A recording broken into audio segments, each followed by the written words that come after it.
More people tuned in to watch Joe Biden's inauguration on Wednesday than did the former President Trump's ceremony in 2017. This is according to new data revealed by the pollsters Nielsen. Nielsen is fake news. Roughly 40 million people watched live coverage of Democrat Joe Biden's inauguration as the US president on six television networks. This is according to data released on Thursday. It's a 4% increase over the number that tuned in for Donald Trump's swearing in 4 years ago. Sleepy Joe couldn't get anybody to show up for his rigged inauguration, so they put flags there. Flags. To make it look like people. So sad. In 2017, about 38.3 million people sat there with their mouths open while Donald Trump blathered on his inauguration speech. And sat in increasing alarm as his speech made America sound like the smoking ruins of a future America in a sci-fi film. You expected a robot to crush a skull. Correct. That dystopian freakout when he said, "The American dream is dead." Yeah, well, it's not dead. It's alive. It wasn't dead. I'm not a doctor. No, he's not a doctor. To be fair, not a doctor. So Uncle Joe Biden became the 46th President of the United States of America on Wednesday and immediately seemed a lot more suited to the job than his demented predecessor. I can be more presidential than anybody. And unlike at Trump's swearing in, the sun shone on Joe's ceremony. Did you notice? And it included performances by Lady Gaga.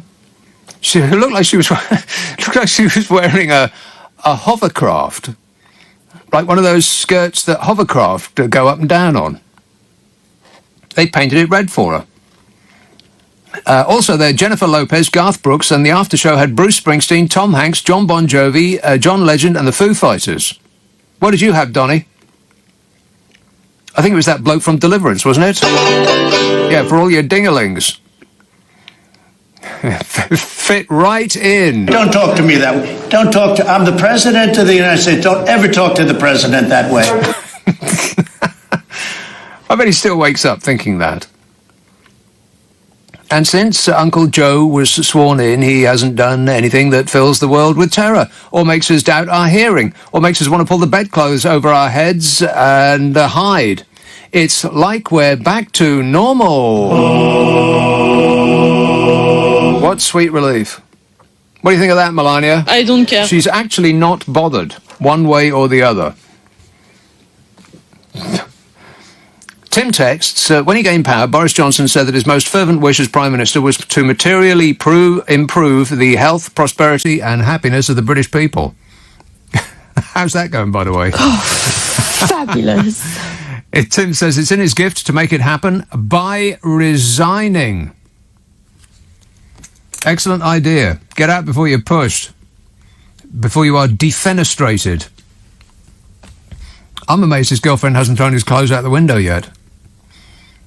This says, I live in St Ives and I am dreading G7. Politicians, media, tourists, demonstrations. Thanks, Bojo. Yeah, but think of the money coming into the local economy. Boatloads. Actually, I wonder if they will spend money in the local economy. I bet it's ring-fenced. I bet not one single penny drops over the local people of St Ives, because none of the people that are going to the G7 are going to leave the compound, are they? They're going to be helicoptered in. They won't pay for a single thing when they're there. We'll pay for all that. You know, because we can afford it. No.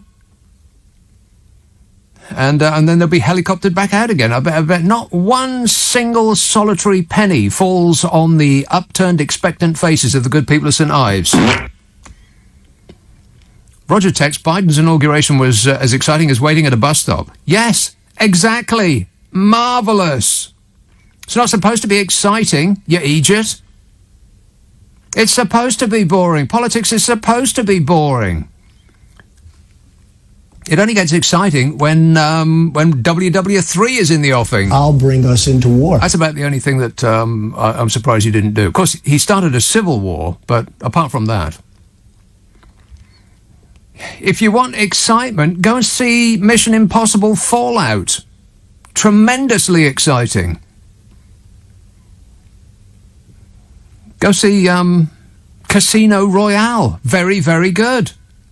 Don't look at an inauguration waiting for excitement, for crying out loud. God, we've been so spoiled because of the catastrophic clown show that's going on over in America at the moment. Don't be rude. It has been over the last 4 years. Still is, a little bit. I mean, he ain't going away, is he?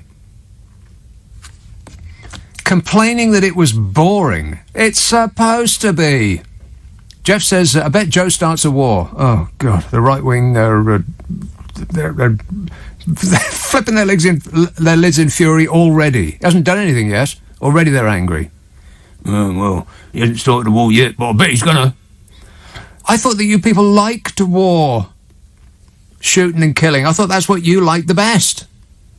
But only if it's your people that started, right?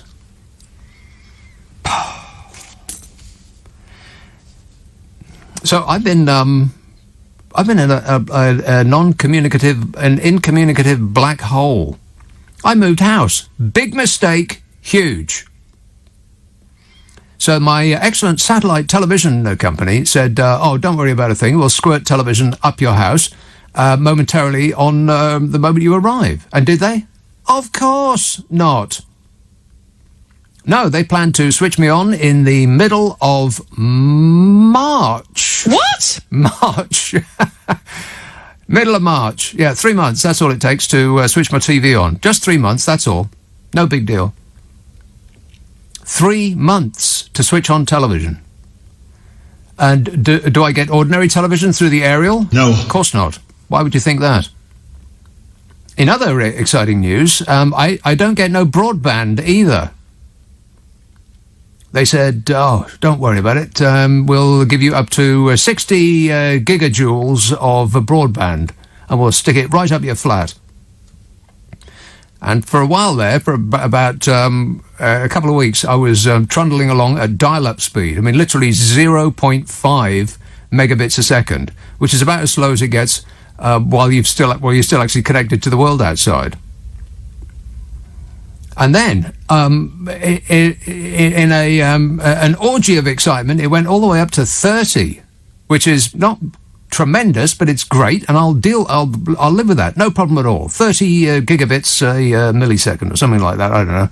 It's the words and letters and numbers. Easily doable. 30 what's it's a second. And they kept sending me texts saying, well, it's not quite as good as we would like it to be. And I thought, just because you can't reply to these texts, there's another one right there. That's very unprofessional. They said, because you're talking about us on the air, we've now set fire to your house. What was that? Wait a minute.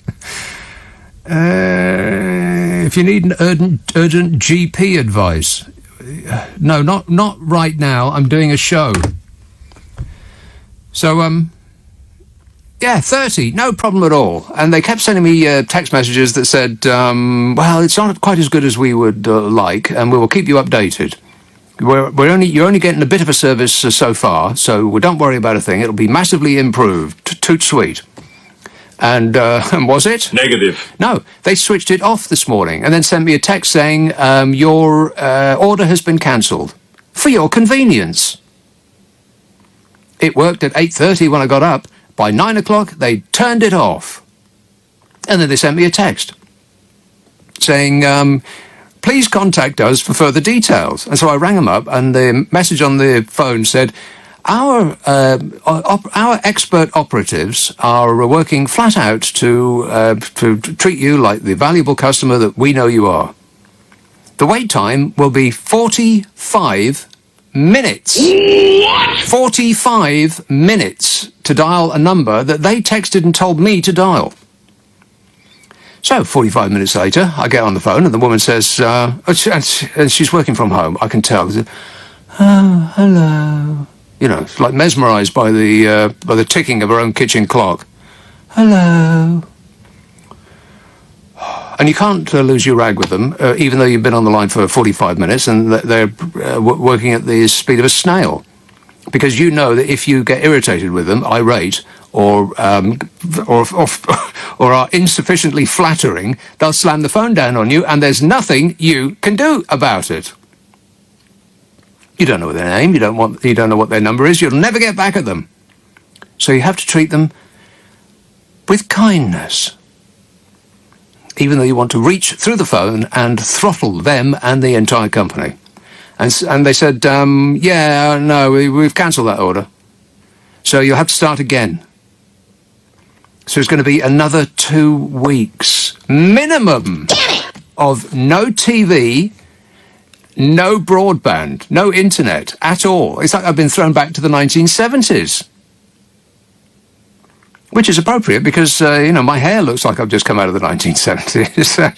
I should have got that emergency cut just before the lockdown. I knew I should have done, but I didn't. So I've got books. Books. Nobody reads books anymore, do they? No. No, well, that's all I'm left with now. Books. No internet, no TV. I mean, that's all I've got left. They've taken everything else away. You can't do anything anymore. God, if they take alcohol away from me, then that will be the last straw. Biden is a puppet. Can you not see his strings? Oh, hey, Tony, you lost. Get over it. Oh, what are these people like? A puppet. What, as opposed to the baby tornado, you mean? Yeah, his strings weren't being pulled by anybody. I mean, not Vladimir Putin or Rupert Murdoch or a couple of billionaires and some of the millionaires that work for him. Right. Glenn texts, you don't need broadband. I tether my mobile to my notebook and I use mobile data to surf the net easy. Yeah, well, I ain't got no notebook. Let's have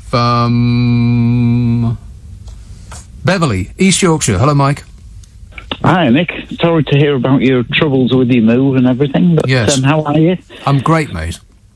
Good. I was looking at Priti Patel's briefing the other day where as you predicted, the government started blaming the people for everything that's going wrong. Really? I didn't hear it. Have you heard? I'm incommunicado. I haven't got no broadband. I haven't got no internet. I haven't got no access to the outside world. I haven't got TV nor nothing.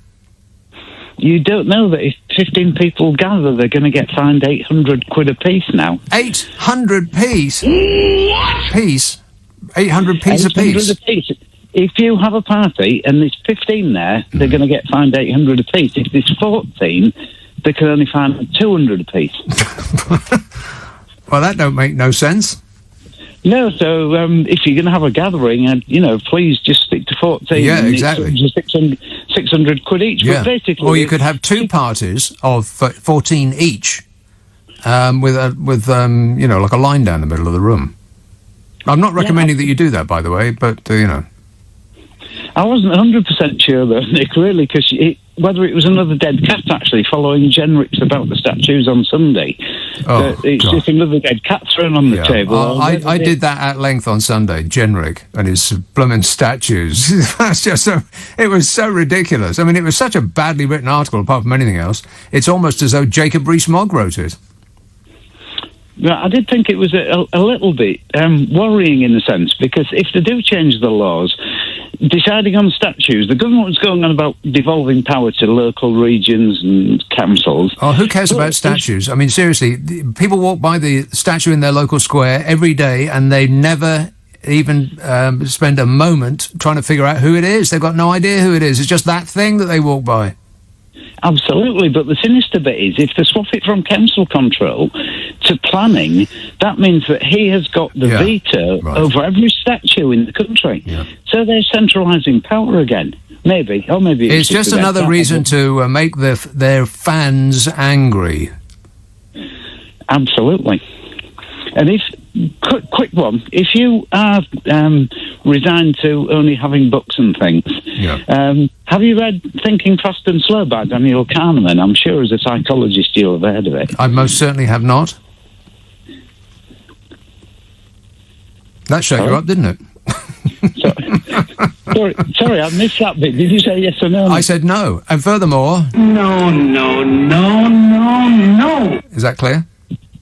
Absolutely. Right, it's a handbook on how to control people. It's brilliant. All right. Well, I definitely won't watch... I mean, see, you're trying to control me in order to get me to read it. So, charade you are. No thanks. 0345 6060 973. Chris says you can use your phone as a hot spot to get internet on your computer or to use a smart TV. Oh, everybody's a bloomin' expert now. Anne says, have you got a garden with a new house or flat? It was a lovely gardening day today. Rubbish. It's bloomin' freezing outside. What are you talking about, Anne? Let's have Birmingham. Shirley. Oh, hi, Nick. I don't have the internet, but I'm going to try and help you with your problem. You haven't got the internet? No, Why not? because I'm a bit upside down, but... Oh. I'll try and explain. I'm sorry to hear that. You can, the experts, is it Thespi Turkow or Will Guyot? They might be able to confirm this. There's a thing called a dongle that apparently you can put in your room and use it until you get a connection. Right, you've no idea what you're talking about, do you? I think it's DONGLE. Your listeners will confirm that. Right. So you put that in your room, and that will. If you haven't got an aerial, you haven't got an aerial? I do have an aerial, but it doesn't work. Well, go on to the Argos website and get the most. Which company was that? ARGOS, Argos. And get the most expensive aerial. I won't. That's normally sold in the shop. Yeah. And there might also be one that's not sold in the shop, but just on the internet. And just get both. An aerial for the internet? When you go on the Argos website, although I haven't got the internet... Which company was that again? ARGOS. They sell stuff in the shop, but they sell stuff on their website thing, not in the shop. Got a website. That's great. You know what? I haven't got the internet. Are you listening to me? There's a hole in my bucket, dear Liza, dear Liza.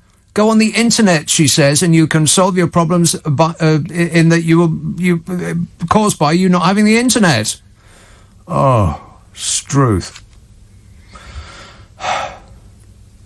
Anyway, thanks a lot, Sir Shirley. 0345 6060 973. Can you believe that? All you need to solve your internet problems is to have the internet. Yes, I know. Let's have what might be a depressing call in Bromley. Hello, Luke. It's not depressing. It's a good one. Oh. Well, it's okay. It's interesting. Go on. Listen. Well, they're talking about the new strain, the Brazil strain. They call about a South African strain, and there's even one company termed as the Kent strain of coronavirus. And yet China never wanted it to be called the China virus, or the Wuhan virus. It's called. They told the WHO that it had to be called COVID-19. Well, I'm wondering why. They didn't tell the WHO that that's what it had to be called. It's called that because it was found in 2019, and it's COVID. Yeah, but Spanish flu, why not China flu? Well, virus. Yeah, well, why not? Well, then shouldn't we call this some other strain for You can South call it Africa? anything you like. Who's preventing you from calling it anything you like? Oh, thank you very much. You're welcome. There's tens of thousands of new variants, by the way, and there's way more to count, and there's new ones every second of every day, probably. And anybody that thought about it for 10 seconds could see this coming. Of course, a more strong strain is going to come around the corner. I said this just last week, didn't I? That I very much doubt that this is going to be it. You know, they're making a big song and a dance about, the vaccine rollout is going tremendously. And, it's world-beating, he said. Well, yes, in much the same way as if you keep rolling a dice, eventually you'll get a 6. If they just keep throwing stuff at the wall, eventually something will stick. So they've screwed up absolutely everything else. Everything else. We've got the worst economy and the worst death rate than any other country on Earth, but they've managed to get the vaccine out. And unfortunately, then comes entirely predictably something that will swerve right around it. So they're saying. So, but I'll come to that in a while, because, I'm going to have to build up to it. Ugh, painful. When's it ever going to end? Well, I've got a timetable. Boris has given us a timetable. Anybody believe it? No. No, not for 1 second. He just kept giving us dates, just pulling them out of the air, yanking them out of his ear. Here's a date that it's going to be over. You can look forward to this date. Now that date promptly passes with no good news, and then he gives us another date, and another one after that, and then again and again and again. Anne says, oh no, I've read that. Something about gardening. Freezing outside today, Anne. What are you talking about? Karen says, sounds like you're having a Friday stress day. Yeah, I am. Please, after the show, when you get home, make yourself your nicest, newest creation of a cocktail as you can, and then have another straight after. Are you kidding? I get home at 2 in the morning. I'm not going to start drinking at 2. 2 p.m, yes. 2 a.m, no. I don't know myself. Informed in Scotland texts, hi Nick, I was recently wild camping in the outer... What does that mean? Wild camping. Does that mean you were having a party? He was wild camping in the Outer Hebrides, wherever that is. He says, I could stream Netflix in even the most remote locations. I'm sure this news will add insult to injury. Stop moaning about your current situation and move to the middle of nowhere. Stop whining. I thought that living in a built-up area meant that I would be connected. Not like the mafia. Absolutely. Not that kind of connected. Connected to the world outside. I thought, if there's houses around me and I'm living in a building with other flats, all of whom have got the internet squirted up them, I thought I'd be all right. Apparently not. And to add insult to injury, I don't even get post where I live. The post person can't find where I live. I missed 5 deliveries in one day because they tried to find me and gave up. So I'm getting no post, no broadband, and no television. But you know me, I never complain. Hartford. Hello, Steve. Greetings, Nick. Steve. Yes, rather interesting about the installation of broadband. In July last year, I had an appointment for a chappie to come in and introduce me to the 21st century, because I'd never had a computer before. Right. And I didn't have a landline. So they installed it within an hour, and one of his mates came along to drill holes through the door, or through the wall, rather, and that was fine. And then he informed me, he said, there might be a problem because you have 2 telephone numbers. So that was a landline number, 2 landline numbers. This went on for 4 months, and I was getting billed for several pounds per month. And then they reimbursed me several times to the tune of about £130. Right. And they said, we are ever so sorry. This was after about 23 phone calls to them. Luckily, it was on a free phone number. A free phone number? I didn't think those existed anymore.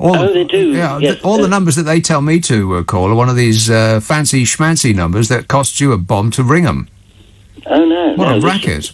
This is a... Now, I won't mention it, but it is the major provider, and all the other broadband suppliers have to go through their system, so I think you know what I'm talking about. So, I think those are the people that screwed my system up. But anyway, go on. Yeah. So I made several other phone calls, and they said, we are so sorry. And, every single person I spoke to was so helpful. They couldn't do enough. And they you just described to me that you were being billed for 2 numbers for 4 months, and you got nothing for it. That's right. That's not helpful. That's the opposite of helpful. That's unhelpful. Yes, but every person I spoke to on their... Oh, they were so nice. Yeah, because they were all working at home. They're in a dream. They're in a daze working at home. Yes, and they loved it. Hello. But I have still not solved the problem, or they haven't solved the problem, because they will bill me, and then I have to phone them up, and they say, "Oh, awfully sorry, we'll reimburse you." Yeah. So I'm at zero. I don't understand this. Okay, people working at home, I get that, but why are companies falling apart? I mean, they're talking about months and months and months left. We're all being forced inside. This country is practically back to the Stone Age now. No company works at its maximum level of efficiency anymore. Why not? Exactly, but this whole thing was I was able to make landline phone calls and use my new laptop, which I'm still trying to struggle to work out. Have you opened it yet? Have you managed to open it yet? 5 years older than you are. Have you figured out how to switch it on? Yes, but it is fantastic because they keep reimbursing me. Right. And apologising and sending me letters. Right. Well, frankly, some of that money's mine. So, how much do you want? All of it. Pass it on. Okay. All right. Thanks a lot, Steve. Best of luck. Nick. Cheers, mate. Thanks. 0345 6060 973. Another tremendous non-success story. God, once you get stuck in one of these doom loops with internet companies, you never manage to climb back out again. I was getting 30 megs, which is perfectly fine, all week long. And then they said, because we can't give you the full amount, we're going to cut you off and you're going to have to start again. And once they've made that decision, there's no going back on it. It's like Nero puts his thumb down and then you're back to taking a position in the queue again. A minimum of 2 weeks. I was just fine with what they were giving me, but they thought, nah, we don't like the look of that, so we're just going to cut you off with no notice this morning, and I'm leaving with nothing. Absolutely furious. What's wrong with 30 megabits a second? It was just fine. Walk away. Leave it alone. But no, they've got to interfere. This says, "Dear Nick, just to give you the heads up, Crystal Palace has excellent broadband reception. You're welcome to come and play with my internet anytime." Well, it's because you're up on a hill there. I think you get much, much better broadband on a hill. That's actually a fact. Adam in Leeds says, "Did you see that Donny signed off his last press conference with 'Have a nice life'?" Yes. Isn't that what teenage girls say when they fall out with their friends? I expected him to say, "I know you are, but what am I?" Yes. And, and anyway, when am I? Still not missing you at all, Donald Trump. And William in Newcastle says, "Farewell, Trump. One is reminded of the VE Day celebrations when Hitler went. But look what happened next. Stalin with his Iron Curtain. Biden has chosen a bloodthirsty team." What are you talking about? You people have Biden derangement syndrome. Bristol. Hello, Andy. Hello, Nick. How you doing? Good, thanks. Excellent. So I just wanted to correct, well, not really correct. So you had somebody earlier that was talking about the China virus, and call it the China virus because it originated in China, and the Spanish flu. And I wanted to correct him because the Spanish flu actually originated in a duck farm in Kansas in America. So really, the Spanish flu should be called the American flu. I just think that's an important point that people should be aware of. Why? How? A duck farm in America? Exactly, in Kansas. Says who? So, there's a documentary on Netflix called the flu that I think it's called the flu that killed 50 million. Yes, I'd love to see that, but unfortunately, I've got no broadband. I'm aware of it. I actually used to work for a broadband company on the support right. thing, but, okay. That's another story. That's irrelevant. But no, it is. It's on Netflix, which you can obviously watch at the moment. But yeah, it originated in a duck farm in Kansas. It's called the Spanish flu, I think, because it was spread by Spanish troops moving into. I don't know. I can't remember. But the point was, it originated in a duck farm in in Kansas, and then troops from there went to Europe to fight the war in Europe, Yes. and spread it around the population. Right. Well, it sounds unlikely, frankly. But if you say it was, well, but you can say it's true because you saw it on Netflix. Right. Yes. Yeah. Other opinions may vary, I'm sure. Yeah, it's 100% true. But I don't think there's any reason why you can't call it the China virus, is there? I mean, if it originated in China, I mean, there doesn't seem to be much dispute about that. If it originated in China, then it's the China flu, just like we got the Kent variant and all of these things. I completely agree with that, but I do agree that you should call the Spanish flu the American flu because that's where it originated. Right. Okay, good work. Keep your eyes peeled on my behalf. Thanks a lot, Andy. If anything else comes up on television, I want you to let me know straight away. Steve says, I hear that Trump's final speech was man, woman, person, camera, TV, impeachment, jail. Oh, and apparently Biden found that caps lock was broken on his White House keyboard. And it was 30 or 35 questions. The first questions are very easy. The last questions are much more difficult. Like a memory question, it's like you'll go person, woman, man, camera, TV. So they say, could you repeat that? So I said, yeah. So it's woman, man, camera, TV. Okay, that's very good. If you get it in order, you get extra points. Okay, now he's asking you other questions. And then 10 minutes, 15, 20 minutes later, they say, remember the first question? Not the first, but the 10th question? Give us that again. Can you do that again? And you go, woman, man, person, camera, TV. If you get it in order, you get extra points. They said nobody gets it in order. It's actually not that easy, but for me it was easy. Thanks for taking my call today. Thanks for making your call. Yeah, you talk about tyrants around the world that have got puppet masters here. I want to talk about what's going on in India, and if you've heard, have you heard about the farmers' protest, where there's 12.5 million people protesting in and around Delhi? No, as I said, I haven't had the internet, nor the television, or the post. So I'm completely cut off. Yeah.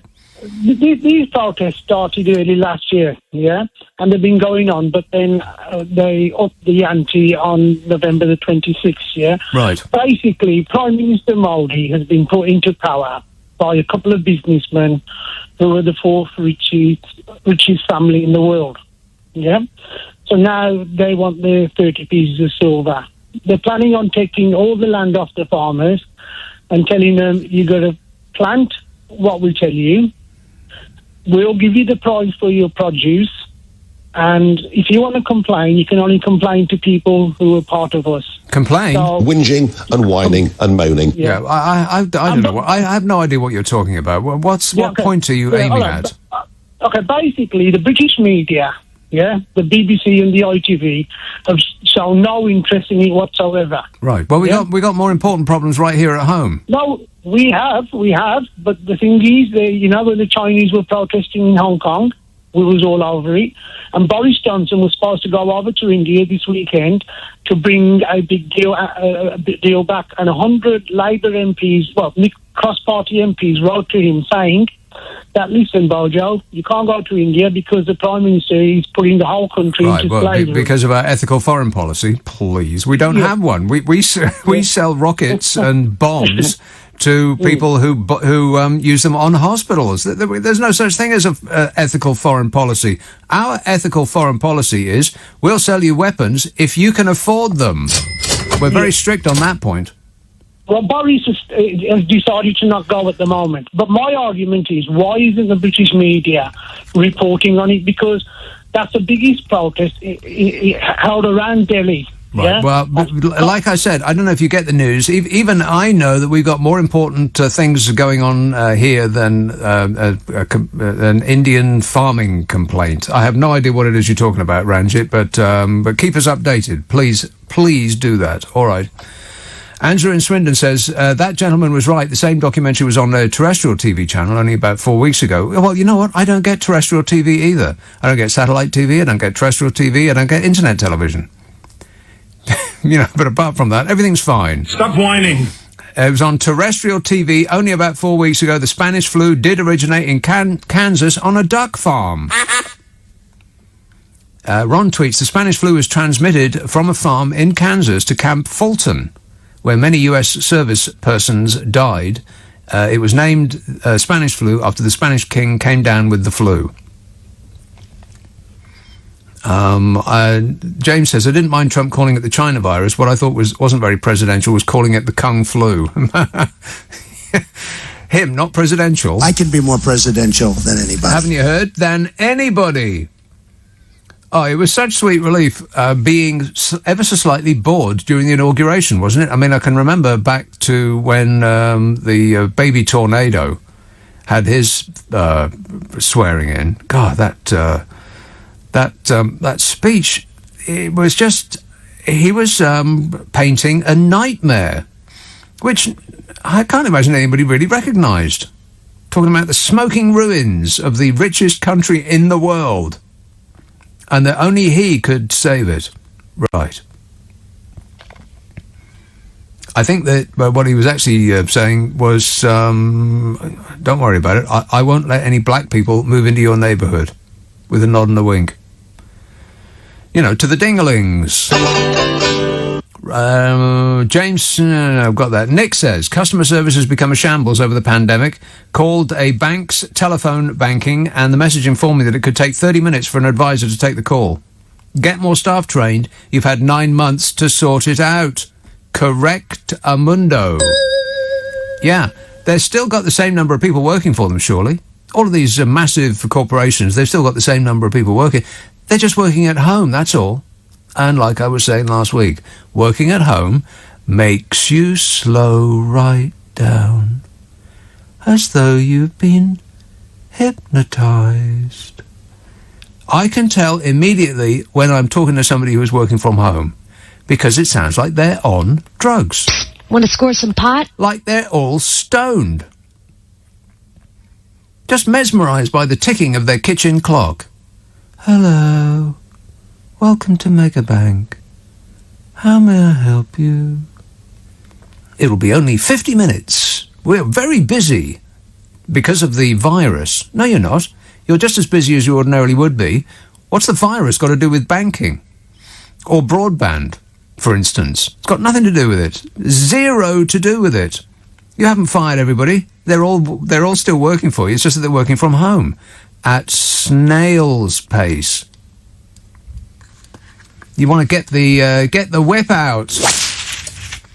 0345 6060 973. And people who work at home will say, oh, well, I'm working much harder at home than I ever did when I was in the office. No, I don't believe that that's correct. You may be working longer at home. That's because you're working slower. And you're working slower because that's not what you do in your home. You're not I've made this point over and over again. I can't believe that I'm the only person that's saying this. Working at home makes you go slowly. It just does. You may work longer hours, but that's because you're crawling along. Because that's what people do in their home. They're not sitting up straight, and they're not feeling like people are looking over their shoulders, and they're not feeling as though they're being impelled to work faster. None of that. At home, they're relaxing. They're in relaxing mode. And they're stroking the cat, and they're thinking about taking the dog for a walk, and maybe having a biscuit. Oh, I've run out of biscuits. Well, I'll just nip down to the shops. That sort of thing. That's the reason why you're on the end of a phone line for 50 blooming minutes trying to talk to any corporation these days. It's because people that are working from home aren't really working. They're just drifting through life. We've got to get people back to the office. In other news, we can't go back to the office. Not for a long, long time. Not for a long, long, long, long time. And the time that they advertise as our release date keeps getting further and further into the distance. You can't see it with a pair of binoculars now.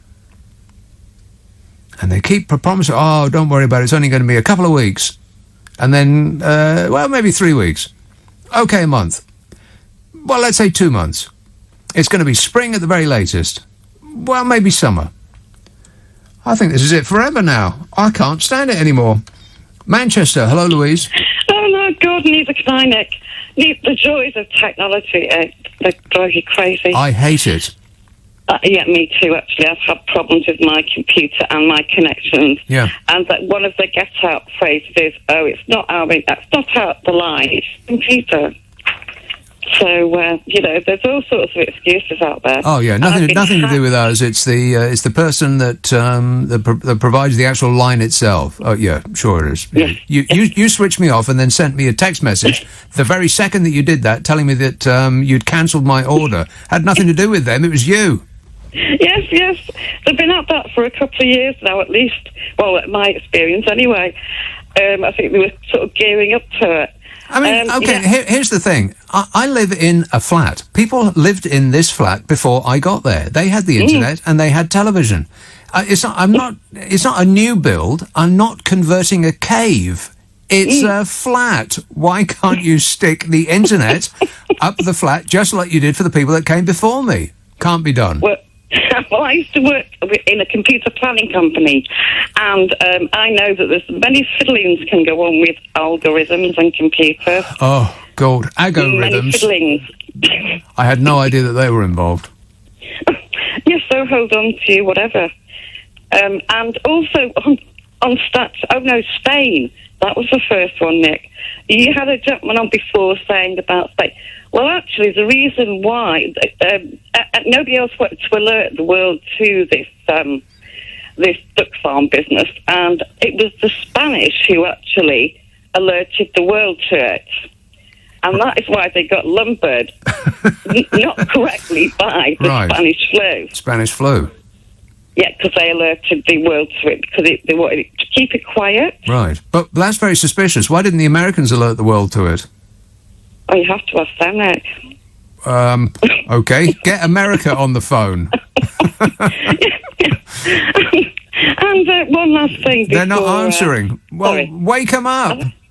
Go ahead. Well, it's Joe. Right. On statues as well, Nick. We have a lovely park called Plattsfield Park up near the universities. And years ago, Abraham Lincoln's statue, which stood there for, years was removed years ago. So Manchester ahead of the times yet again. Well, why did they remove it? I think there's some objections, but I can't really go into that because I wasn't involved with the removal. Right. But it stood there for, years and years, like decades. Collecting bird poop. Maybe they took it away for give it a bit of a clean, a couple of squirts. Who knows these days? Yeah, I know. Who cares as well? Statues. Everybody's hyperventilating about statues.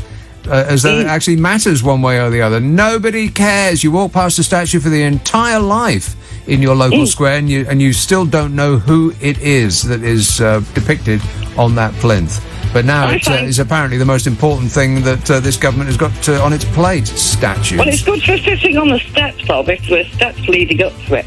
That's about all they're used for, really, these days. Yeah. So, kids. It's like a stoop for kids to sit on while they huff that laughing gas. Yeah. All right, thanks a lot, Louise. The old bag is right. Neil texts, the Spanish flu is called such because Spain was neutral in World War I and did not have reporting restrictions. Spain was, as such, the first country to report on the pandemic, which was rife in France due to poor hygiene and health of troops. Poor hygiene. Disgusting. Nothing to do with it starting in Spain, says Neil. Wow, this show is an education, isn't it? No. Upminster. Hello, Keith. Hello, Nick. Keith. I may have a solution to your broadband problem. Yes? I've got one in my hand. It's a little black box, about half the size of a mobile phone, about twice the weight, called a 4G mini hub. Called a what now? A 4G mini hub. I've got a little black book with me poems in. Rock and roll! Yes. When our broadband went down a few months ago, my broadband, am I allowed to, I'm not going to say anything bad about it, am I allowed to name the broadband supplier? It's a big one. No. Okay, well, there's two letters anyway, I think you can guess which one it is. Right. Well, they gave us this little thing called a 4G mini hub while our broadband was down. Right.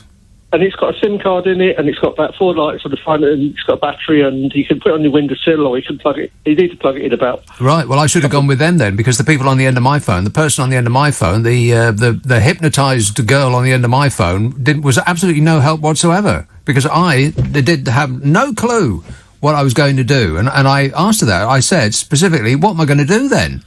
And her response was, "Oh, I don't know. Can you send me a 4G mini hub?" I don't know really.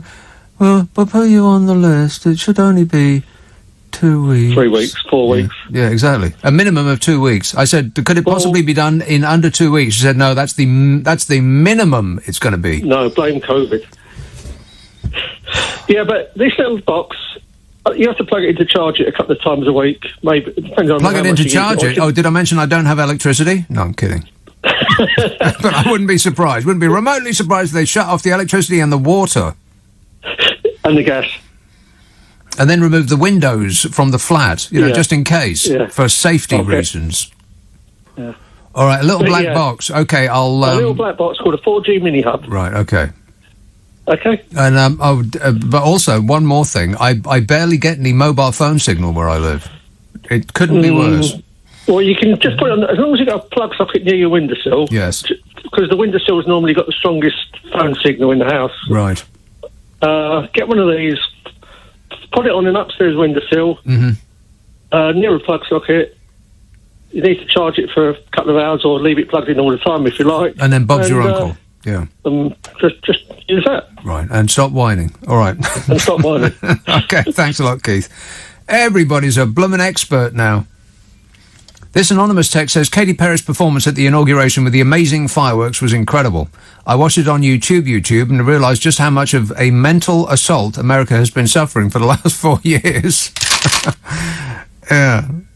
She was the one that that sang with her back to the fireworks. That must have been so... I mean, every fibre of her being must have been telling her to turn around. But she didn't. She was in shot with the fireworks behind her. We didn't want to see the back of her head, and so she had to suffer through not seeing it. They were pretty good, I thought. This says, you sound like you're working from home tonight. Oh, really? Oh. Wake up, people, working from home. Sit on something uncomfortable. I mean, you must be less comfortable. Get dressed first thing in the morning. Don't sit around in your pajamas, because your brain is telling you that you are not working. And so that is the speed that you adopt. All of your subconscious cues are telling you that this isn't work. And so you're not, apart from anything else, you're not addressing the customer in the way that you normally would if you were surrounded by your work colleagues and your boss was peering over your shoulder. You're not sitting up straight, and you're not being business-like. It's like you're talking to your mates. Oh, hello. Sorry you had to wait. How can I help you? Wake up, people. Time to work. Let's have Lewisham. Hello, Hannah. Oh, hello, Nick. Hannah. Hello. The sigh of relief on that night was global. Yes. And it was palpable. Could you feel it? I could feel it, yes. Coursing through me, yeah. But, when I really believed it was over, not least because he kept saying he didn't lose, and the only time I really believed it was over was when Biden was making his speech, and wisps of his fine hair at the back stood up and they kept wafting in the wind, and I thought, okay, now I can believe that this is not a wish fulfillment dream. I couldn't take my eyes off it. Yeah, because dreams aren't in detail like that. They're weird. Well, actually, they are. The dreams are weirdly full of detail. If you wake up and remember them, then you'll realise how bizarrely detailed they actually are. But how yes, can they be in detail when you're going from, you're like in a multiverse? You know, 1 minute you're dreaming of some, 1 second you're dreaming of this, and another second you're in a totally different place. That's what I meant. It's not in detail like that. But the wisps of hair, I thought, oh, this is fantastic. I could not take my eyes off him. It was as though his hair was communicating his speech through the medium of dance. Absolutely, the complete polemic, diametric opposite to that thing, that creature. Unfortunately, somebody should have given him some, like a gel or like a wax or something like that to stick in his hair. You don't need to put all of that product in your hair. You just don't. Unfortunately, he did. Like, you just couldn't concentrate on what he was saying, because I just kept thinking, thinking his wife should come and pat his hair down. But you can't do that. He's in the middle of taking over America. Yeah, it was unfortunate. But it was the only unfortunate thing that happened that day. Apart from Lady Gaga showed up riding a hovercraft. With this stupidly huge brooch on. What was she thinking of? It's not about you, dear.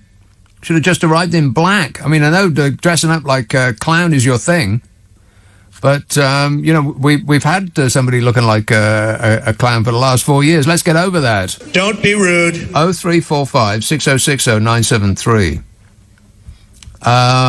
Thanks, Hannah. Greg says, release your soundboard as an app. I want portable dingalings. No, these dingalings are staying right here. And Angela says, absolute carnage at Heathrow today. Carnage. It's not carnage. It's people. Absolute carnage at Heathrow today, says Angela. Great designs of travellers and luggage backed up. What does that mean? Shocking video footage available via mail online, Nick. Yes, thank you, Angela, but I'm not online, as I keep splaining. Is this thing on? No. Apparently not. Well, if you're not online, well, simply just go online and order a dongle. Yeah, but I'm not online. Dagenham, hello, Verrill. Yeah. Verrill. Hello. Are you working from home? Yeah, I have been for the last 6 years. Right. Well, let's pick it up a bit. Listen, all I want to know is this.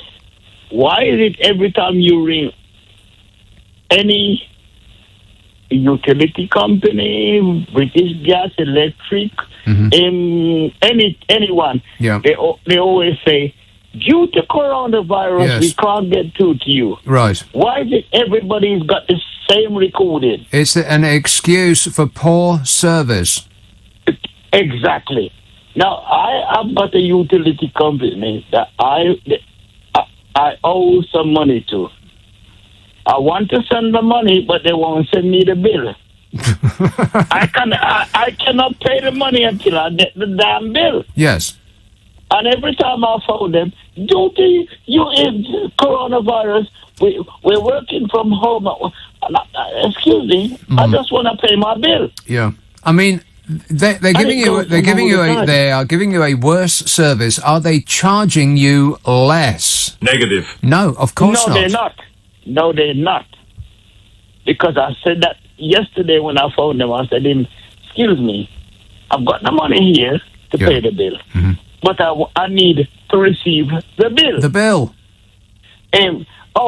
We sent it out. Yes. On the 11th. Right, sure they did. The 11th. Mm-hmm. You know where we are now? We are 21, ain't it? And the bill still hasn't arrived. Still not arrived. And they keep saying, due to coronavirus. Yeah, due to coronavirus. Yeah. Unfortunately, we're not operating at our maximum potential. It's the biggest load of bull I've ever heard. Yeah, me too. I want to use the other word after. Yeah, no, don't use it. No, I won't. Because of coronavirus, we're not able to broadcast that word. We apologise. Yes, but they want their money. Yeah, well, I think we found the only person in the country who owes the electric people money as opposed to the other way around. Because what the electric people do and the gas people are just the same. They overcharge you so that your account is hundreds of pounds in credit. And then they say, oh, well, we'd love to give it you back, but sadly, we see that winter is coming. I mean, it doesn't matter what time of year it is. Winter is always coming up eventually. Eventually, winter will arrive. And so we want to keep that as a buffer. A buffer. So you spend your entire life having paid too much for your gas and electricity, and the only way you get it back is if you leave the company, is if you move house. Oh, and by the way, warning! Don't move house because you'll never get the internet again. Camberley, hello, Peter. Hello, Nick. Like your description of Lady Gaga's dress. Yeah. About Spanish flu, I saw a documentary a couple of years ago that mentioned about the Spanish flu actually originating in the States. I didn't remember a duck farm, but apparently the guy had, they thought, flu and was still shipped out to Europe and consequently spread it through his colleagues to the rest of Europe. Yes.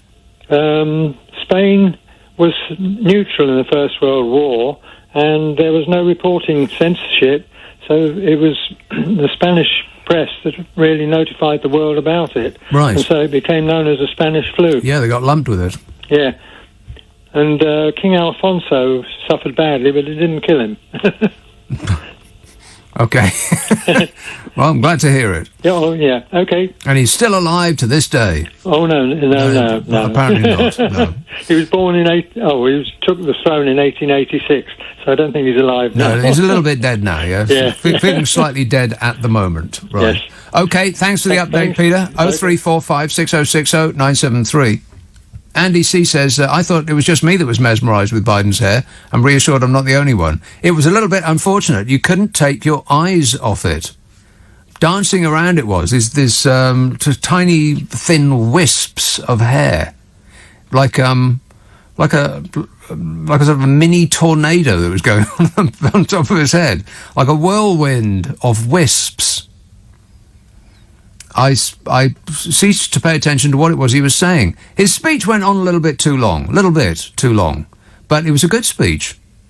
It was about unity. He kept saying it over and over and over again, but that's precisely what America wanted.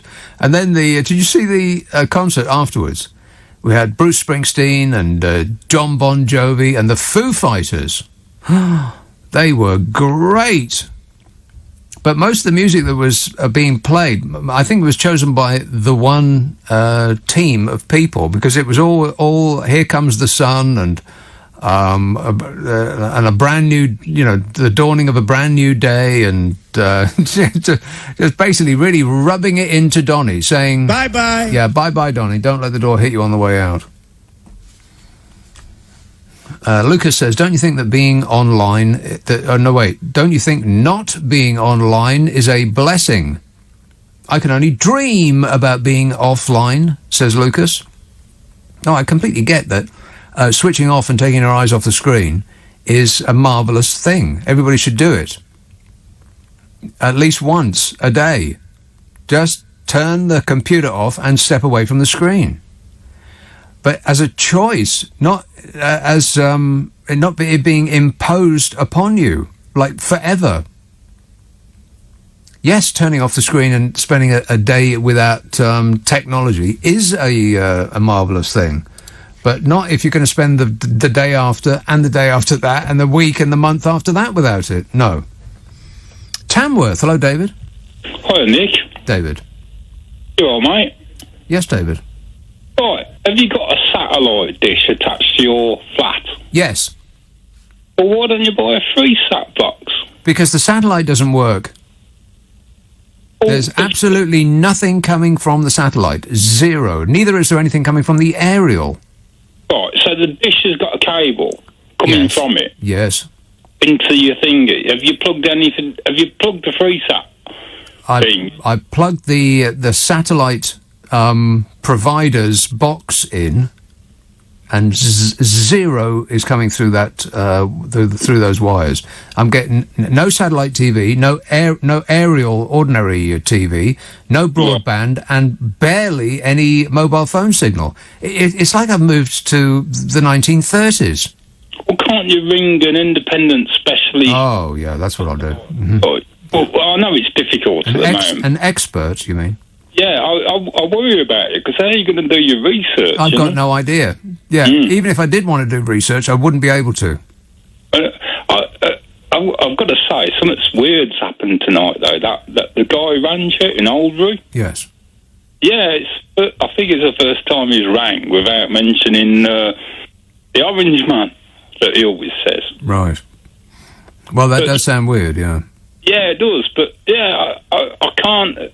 How many stories up is it, your flat? Too many? No, it's 0 stories up. There's absolutely no reason why I'm not getting any communication of any kind whatsoever, because this is not a new flat. People used to live there, and they had all of these things. They've been switched off specifically for me.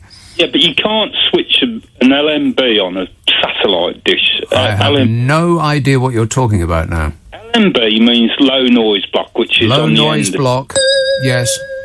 Right. So well, the cable you say they can't switch it off, but they have managed to do just that. Yeah, but you can. It's not switched off. If you bought a FreeSat box, or as you tell, you got FreeSat in, because a lot of the... No, my TV is about 15 years old. It barely gets pictures. Get off. I don't believe that. It's true. Did you move all your cars with you? Have you bought all these old bangers? Well, not old bangers, but old nice cars, if you like, to your new flat. Yeah, I got one car that doesn't work, that leaks, that has to spend its entire time under one of them car bags because it leaks water through the windows because it has a seal, and apparently the company has stopped making those seals, so I'm screwed.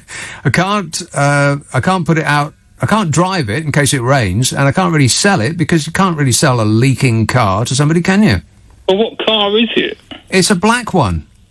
Yeah, well, that's helpful. Someone will buy it. Yeah, but I don't want to sell somebody a car that leaks. Well, why not? Well, because that would be an awful thing to do.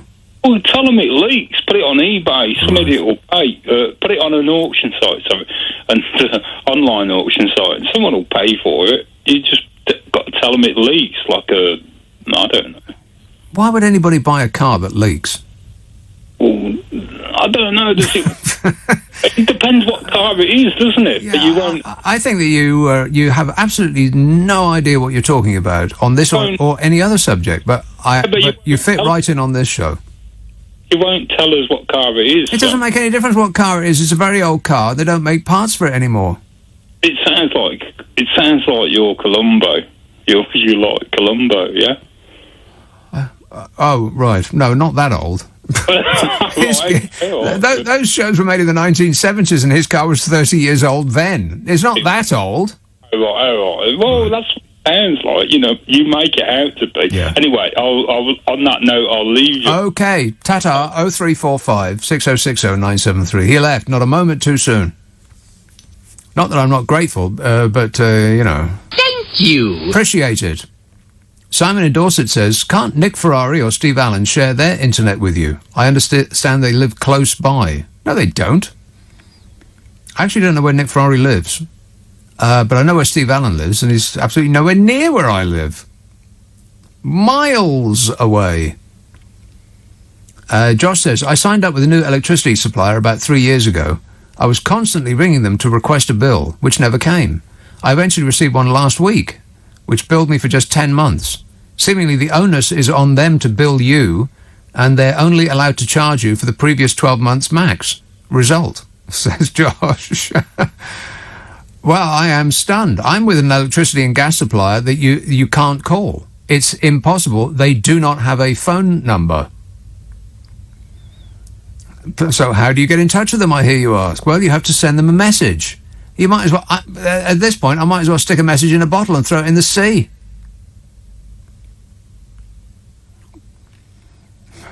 I haven't got a phone. I haven't got a landline. my mobile phone signal. I have to actually leave the house to make a phone call. I can't send them a message on the internet because I haven't got the internet. I could maybe try semaphore. It is painful. Never move house. Ever, ever, ever. Warning, warning. That is excellent advice. Don't move house. If you've got electricity and gas, if your central heating works, and you've got broadband that is fully functional, then just stay where you are. Forever. Never move. I think you'll find that is very good advice. Hello, Nick. Billy. You're my highlight every Saturday and every Friday and Saturday. I love you. You're brilliant. Thanks. What's the tier in on? Is it in or on the Isle of Wight? Well, to be honest with you, we have been going in and out of tiers because we started off in December in tier, I think it was 1. Yeah. The only other place was, I think, the Isle of something. Not the Isle of Wight, but Scilly. another I bet it was the Scilly Isles. I bet it was. Like I bet it was the Scilly Isles. Yeah. You're probably right. It was either that or I think it may have been Guernsey or something. Right. But then we went into tier, I think it was 2 or 3, and then we went into tier 4, obviously, with the rest of the country. So. Blimey. But yeah, I thought you were successfully repelling borders, that people couldn't come there without going into isolation and all of that stuff. Have I got that wrong? Well, I mean, if you ask people on the Isle of Wight, they always complain about the immigration figures, but they don't have a clue because they don't, they think they know what they're talking about. That's another story, Nick. I think I could save that one for another call. But, okay. They're secluded in a world of their own. Let's just put it that way. That's the way I felt whenever I've been to the Isle of Wight. It's like stepping back in time to like the 1970s, 80s, 70s, something like that. Well, it's funny you say that because our trains, our rolling stock, have been upgraded to that of the 80s. I kid you not. We've gone from the 1930s to the 1980s. Yeah, that's where old rolling stock goes to die, isn't it? The Isle of Wight. Pretty much, yeah. I wish I was joking when I said that. And the steam railway is good to visit, but when you want to go from Shanklin to Ryde on the line, it's not exactly a nostalgia trip you're looking for, but that's what it ends up being, Nick. Unfortunately, steam trains, they're good if you're not on the steam train. But once you're on the steam train, you get no sense of being on a steam train until you look out the window ahead to where the chuff-chuff thing is. But, and this is excellent advice, don't do that because you'll get an eye full of red-hot ash. Which happened to me once, and you're stuck in one of these carriages of the old days where they don't have a corridor going through, and so there's no tap. You can't run to the toilet and douse your burning eyeballs just to douse the flame coming off your eyeballs. So you're stuck with it. I thought I was actually going to go blind. I really did. Don't look forward if you're on a steam train. I'm sure that people in, when they used to be the thing, knew that, but it's new information to me. It smells quite nice, though, doesn't it? It smells great. Yes. Nick, the reason why I called up was because I heard you earlier on talking about, being put on hold. Yeah. And I was actually, ironically, put on hold by your wonderful, glamorous assistant as I was waiting to talk to you. Oh, yeah. And basically, I've got 2 tips for you, Nick. The first one is if you want to be put through to someone, if you actually can find their number, because, don't even get me started on finding HMRC's number. It's an absolute, I'll pay somebody to find it for me. That's how difficult it is to find. But if you actually get through to the number, ask to speak to the sales team. When it says press 1 for the sales department, just ask to speak to them because they're more than happy to pick up if you do that. Yeah. And the other one as well is just spam the telephone pad. I did that the other day. I tried to call up my mobile phone provider. I won't obviously mention them here, but I just pressed in a load of numbers and it confused the bot or whatever AI they use, and it just went, we won't be a moment, we're going to put you through. Yeah. But just like that other bloke said, they always say, don't they, due to coronavirus... Right. Well, what's coronavirus got to do with it? You still have a full complement of workers. They're just all dreaming and staring out the window at home instead of, working. Yes. Well, exactly. They're all at home, aren't they? So surely you'd think, Nick, that if they're all at home, they're more freely available. You would think so, but unfortunately not. No. In the real world, that's not happening. Okay, good work. Thanks a lot, Billy. And by the way... Please hold the line. I'm trying to connect you. Yes, we are trying to connect you, and your call is important to us. Thank you for holding. Thank you for holding. Your call is important to us. Your call is important to us. Well, if the call was so important to you, why don't you pick up the phone? 45 minutes to get through to the company on the phone the phone number that they told me to call to discuss them switching my internet off. It's like insult to injury, really. Let's have Orpington. Hello, Ronnie. Hello. Ronnie. Right. Blimey. So we've done probably another 3 weeks of homeschooling. Yes. Oh, God. And listen, so today, the maths. And we didn't know. Actually, my son's on sitting here now. So I've rung the school and said pi squared, don't know what I'm doing. Oh, hold on, he just said arcs and sectors. So, do you know what? Pi squared r cubed is the circumference of a square. I think you'll find that is actually right. I hope you're writing this down.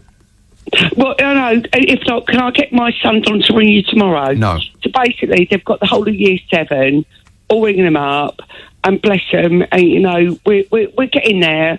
But today, I think after... Don's school was first in the London Borough of Bromwich to shut down early at Ravenswood. So we've had to eat longer, but blimey, it's getting hard.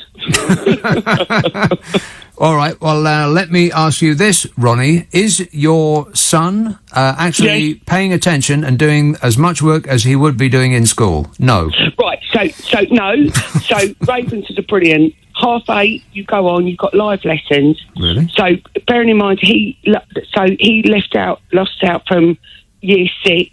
He lost out on everything. Went to school, then shut down. So Don is basically now we've got live lessons and we do it. But I've got horses, so I have to nip up to do it. Horses? But I can't leave him. Yeah, I have got horses. You've got horses? My mother's. Right. Hilarious. No, I'm not being all la-di-da. They're at my mother's. Okay, then. But, and I'm a single parent. I work hard for it. So I'm homeschooling as well. But, do you know what? You can't leave an 11-year-old kid even for half an hour. No, exactly. Constant supervision. Exactly. And, my God, I've only got one. Like, you know, bless all my other friends have got loads of them. Yeah, can you imagine? Why not? Painful. You're funny.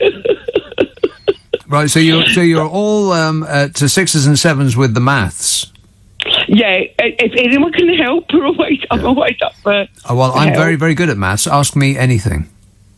Right, Don. Hold on, go on LBC. Ask about. God, hold on. Here we go. Pi, what was it? Oh, it's gone like that. So it's pi versus, I don't know. Pie chart. Hold on, pie charts, what? Pie charts. Mm-hmm. I know a lot about pie charts. Apparently. What, sorry? Arcs and sectors. Arcs and sectors, pie Arcs charts. and sectors. Yes, that is correct. That's the correct answer. Give them extra marks. Extra marks, John. Extra marks. And do you know what we need to do is go on Hecate Maths. So this is a new thing for me. So when I ring the teachers up, go on Hecate Maths. I have no idea what you're talking about now. But then I didn't have any idea what you were talking about before either. But I wish you all the best, Ronnie. And don't forget, 6 8s are 42. It's a multiplication table, once learned and never forgotten. 7 7s, 45. It's not hard. Andy in York says LBC should sort it out. What it? If you can't do your research, there will be 9 hours of silence a week. I might not tune in. That's right. This show is heavily researched. Can you believe that? No. Emma in Fulham says, sorry to hear that you're struggling with an internet connection in your new house. Flat. We spent £180 on a posh retro radio recently and nearly returned it when your show sounded awful, like it was broadcast from underneath the sea. when we realised we hadn't, then we realised that we hadn't extended the aerial.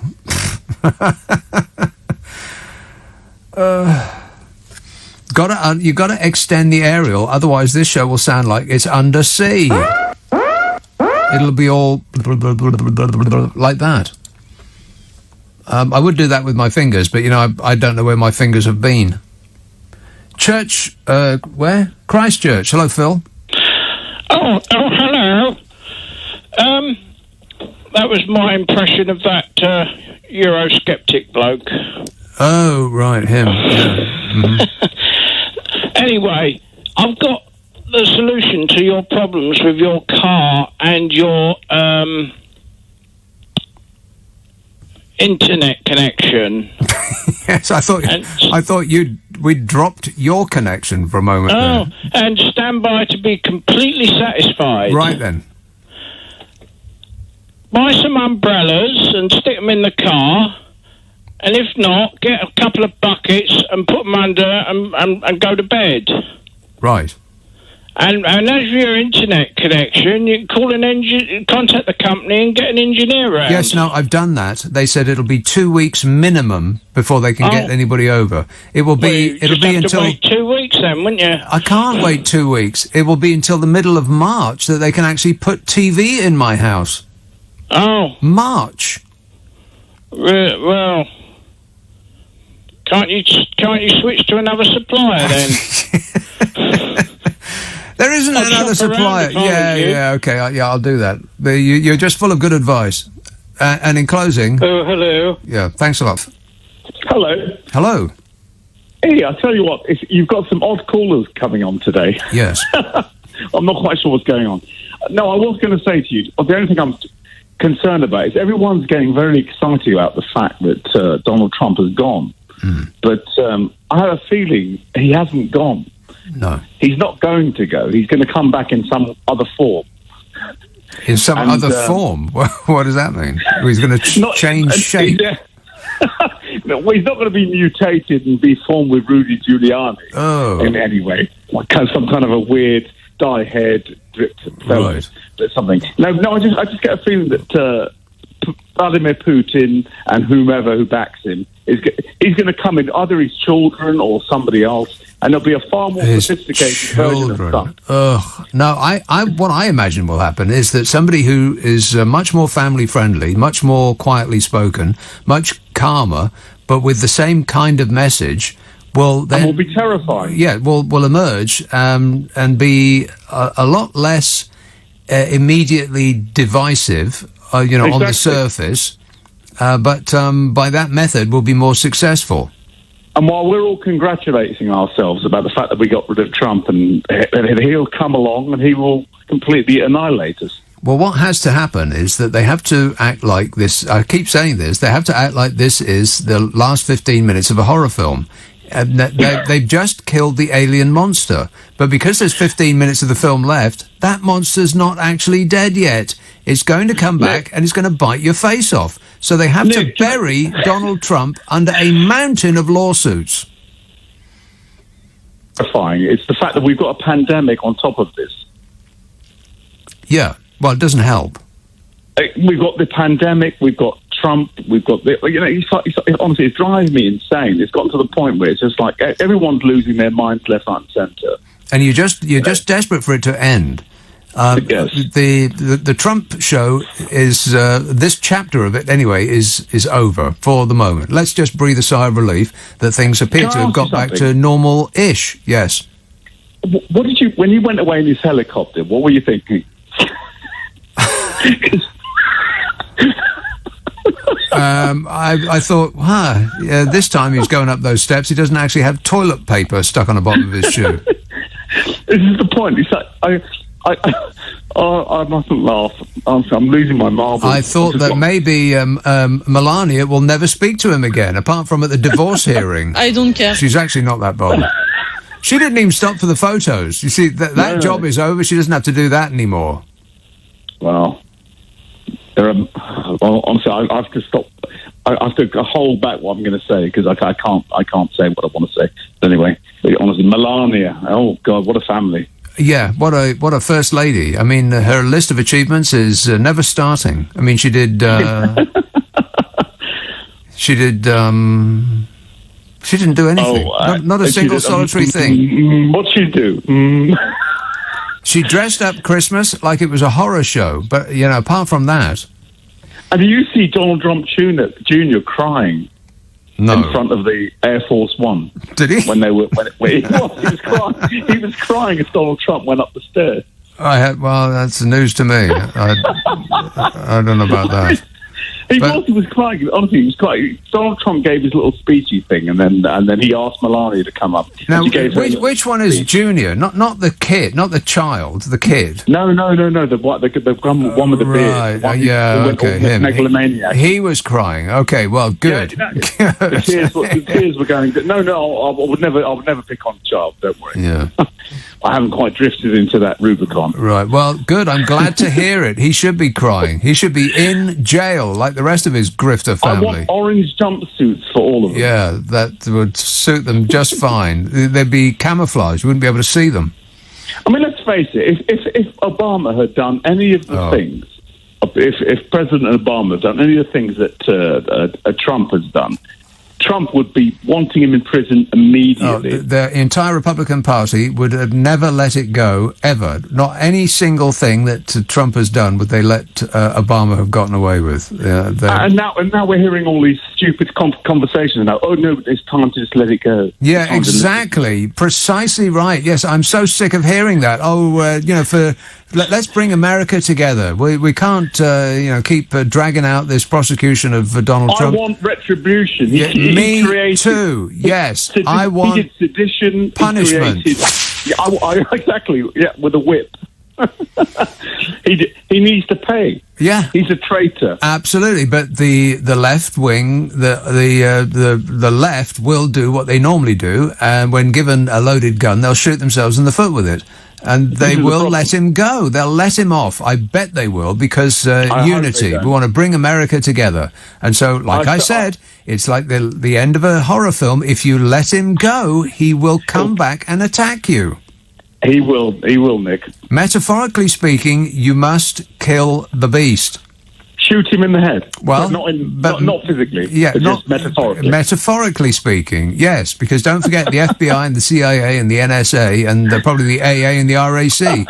They're all listening to this right now, and they'll be bursting through a window near you soon. He remains the president for life. Don't forget that, unless they impeach him successfully, but that would require some Republicans to actually get a moral compass. Is anybody expecting that? No. Not really? No. They're still backing him. Okay, Sharif, thanks a lot, mate. 0345 6060 973. They have to finish the job. They've got to bury him up to his eyeballs, his panda white eyeballs, to make sure that he doesn't come back, and neither should any of his family come back. But I bet they don't do it. I bet Uncle Joe will say, for the benefit of the nation, let's bring everybody together. Let's put all that behind us. But Donald Trump is not going to he's not going to slink away. He's making a list and he's checking it twice, and it's a list full of people he wants to get back at. You have to declaw him and defang him, and take his hair away as well while you're at it. Just for amusement's sake, apart from anything else. I don't wear a toupee. Yeah, sure. This says, ask the neighbours if you can ponce a bit of Wi-Fi, get the password and scuttle away. Yeah, it won't make no difference. I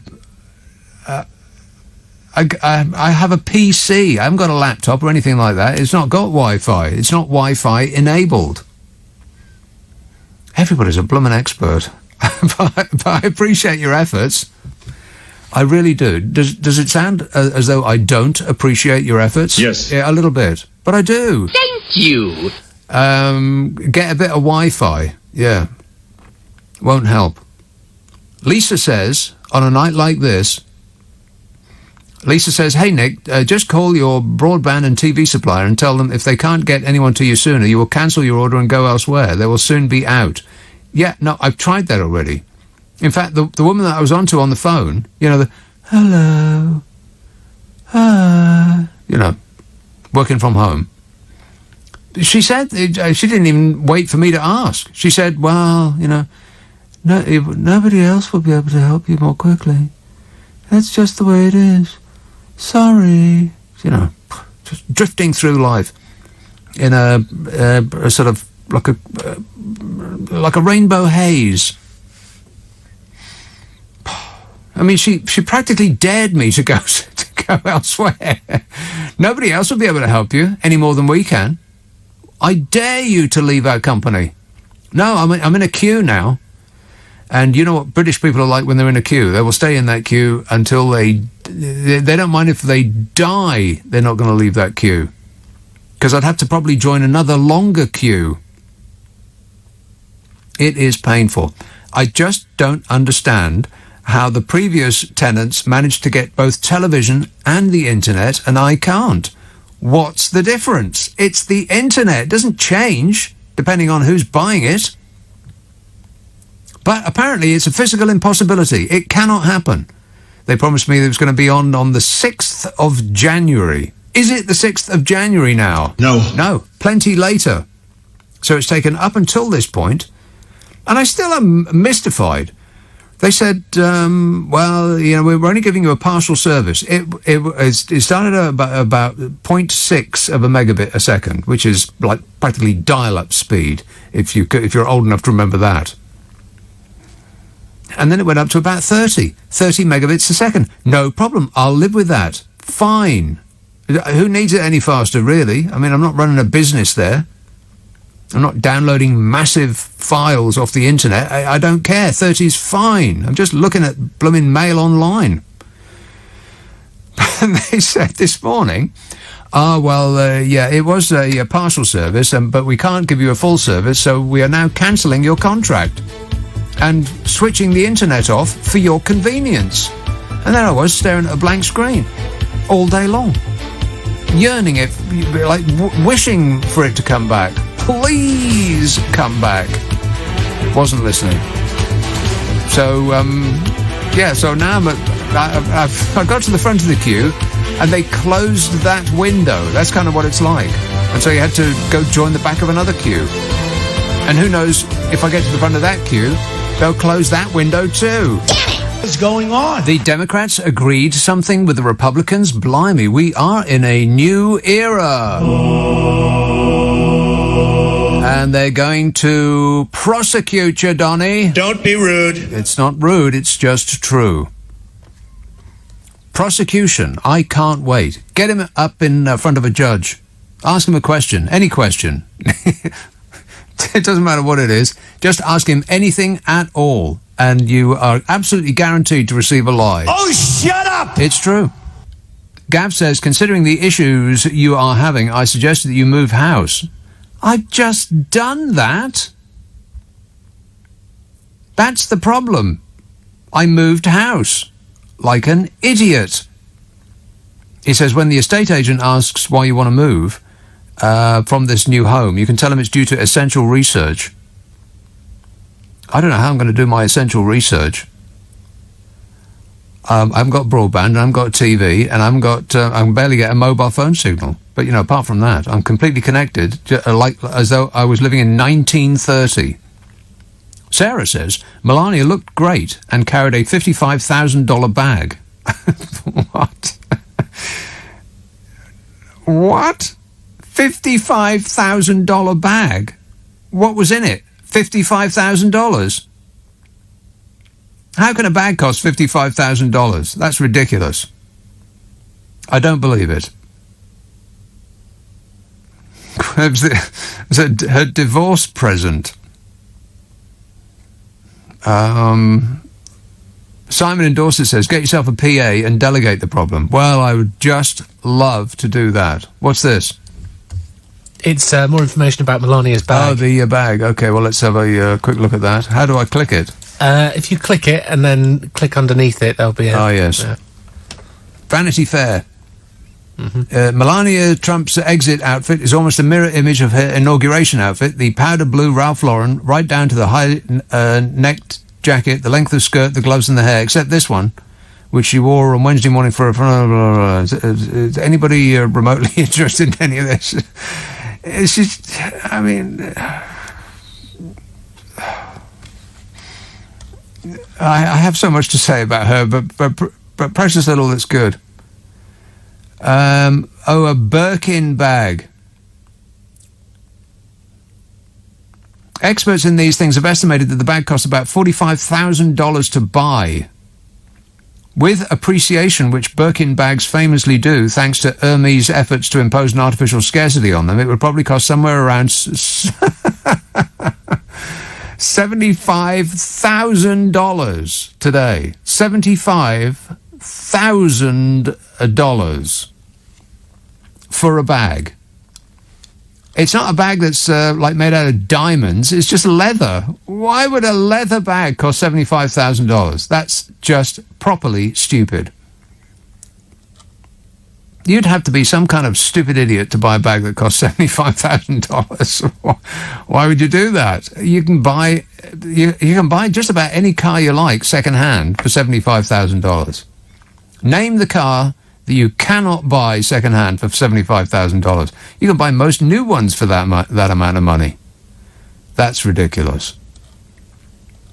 And his ding-a-ling fans still think that Donald Trump is on their side. He's got a bride that he bought off the internet who's got a $75,000 handbag, and the ding-a-lings still think that he's on their side.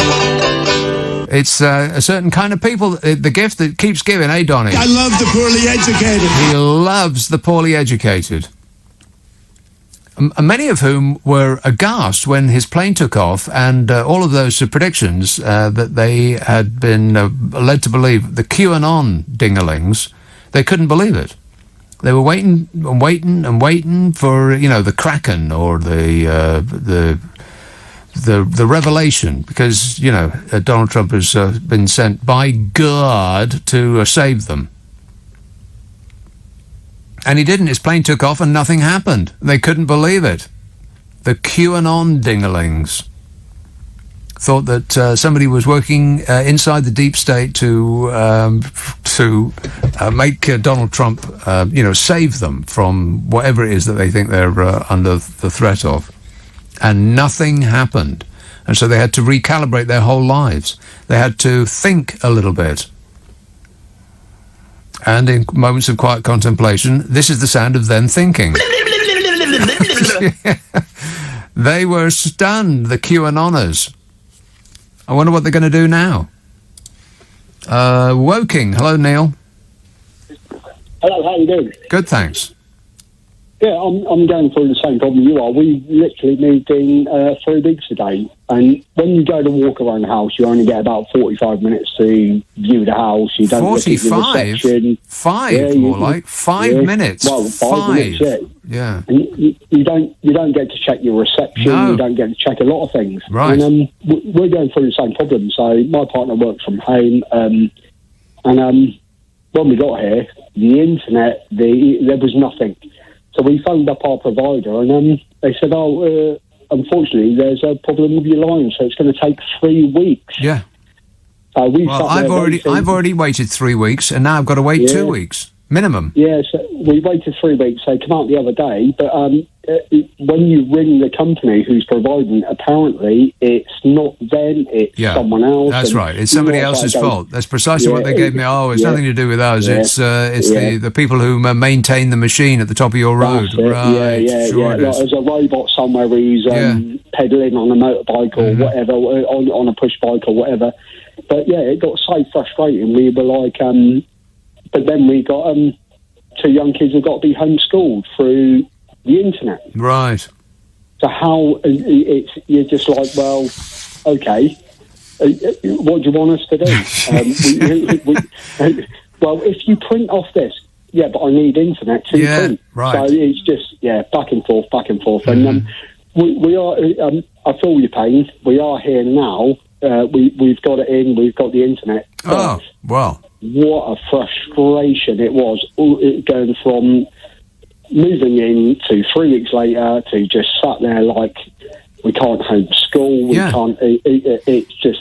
And they practically dared me to try another provider. It's nothing to do with us. It's somebody else's fault, and we can't. That's it. And they've closed your account. We haven't, and you're right. Sure. No, you're 100% bang on the nail. And I run my provider, who's totally different to my partner's, and they said, "Well, we'll put it on record because you can't get a signal.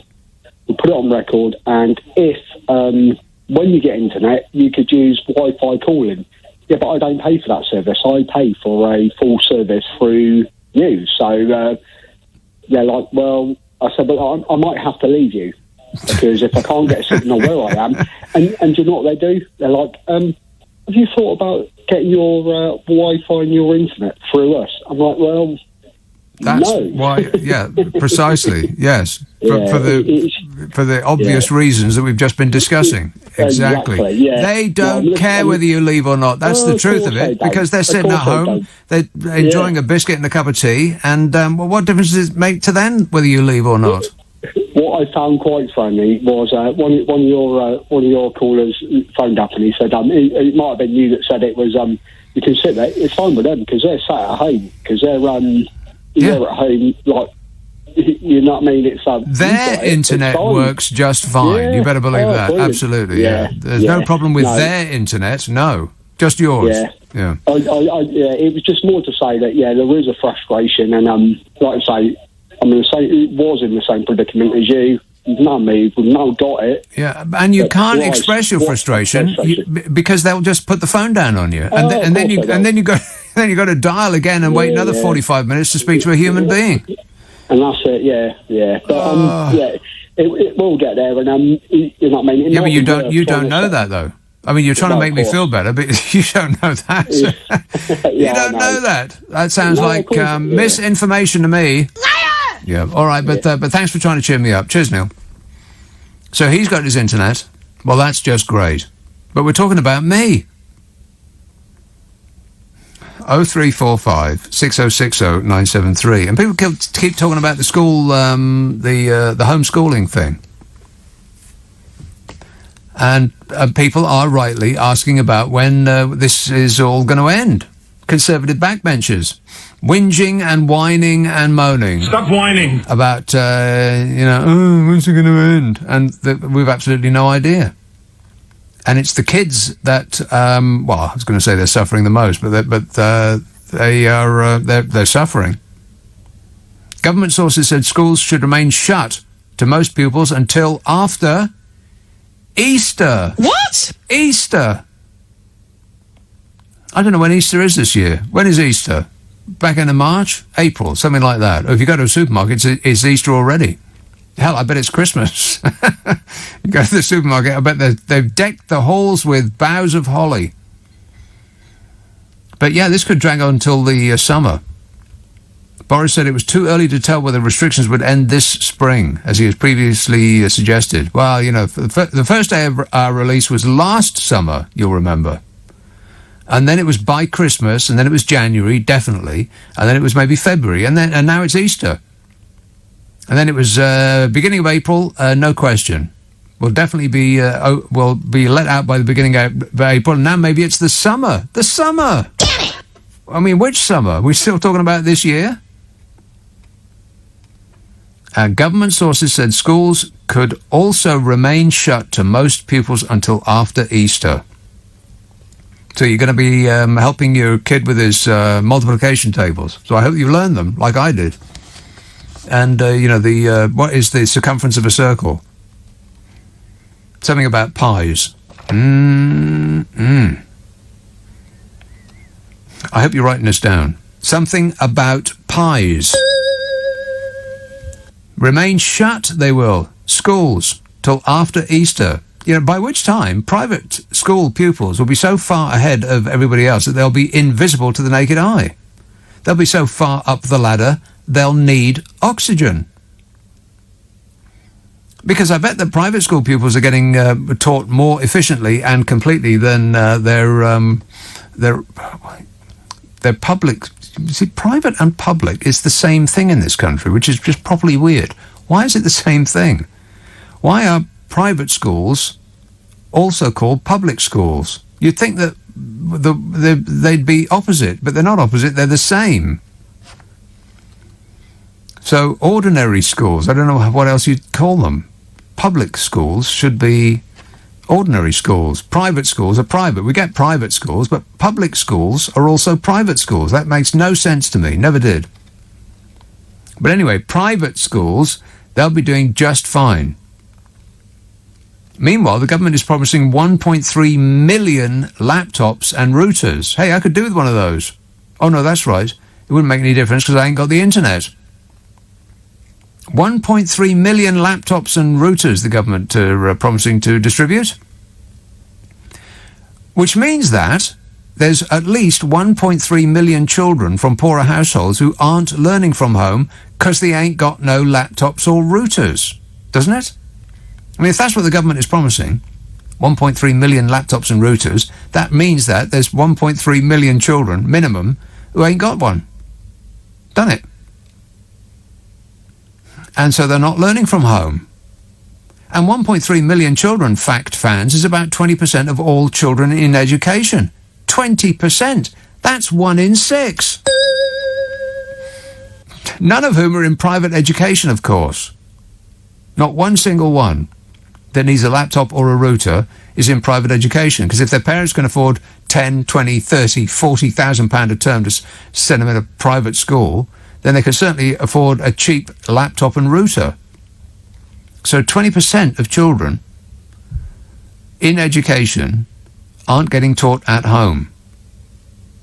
But the private school kids are. You know, as though those children actually need any more of a hand up.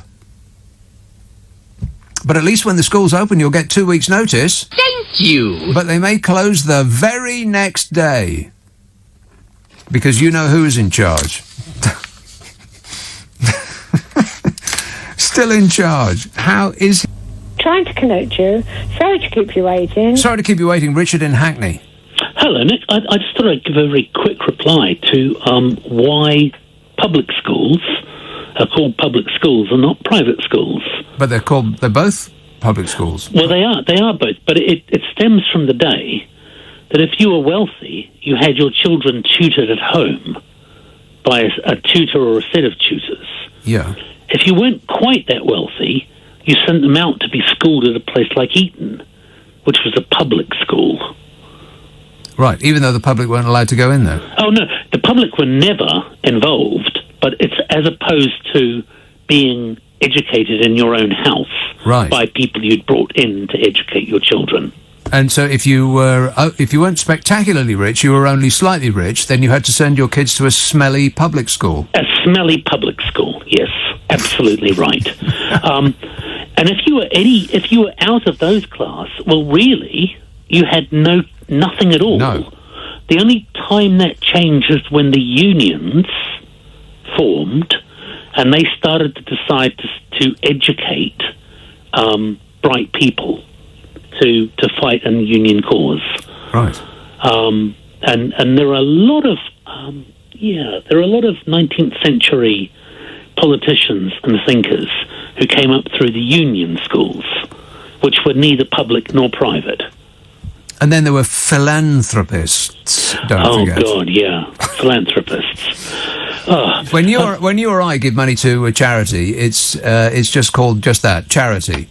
But when people give an enormous amount of money that they probably saved by banking in Belize, then they are called a political donation to the Conservative Party. Well, that no investment pays out quite so handsomely as donating money to the Conservative Party. I've just been looking at the responses online, because apparently the Daily Mail is having a thing of a third of our students at home do not have laptops, so we are forging, a charitable trust with businesses and you to provide schools with laptops. Yes. But isn't that what I pay my taxes for? Well, exactly. The government just said they're going to dole out 1.3 million laptops and dongles, or whatever it is. But only only if we, the people, pay for them via the Daily Mail, I'm guessing, because that's how it sounds. I mean... It's the Mail what won it. I mean, just to branch off slightly, in the same highway, slightly different lane... Yeah, different tack, yes. Yeah. I'm getting very tired of hearing that all of our woes are down to this new Kent version of the virus. Yeah, they were saying that it's much, much more deadly. Be afraid, be very afraid. Yes. And then they told us that it's the ordinary virus, the common or garden ordinary virus, is killing 10 out of 1,000 people, and the new one is killing 13. Well, that's not such a difference, really, is it? Yeah. Well, no, but it is, kind of, because, I mean, here in the UK, we have the highest per capita death toll of anyone in the world. Yeah, I wonder why that is. Right. No, that's absolutely not because the government has not taken it seriously since day one. No, of course. No, it's absolutely not because we went into lockdown and then we went into eat out to spend out, i.e. mingle as much as you can, and then we went back into lockdown. Yeah, and Boris said... Here we go. Okay. Yeah, follow me to the restaurant. You can and you can mingle in there with you can eat all you want and get a side order of COVID absolutely free. That's right. It's not because when the care home staff said, listen, we are absolutely drowning here. We have no PPE, we have no extra staff, we have no isolation or even advice on isolation. Right, please stop sending us sick people from the hospital, is what they said. But Matt Hancock was completely on top of that. He offered them a badge that they could buy for £3. That's right. No such badge actually became available. Right. Now, I'm not going to mention the track and trace system that we spent $12 billion on. Tracing, forgive me, contact tracing. Yeah, only about £28 billion so far. Still doesn't work. Never mind. Well, it's only money and dead people. I'm certainly not going to mention the app that we decided we would build it from scratch, even though Google and Microsoft offered to build one for us. Yeah, but what do they know about computers? Well, obviously. And I mean, it's not like we could also buy one from another country that's already done it. You know, the little old South Korea managed to get a fully functioning test and trace system with apps and everything in February last year. A year ago, and they did it for about £3.50. That wouldn't be the little old South Korea that has a higher population than us and a higher population density than us. Oh, it may have a higher population density, but I think it's about 23 million. And you know how many people have died there so far? 7! 23 million people, 7 deaths. But let's just get this into perspective. The reason that we have the number one death rate in the world is not because of government incompetence or a failed track and trace system or a failed app system or from the put your left leg in, take your left leg out, put your left leg in. In, out. Response to lockdowns. Yeah. It's because the virus in the last 2 weeks has mutated from being 1% deadly to 1.3%. Yes, exactly right. Yeah. I mean, if that hadn't happened... If only they could have seen that coming. Yeah, I know. Who would have thought it? If only we hadn't have disbanded the pandemic response team. Yeah, and guess who did that? Fill me in.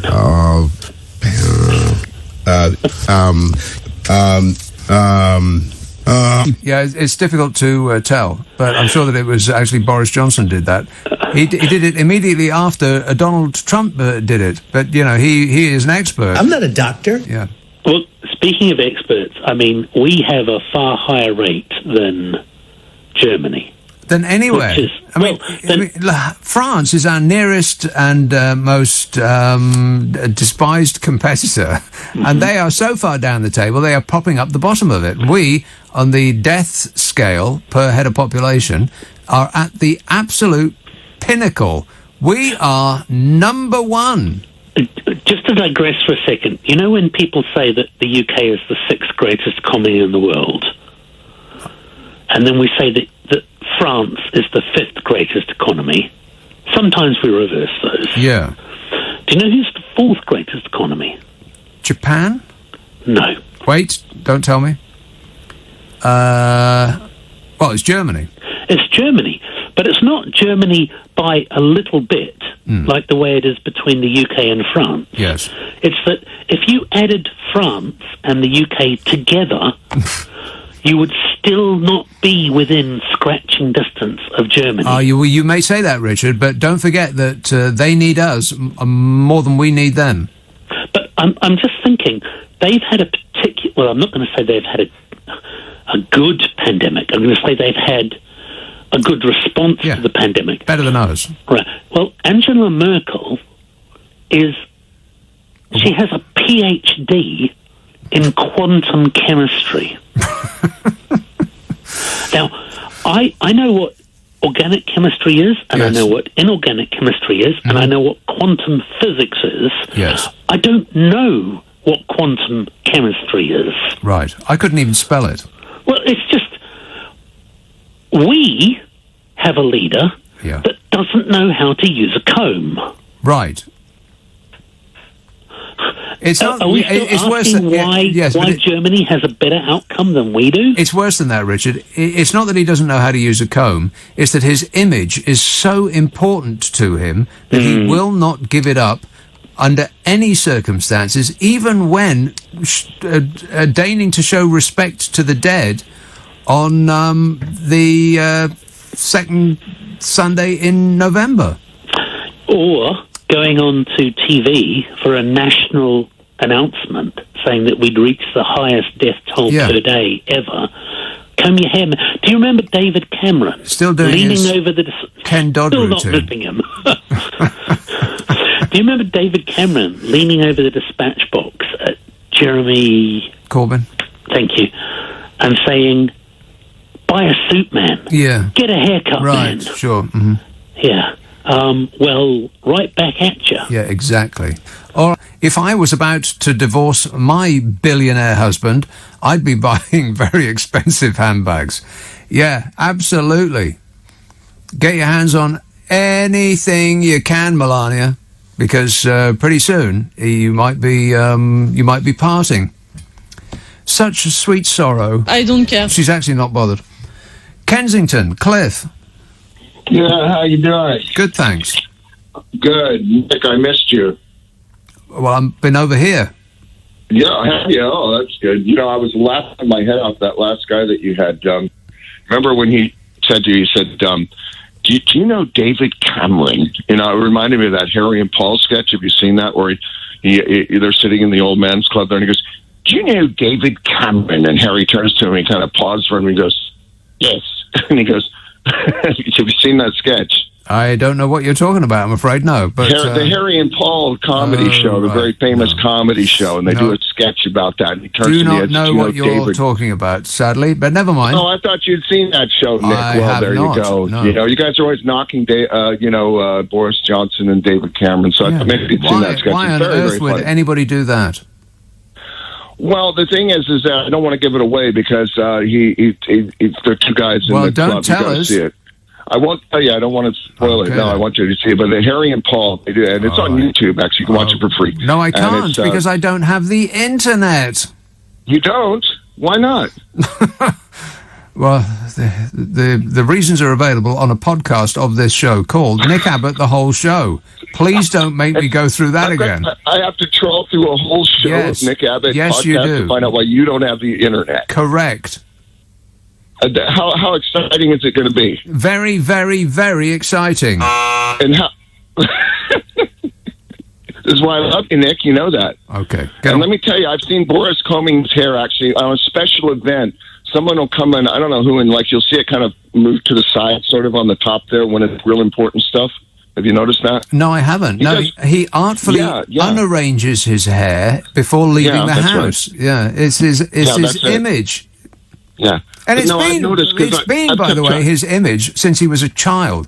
I saw they printed a picture of him in school, He must have been, I don't know, like 13 or something like that. Which person on earth has the same haircut when they're 50 as they had when they're 13? Tell me which person that is, apart from you-know-who. Him.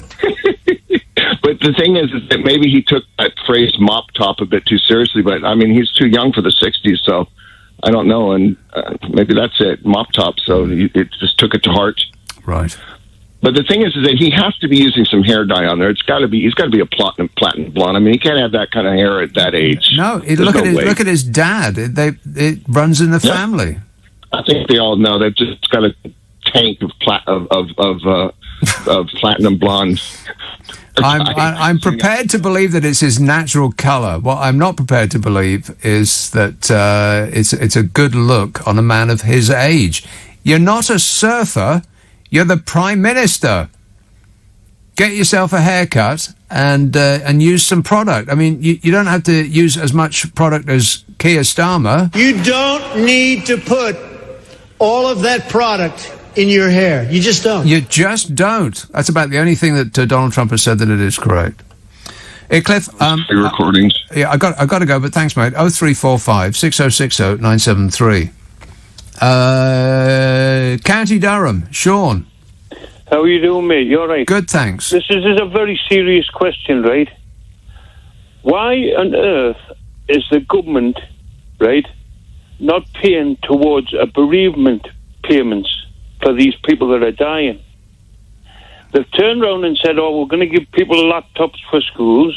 They're going to give people 80% of their wages. But the people that are struggling are the ones that are bereavement. Why are they not giving so much towards their funerals? Well, that's a good point. They knew in that program that was on 10 T's the other night there, right? I'm fuming. This government, Boris, that all your Tory callers are saying, don't blame him, don't blame him. It is him to blame. They've known that. They've known this since January the 3rd, Nick. They've known what? They've known what since January? They've known about this virus. Oh, well, they knew. January the 3rd. Yeah, you're not talking about this January. You're talking about the previous, a year ago. Yeah. But they knew about it before then. They knew about it in December, probably November of the year before. Exactly. So how can they turn around and say then that there wasn't a deadly virus? That's what they said on the programme the other night. No doubt. Well, one of the reasons that we weren't ready, apart from 10 years of underfunding the National Health Service, so that we had fewer beds than any of our competitors, and fewer doctors than any of our competitors, and fewer nurses than any of our competitors, and so we were woefully unprepared. He also disbanded the government office that was charged with preparing for a pandemic. About a month before the pandemic hit. I mean, if conspiracy theorists want to get stuck in, then there's a plate of meat for you. Nick, we were told 3 years ago that there could be a pandemic coming. Of course, yes. It's worse than that, Sean. If you went to the cinema, I keep saying this, if you went to the cinema at any time over the last 30 years, you would have been very unlikely to go to a multiplex that didn't have some film that showed this exact scenario. Nick, I tell you what it is, mate. These people that are bereaved families now have had to fork out £4,000 through no fault of their own, through a government that couldn't give us a damn about people, right? Now they've got to go through all this £4,000. Where are they going to get £4,000 for? Well, Nick, why doesn't the government help these bereavement families, mate? Well, that's an excellent question, Sean, and I feel that I know the answer, but I think we all know the answer. They're spending billions of pounds on that train that nobody wants. Well, it's worse than that, of course. They're spending hundreds of millions of pounds on spraying PPE contracts all over their mates who have absolutely no experience of delivering PPE. They're saying that they're going to give £500 for people that's isolating. Right. What are the people? The people that have lost their families, man. Yep. Well, my brother died in May, 57-year-old. Well, I'm with you, and I understand what you're saying, and I don't know what the answer is. I suspect that I do. It's a lack of concern. It's that this issue hasn't been waved around because people who are suffering aren't really in the frame of mind to be complaining loudly. You know, being as how they're recently bereaved. No, I completely get it. Thanks, Sean. 0345 6060 973. You can text 84850. Email nicka@lbc.co.uk. And if you're on Twitter, it's @LBC. Kath in Chingford says, did you see Dr. Fauci do his press conference yesterday? He looked visibly 10 years younger. He did. They did a side-by-side comparison when he was with Trump on Twitter. It was stunning to see. Yes, he looked revivified. It looked like he'd been gifted life. It looked like he hadn't slept. They did do it side by side, and now he looks full of vim and vigor, and it's like he's in colour. When he was standing behind Trump, putting his face in his hand in horror at Trump, dribbling on about introducing bleach, disinfectant, not bleach. Trump fans always ring in and say, no, he didn't say bleach, he said something else. Disinfectant, what difference does it make? You try introducing disinfectant into your body and see if you can tell the difference between that and bleach. But yes, Fauci looked like he was in black and white when he was behind Trump. But now he's in full colour. Mike in Ipswich says, I've read that. If I was about to divorce my billionaire husband, I'd be buying very expensive handbags. Yeah. She's done. That contract is over. She's out of there. I bet she can't wait. Not that, I think they probably deserve each other. I have no special place in my heart for Melania. Who does? Talk about an ice queen. Complicit, I'd say. Linda in Berkshire says, I'm sure there was an identical promise of 1 million laptops last March. Is this promise going to be rolled out once a year? Yeah. Yeah, no doubt. Because if they say they're going to do something, it obviates the need to, actually do something. It's another one of these I'm gonnas. Oh, I'm going to do this, I'm going to do that. Don't worry about a thing. It's the problem solved. And people will think, oh, well, thank goodness for that. Now we can go start worrying about something else. Meanwhile, they haven't done a blooming thing other than say that they're going to do something. But at least we've got Gavin Williamson in charge. We're running late. Kat texts, this is in relation to the news at the half hour. She says, or he, sexist, says, a man sent a haggis into space, Nick. One question, why? I don't know. But as you learned on this show, it was the nearest that a haggis has ever been to space. And that is probably completely accurate. How Zora Sullivan managed to keep a straight face when she read that, I do not know. She's an expert. This says, I pay £16 a month to my mobile phone company and have unlimited data, calls and texts, and I hotspot my computer for it.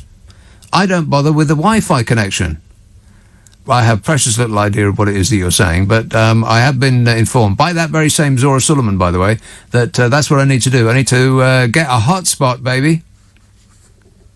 I wish I'd known that earlier on, because in a blind panic, I went on the internet and just bought the first thing that I could see that would squirt the internet up my computer.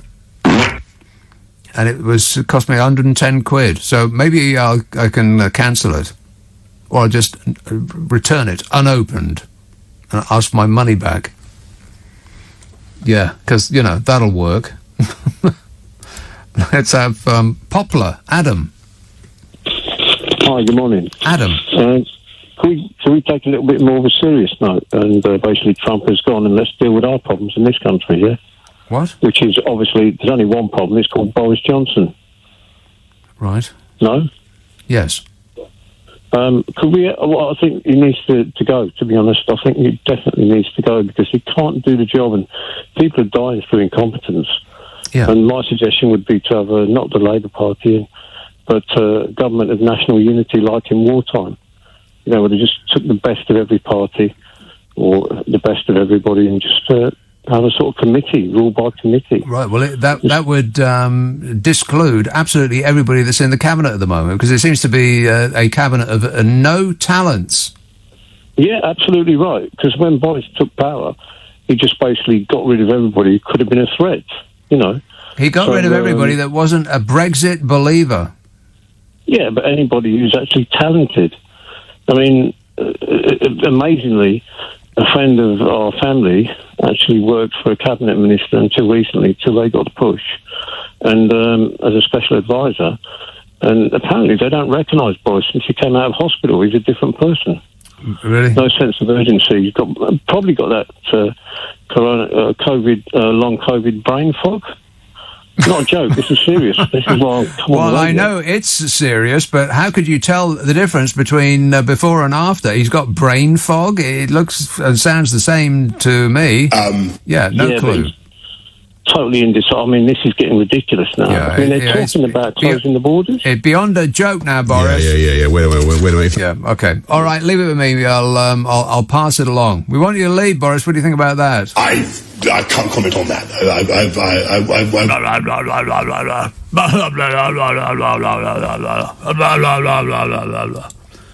Painful. Leatherhead. Hello, James. Oh, hello there. How you doing? Hello there. I just wanted to bring up something of what might be a contributory factor to the amount of positive tests going up. What happened was my fiancée, she came into contact with someone with COVID. She went for a test. That test came back 2 days later as inconclusive. Went for another test. That got lost after 3 days. And then went for another test. That came back after 5 days, another inconclusive. By which time it was 10 days, so we'd self-isolate anyway. But what a joke. And also, I asked them if it was a private firm. And apparently they're a private firm doing testing place. Great. I know, it's great, isn't it? But yeah, I mean, so what they're doing is they're keeping people at home for nothing.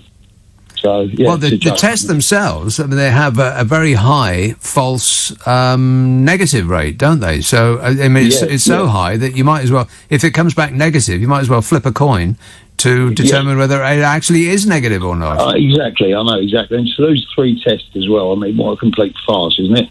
It really is. But, she's okay. But, so they privatised that as well. Yes, God, is there any way of making money out of this pandemic that they haven't thought of yet? And I asked the lady if. I asked the lady. I asked if it was a private firm. She said yes. I asked her for the name, and the name was Test and Trace or Track and Trace, and that's the name of the firm. Yeah. So, Contract tasting. Tracing. Forgive me. Contract tasting. Yeah. Okay. All right. Thanks a lot, James. Thanks for the bad news. Angela says, I thought the UK banned flights from Portugal last week due to the Brazilian variant. What happened to that?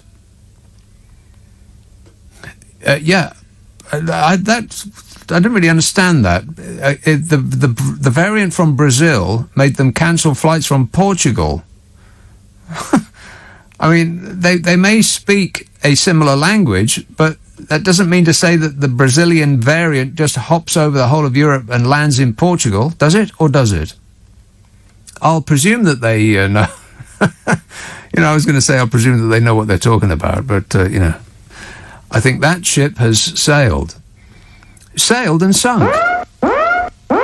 PSG, not the football club, presumably, tweets, the media totally ignore hospitality and what more lockdown will do to our country. No, they don't. They're forever going on about the hostility business. It says, when all pubs and clubs and restaurants and gigs disappear, people may take notice and miss them. Our country is changing in a terrible way. Correct.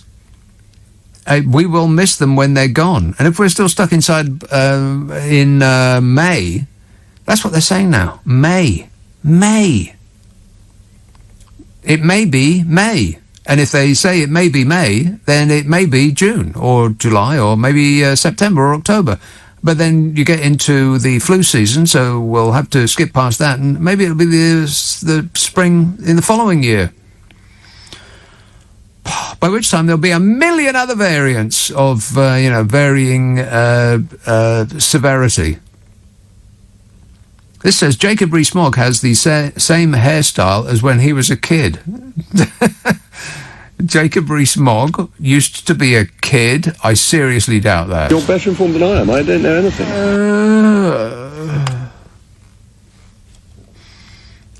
Let's have a call in. Did I just do the Leatherhead one? I did, right. See, I'm way ahead of schedule. Eastbourne, Robert. Hi there. Hello there. Basically, comment on the fact that, Boris Johnson, yes, he looks like a clown, is kind of counterproductive. It's like the exact same thing the Tories were doing about Jeremy Corbyn.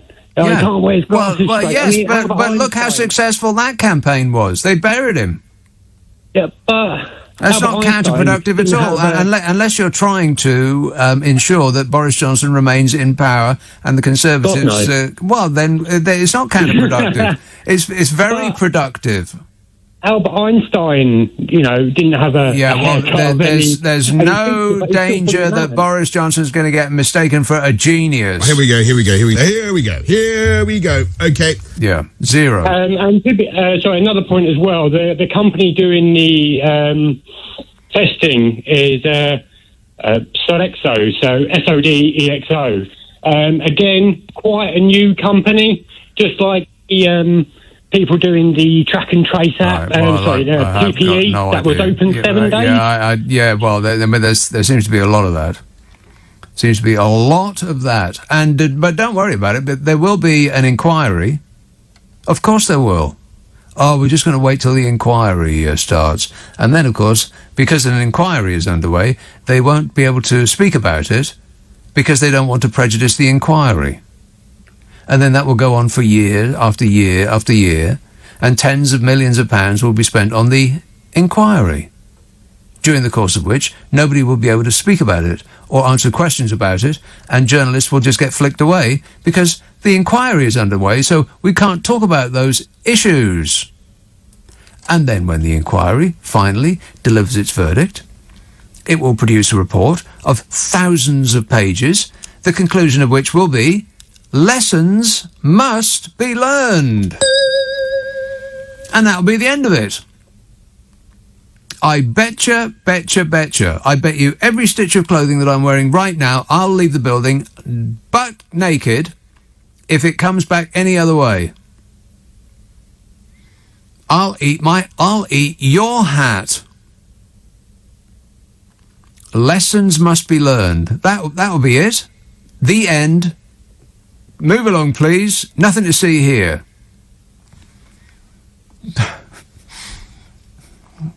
That's what's coming our way. I'm telling you.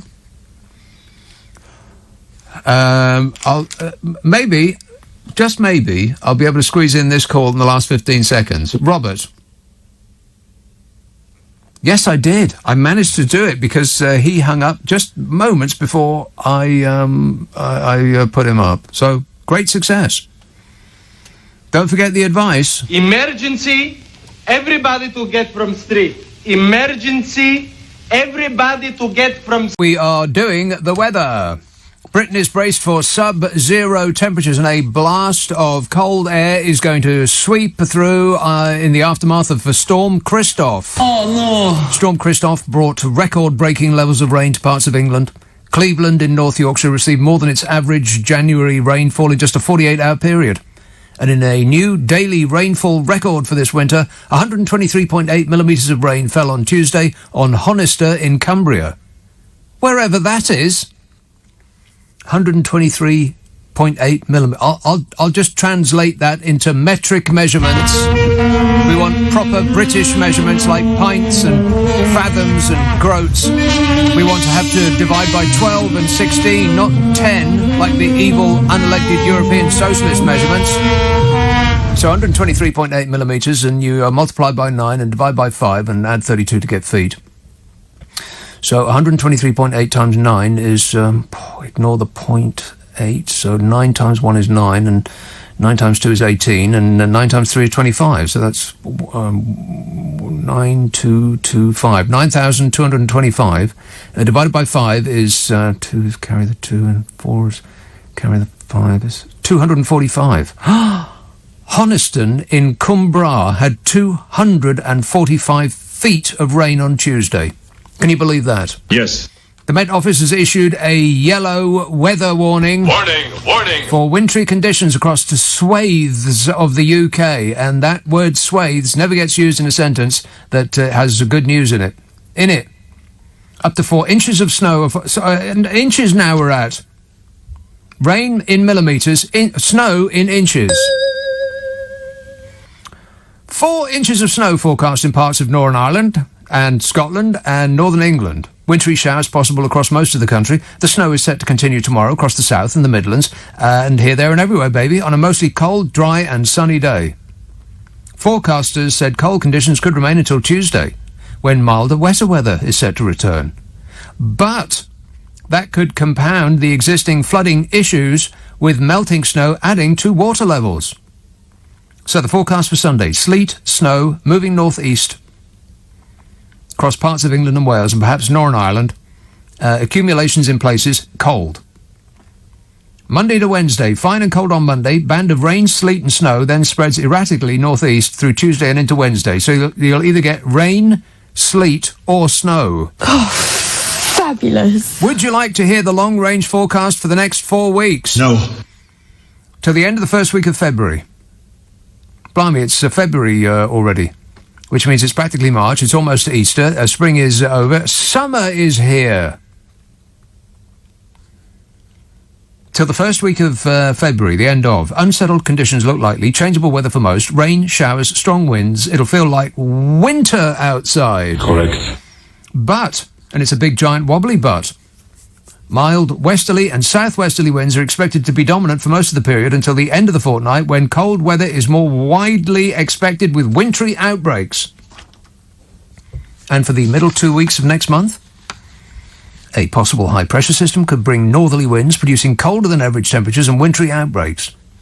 The second half of February is likely to have a mixture of weather types, with periods of wet, windy and milder weather interspersed with drier, calmer, colder periods. Wet, windy and milder weather interspersed with drier, calmer, colder periods? We'll take it! Meanwhile, the planet is in great peril. Last year tied 2016 as the hottest year ever recorded globally, according to statistics gathered by the European Union. No! In 2020, temperatures globally were an average of 1.25 degrees centigrade higher than in pre-industrial times, the EU Climate Agency Copernicus said. But as they are experts in possession of facts, no one is remotely interested in anything they have to say. They issued a statement about this, which said, data also shows that 2020 was the hottest 12 months ever in Europe, driven by an extra warm start to the year. And it's all thanks to global warming. Thank you. The records also confirmed that 2010 to 2020 was the hottest decade ever recorded, since magma was squirting up out the ground.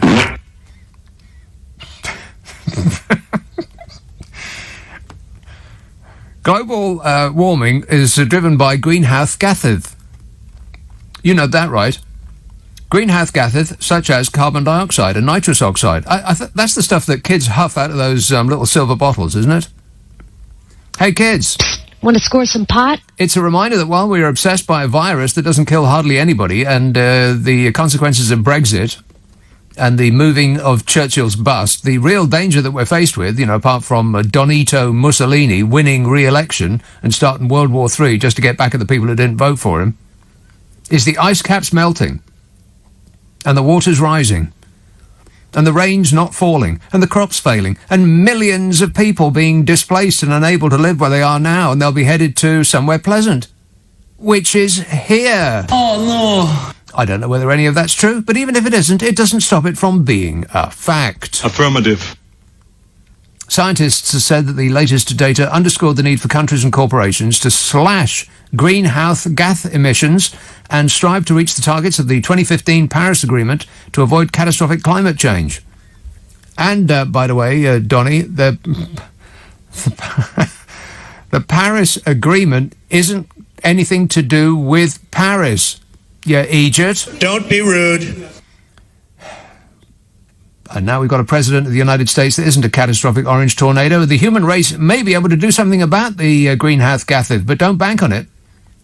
I would say buy shares in Water Wings right now. This planet's going down. 0345 6060 973. What do these people want? Monmouth. Hello, Mel. Oh, hi, Nick. Mel. I thought I'd get it incorrect with some good news for you. Good news? Because, good news. Let me get comfortable. Okay. Okay, carry on. You comfortable? Sitting comfortably in your chair? Yes. Right. Okay. I remember when the first lockdown came around, you were going on about your teeth and saying that you had... Going on about? Well, okay, you were whinging a bit. What? You were whinging a tiny bit. Okay. Well, that doesn't sound like me. Well, okay, maybe you were because toothache is bad. A little bit, yeah. Whinging and whining and moaning. Go on. Anyway, I live in Monmouth, which is, do you know where Monmouth is? Scotland. Yeah, close. It's Wales. There's no evidence to suggest that it's in Wales. Prove it. No, none whatsoever. In fact, actually, I can walk in and out of England without even noticing it. Yes. Which is a bit tricky now with all the lockdowns. Of course. It's against the law. Watch yourself. It's totally against the law. But what I wanted to tell you is if you have toothache again, or if you need to see a dentist, right, my dentist, Miles, who is absolutely lovely, he looks like Poirot. He's very droll and very kind of laid back. He's got a moustache. Yeah, he's got everything. No. I don't want anybody hovering over me with a moustache. Bits of food will be falling in your mouth. Shut up. I'm sorry, he doesn't have a moustache. I just said yes straight away. Oh, right, so you were lying about that. Misinformation. But he kind of he's a bit plump and he sounds his hands behind his back and he's very droll. Anyway, whatever. He stayed open for the entire, when everything was in lockdown, he stayed open. Yeah. And I'm just saying... By the way, did you just say he drools? No, he's very droll. Oh, droll, right. Not drools, droll. Right, okay, I've got it. He's very droll. Yeah. So if you need to see... And he's so nice, and he's such a good dentist. And even better, do you know what he does the... he does all the... he goes to the prison. There's a prison in Us, which he probably... So he drools and he's in jail. No, he's very sweet. He's really, really nice. He's old school. Yeah. He takes his lunch from 1 till 2. He's old, he drools, and he's a prisoner. Go on. No. And so I've got to see a dentist and a hygienist throughout the whole period. Wow. And how do your teeth feel? Great. And he said to me, he said, no, they do. Your teeth feel great. It's like a miracle. Okay, I'll tell you one more thing. Yeah. I'll tell you one more thing that makes you laugh. Well, I'll be the judge of that. Well, not me. He's so sweet. He said, bearing in mind, he said, anyway, I'm not going to go through that again, but he said he does the teeth, he goes to the prison, right? He does the prisoners' teeth as well. And he said, do you know what, Mel? He said, some of them are murderers and rapists. He said, but they're all right, really. He said, you go out for a pint with them. It's not... He didn't know what they were in there for. Old, drooling, ex-con psychopath. No, it was just like, he's just a nice person. Yeah, sounds like it, yeah. Anyway, I wouldn't let him anywhere near your mouth, though. Don't do that. He's an excellent dentist. So anyway, if you get stuck next time, just I'll pull my own teeth out. Thanks a lot. All right, thanks a lot, Mel. What is it? An unsolicited testimonial. What was that about? Somebody's dentist. I don't need no dentist. Well, I don't know whether I don't need no dentist. I suspect that there's a hole in my tooth. Dear Liza. But you know me, I never complain. Stop whining. Matt in Lewisham says Condoleezza Rice would have made a much better president than Biden. How'd you know?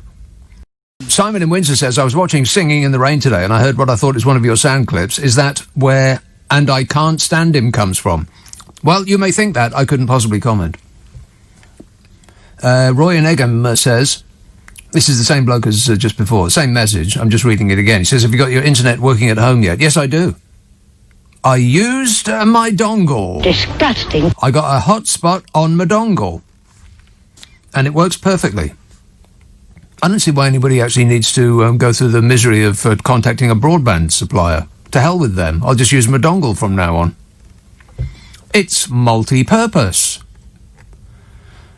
This says, why have the CV people not told to shield? CV. Only the CEV people have. Surely things are worse than last March when both categories were shielding. CV, CEV. What's that? I thought you might know. I think CV might be coronavirus. Ah.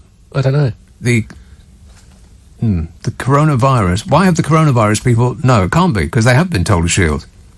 Everybody's been told to shield. You have to act at all times as though it's coming for you. Why have the CV people not told to shield, is what it says. Oh, clinically vulnerable. Clinically extremely vulnerable. I don't know. I thought they had. Everybody's shielding. Let's have a Bloomsbury. Sophia? Bonsoir, comment allez-vous? Comment estai? Buonasera. Right. Allen was silent. Yeah, exactly. Bye-bye. Mm-hmm. Actually, I have an excellent dentist I can recommend just off... No, thanks. Great Ormond Street. Right. He has 5 different practices. 5? Well, they're still practicing. Well, one of the others would do you if you turned up. Right. They'll do me if I show up. Really? And how about the dentist? Yes, I know what you mean. No, he's very good, very good. And talking about the way the American public are getting a bit in problems because they elect one administration and then the next one comes along. Yes. And undoes all the things that the previous one all the ding-a-ling things that the previous one did. Ding-a-ling. Yes. And then the next one comes back and reverts them back again. Right. So I do believe Putin's going to be there for 20 years now. Rootin', tootin', shootin', Putin. I wouldn't be so sure. I think that there's a wave of dissent happening in Russia. He can't cling on forever. До свидания. Нет. Right. Okay. Also, about the Nobel Prize, because I did actually discover quasars, and another lady did. You discovered what now? The big stars, quasars, next to the suck in the black hole. You discovered quasars? Oh, yeah. Right. I had an interferometer, and I knew the geometry. Who doesn't? Well, I was working for a scientific institute at the time. I seriously doubt that. Quasars, aren't they the people that make porridge? In Cambridge. And this lady had the same problem, and we found out because after the Nobel Prize was awarded, the supervisors got it. Both our supervisors got the award. Yeah. But now she's finally got a gold medal, and so she's getting a reward back for it. Right, well, you make a lot of sense. But then now saying that giving MBEs to people who say that the last planet in the solar system is Neptune, and we all know it's actually Pluto. MBE, is it a 318? A 320? Yes.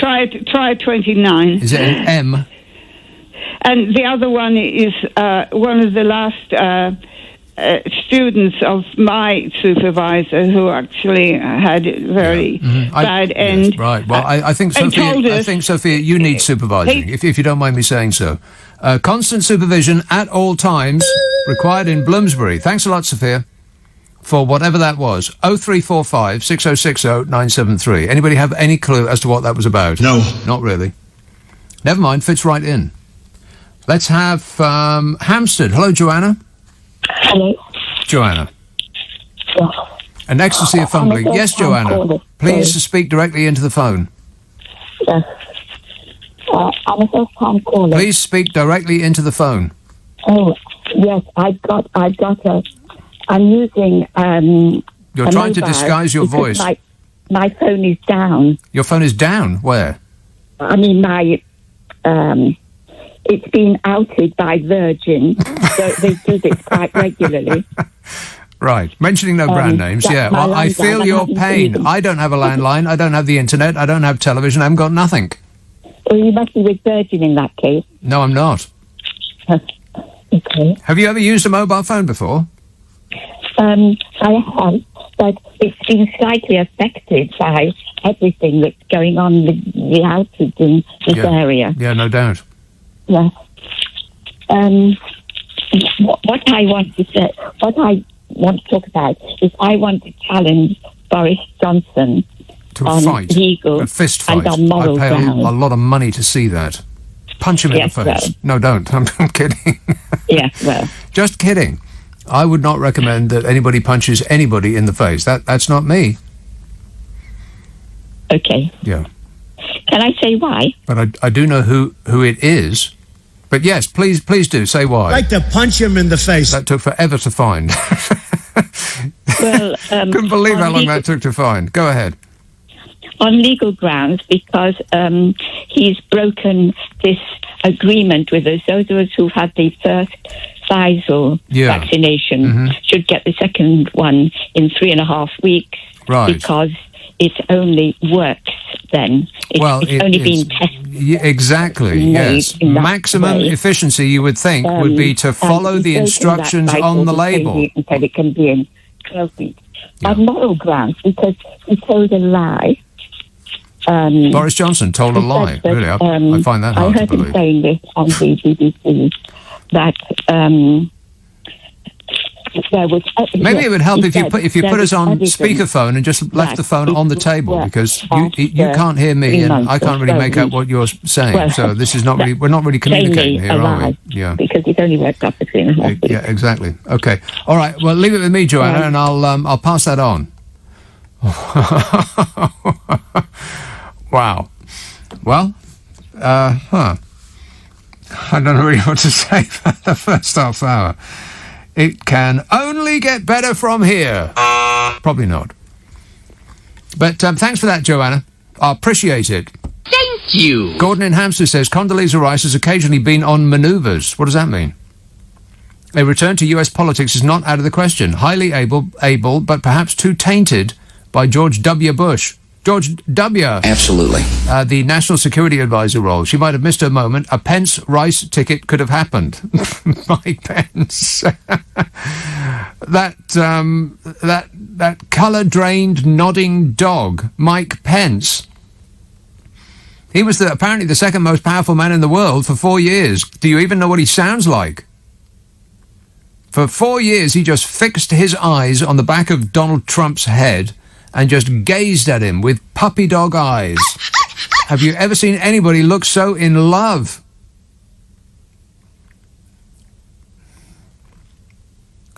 Pence. Oh, come on. Let's put that stench behind us. He's got the stink of Donald Trump all over him. We're trying to rid ourselves of the very memory. Not trying to drag it back. Hey, Gordon, you lost. Get over it. God, he's looking forward to the next election. Can you believe that? Let's just bathe and wallow in a little bit of boring, shall we? Just for a while. 0345 6060 973. Southampton. Hello, Simon. Nick. Hello. Simon. That was 2 in a row in the Nicky Abbott show, wasn't it? I think it was more than 2.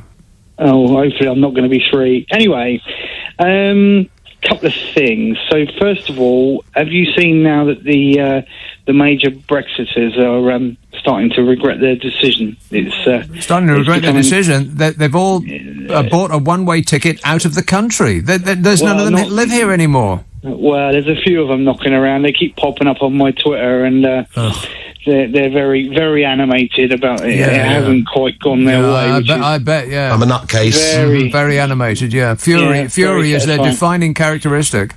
Well, we'll know once and for all if it was a mistake. If Brian has a U-turn, but we'll wait and see. We'll wait and see. Don't encourage him. Oh God, I'll put the flag up now. Just a point of interest, really. Have you seen any of the new coronavirus TV ads? No, I haven't got the television. I don't have TV, and I don't have the internet. I haven't got satellite television. I haven't got aerial TV. And I barely get a mobile signal where I live now. Well, and the postman can't find me. Oh. Well, sorry about that. Yes, I saw them yesterday, and they appear to be narrated by the same guy that did the 1980s Falling Tombstone AIDS adverts on the telly. Oh, God. Now, whether that's an accident, I don't know. Whether they actually deliberately sought him out, because I must admit, back then it did actually scare the living daylights out of me. Yeah, those adverts. So maybe it was the done plan. deliberately. Yeah, but even these, I mean, I don't know what it is with this government. I just don't know why they've gone to all that effort and yet they're still a little bit fluffy. If they want to get the message across, if they want to get the message across, yes, then why don't they just go all in and actually broadcast the real reality, not the we got a problem here, guys. We need your help. Reality. We need the nuclear. Oh God, look at all these people dying. Right. Reality. Yes. I don't understand why we've always got to have the half-baked effort. Right. A little bit of fluffy. Yeah. And every time they bring in a new rule or something, they also have to have an exemption or a get-out clause. And I what can I say? I'm just fed up with it. But anyway, but I just wanted to say, did anybody else recognise the voice as being the... OK, well, we'll find out. We'll throw it out there. Graham Medley, Professor of Infectious Disease Modelling at the London School of Hygiene and Tropical Medicine, said it was an open question but not a game changer in terms of dealing with a pandemic. But that's not what Boris said. And Dr. Mike, a member of SAGE subgroup, the Scientific Pandemic Influenza Group, on modelling, SPIGMA, well, that's what it says. It said, he said it was too early to be drawing strong conclusions about the suggested increased mortality rate. But the actual Prime Minister drew those conclusions. It comes after SAGE warned scientists are only 50% sure that the variant could be 30% more fatal. So they're 50% sure that it's 30% more fatal. So that's 50% of 30, which is 150% of certitude, about a 15% probability that's... what was it again?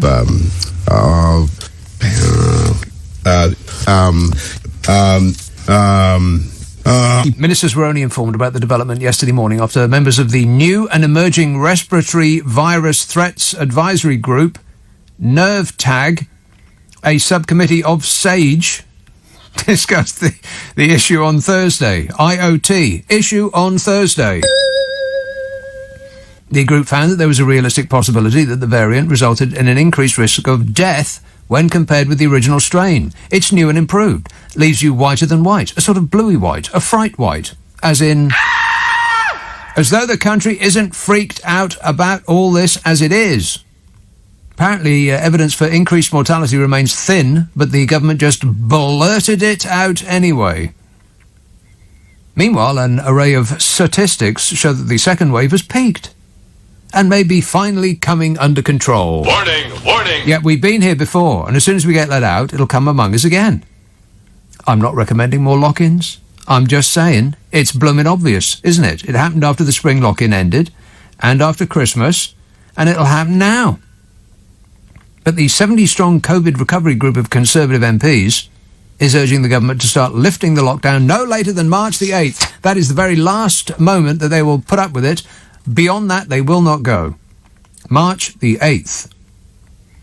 That's the line in the sand. They'll go no further than March the 8th, even though the most vulnerable will only have had one jab, like that nice lady I was talking to some moments ago, which isn't going to do much if you believe some scientists. Or you could put your faith in Jacob Rees-Mogg. You're better informed than I am. I don't know anything. Tory backbencher Craig McKinley. And I know what you're thinking. Who? Craig McKinley said some of the scientific warnings were reminiscent of Project Fear, and every time there was hope of easing a lockdown, there was a new twist. He said, it seems to me we're now being held hostage to a zero COVID policy, which is completely unattainable. Or if you do attain it, we're going to be in lockdown for an incredibly long period. That just cannot be, he said. The next thing will be, oh dear, this new variant from Timbuktu is not responsive to the vaccine, or the vaccine doesn't work against it. The South Thanet MP, a member of the CRG, COVID Response Group,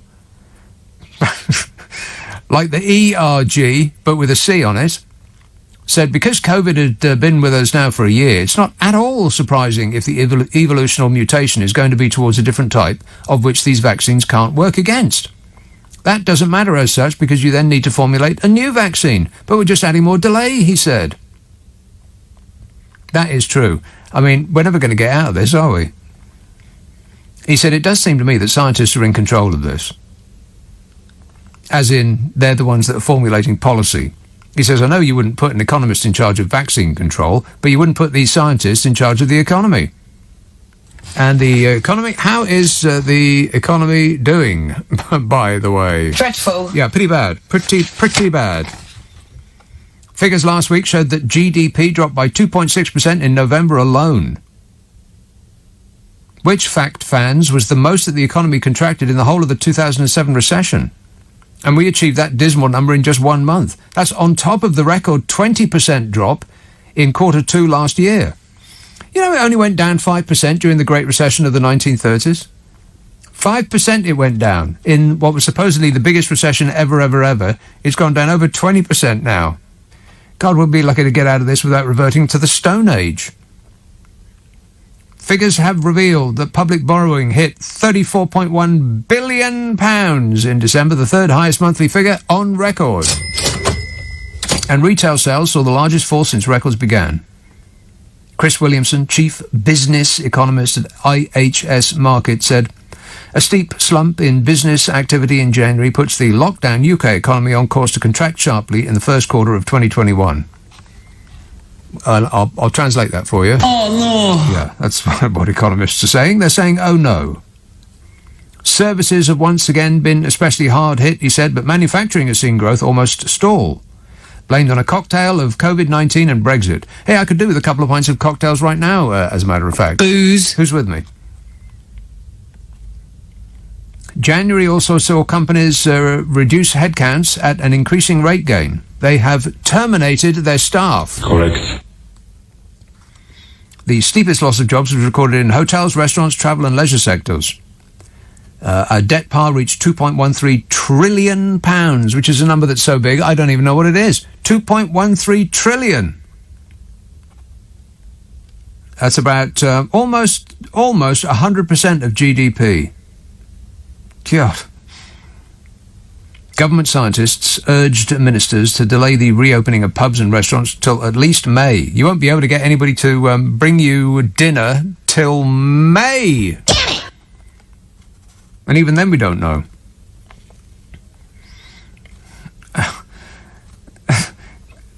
May. Whitehall sources suggested schools should remain shut to most peoples until after Easter.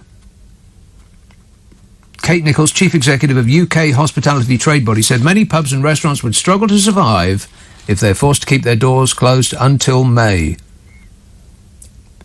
Well, most of them, I would think. In recent weeks, the Prime Minister has repeatedly spoken of a return to normality this spring. Can you remember what normality looks like? No.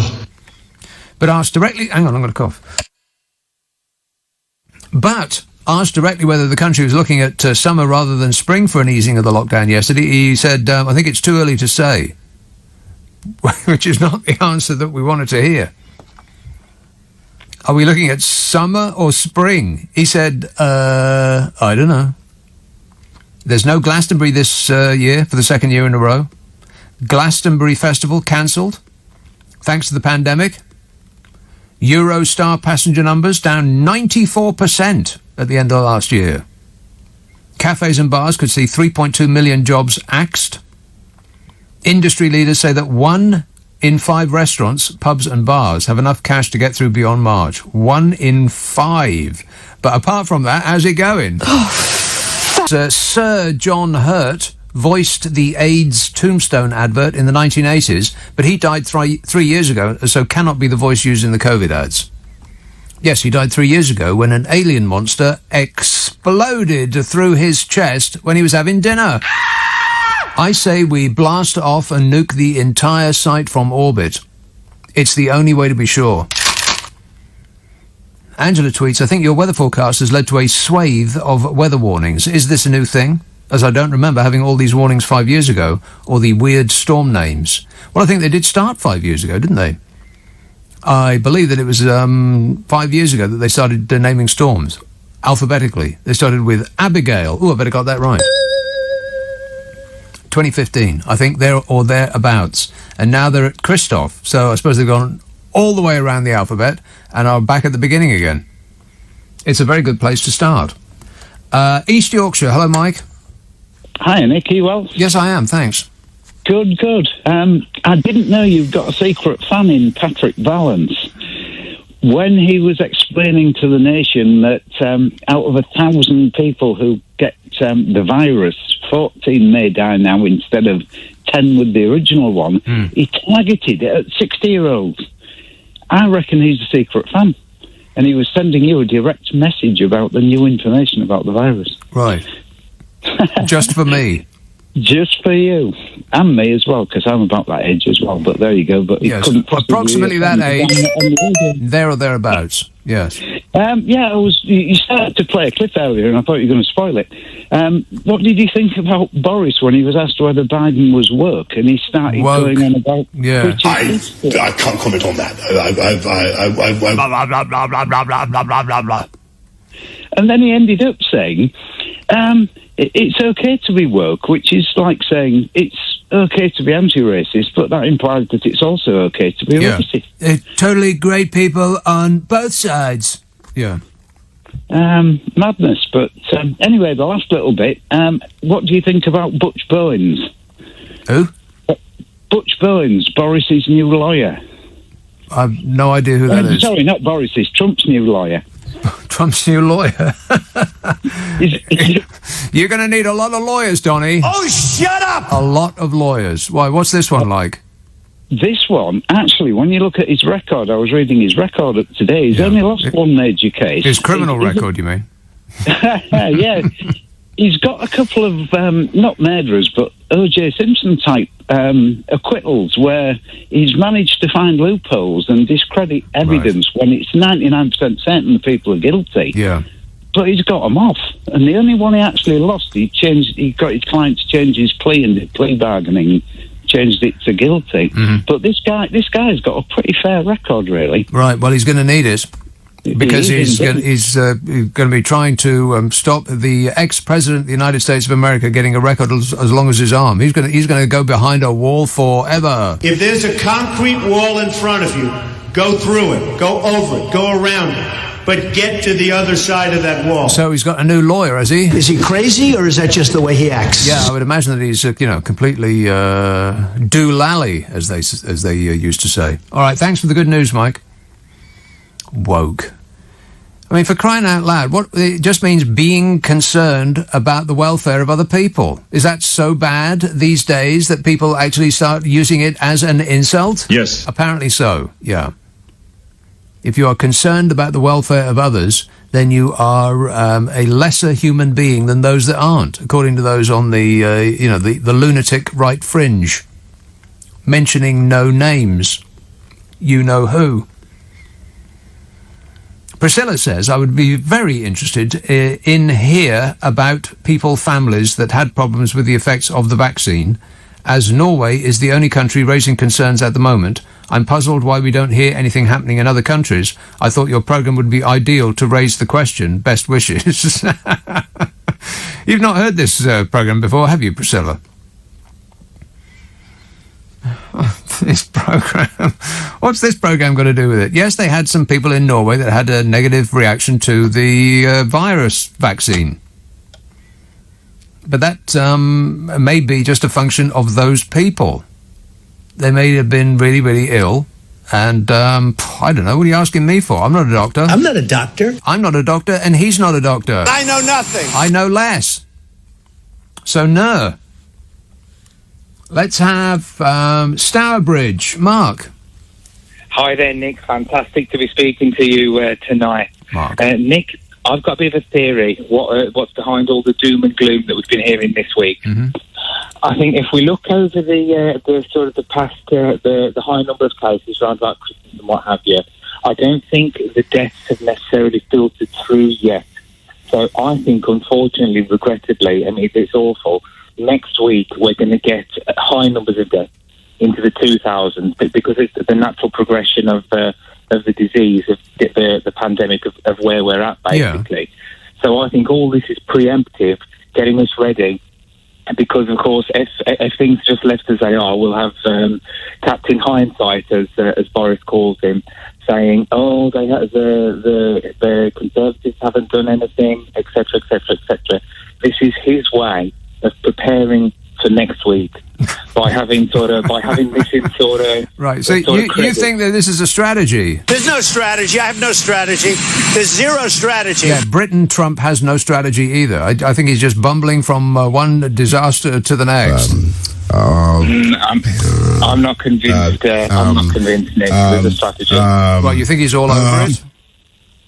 It's a strategy because things are getting better. The cases are falling. No, they're not. Hospital admission, the cases are falling. Well, they're falling as compared to last week, but they're still at record numbers compared to the first wave. By the way, the Spanish flu with the second wave was worse than the first wave, so we sort of a little bit knew that this was coming. In the first wave, though, Nick, we didn't have testing capacity. We didn't know what this was. We knew that people died. We did, but we didn't have experience of this disease then, did we? I mean, at the minute, I think week on week we're about 25% down at the last count that I checked. Yeah, that's because everybody's been locked in. That's what happens when nobody goes out, and then when we do get let out, then the predictable consequences will ensue. Oh, definitely, Nick, definitely. But at the minute, today, because we are where we are, aren't we? We are where we are. That's the truest thing that has ever been said on this show. We are where we are. Yes. You're in Stourbridge. Literally. I am in Stourbridge, Literally yes. in Stourbridge, yeah.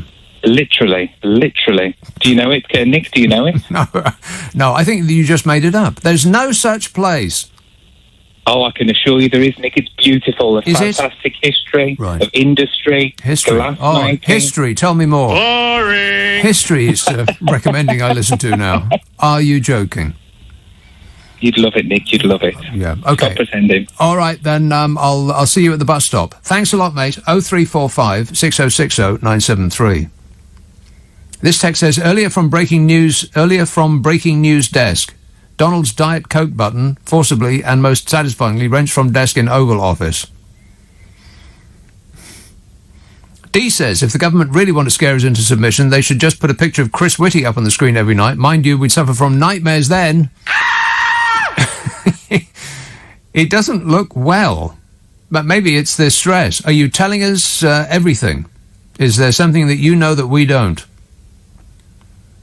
Darren tweets, the AIDS Don't Die of Ignorance campaign was narrated by Aliens' John Hurt. Current COVID campaign, Don't Die of Confusion, is narrated by Rock and Rollers' Mark Strong. Rock and Roller? What's that? What's rock and roller? I don't know. Is it? I thought it was a jukebox. Isn't a rock and roller a jukebox? Oh no, that's a rockola. Rock and roll! Or something like that. But it should be called a rock and roller. This says, lots of criticism, what's your solution? I'm a talk show host, I'm not running the country. What's your solution? What an asinine thing to say. Nobody can criticise anybody else on any given subject unless you personally could do better in their role. Well, I mean, that's along the lines of, well, if you don't like it here, why don't you go live somewhere else? Yes. You want to get pushed back out to sea, you do? Yes. Lots of criticism. What's your solution? Get a better prime minister would be my solution. Don't vote for a pack of old baloney would be my solution. What do you think, Boris? I can't comment on that. Yeah, not have him as the prime minister would be my solution. Any questions? Joe Tex, herd immunity will likely kick in any week now. When it does, the number of infections will drop like a stone. Well, I think that is, as far as I'm aware, completely incorrect in every respect. No.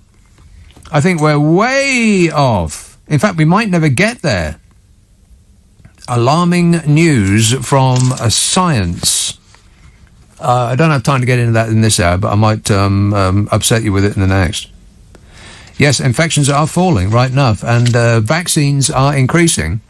It's pretty much the only thing that we have done in this country that has been anything close to being a success. Of course, there is a suggestion that we're even managing to screw this up, the rollout of the vaccines, because they're delaying the second one too long.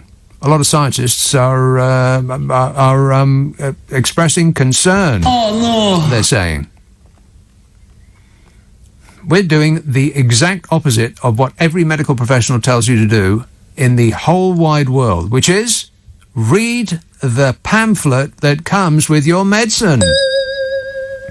We're not reading it, we're throwing it away and disregarding everything that it says. It's not supposed to be 12 weeks or even longer between. And I don't know, but I half suspect that the reason that they're giving out one is to say how many people have been vaccinated rather than how many vaccines have been delivered. Lee. Hi, Nick. How you doing? I am good, thanks. Good. I must just tell you that since this lockdown's happened, you've been my highlight of my Friday and Saturday evening. Oh. It's very good to listen to. Anyway. Thanks. You're welcome. Don't you actually feel sorry for Boris? No. I do. No. I've got a really hard job going. Come on. Oh, please. Hard job. He's doing fantastically well in taking money from us and spraying it all over his mates and neighbours and relatives and friends and donors. He's doing fantastically well at that, securing his future, which will be, he'll be up to his eyeballs in money from now until the rest of time. Yeah, but the poor man was ill and now he's had to run the country. Yeah. You know, nobody's ever feeling sorry for him. He's not doing too bad, really. What else did somebody else do? Not doing too bad. We are doing worse than any other country on earth. Okay, so what would you do if you were him? I'd resign and get somebody more competent. Actually, so would I. Yeah. No, I'd resign as well. I would resign while I was ahead. But it's not an easy job, let's face it. Well, no, it's not an easy job. But you know, it's our fault because when asked if we would like a clown to run the country, we said yes. You really think that? I do think that. Could have got worse. How? Well, it's the first time this has ever happened. It's the first time it's ever happened. So who can know what they're going to do better, really? Yeah. Well, I mean, I always think, was Ken Dodd not available? But of course he wasn't, being as he was dead. Yeah. And I think your other people that were on earlier, I think that's having the way they were speaking, the lockdown having an effect. Yeah, I think so. Yeah, a little bit of an effect. Yeah. A little bit of that, yeah. But anyway, you're keeping everybody in high spirits. I don't know how you do it, but you're doing very well. I'm on a lot of chemicals, Lee. I'm drinking cleaning chemicals at the moment. Yeah, me too. Yeah. Bleach, no? Exactly, yes. I've heard great things about it. Tremendous things. Everybody says so. Thanks a lot, Lee. 0345 6060 973. Stephen Serpenton says, Rock and Roller is a Guy Ritchie film. Oh, really? Has he got a lot of diamond geezers in it? Yeah, he wants a slap, he does. Does it go like that? Dan in Glumsville says, Nick just made the mistake of putting the news on. Schools not likely to return until after Easter, and if you go abroad, then expect a heavily guarded quarantine hotel on your return that you have to pay for. Any positive news for us? Well, let me think about that. No, not really, no. In other news, we might not get out until May. What? May. Britain will not achieve herd immunity with the current coronavirus vaccines, even if every single Briton is inoculated. This is science telling us this. It came as Boris Johnson refused to rule out keeping the lockdown in place until the summer. That's not going to happen, is it? I mean, sage scientists, and I'm not saying that they're, benefiting from great wisdom. They're in sage, Sage scientists warned draconian restrictions will be needed until May. Analysis from the University of East Anglia, wherever that is, found that the efficacy of current vaccines, compared with the emergence of a more infectious variant of the virus, means that keeping the R below 1 without lockdown restrictions could become impossible. Oh, no. Impossible. University of East Anglia researchers say that even if every man, woman and child in the UK gets both doses of the Oxford jab, it would only bring the R rate down to 1.3. Do you know what that means? No. No, me neither.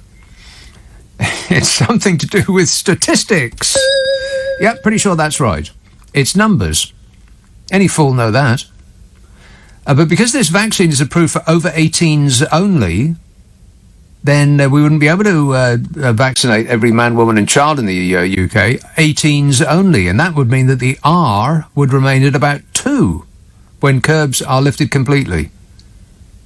I may not know much, but I do know that the R needs to be below 1. The study found that the Pfizer's jab, which is more effective at blocking coronavirus than the Oxford one, is capable of bringing the R rate below 1 and achieving herd immunity. But it would be required to inoculate teenagers.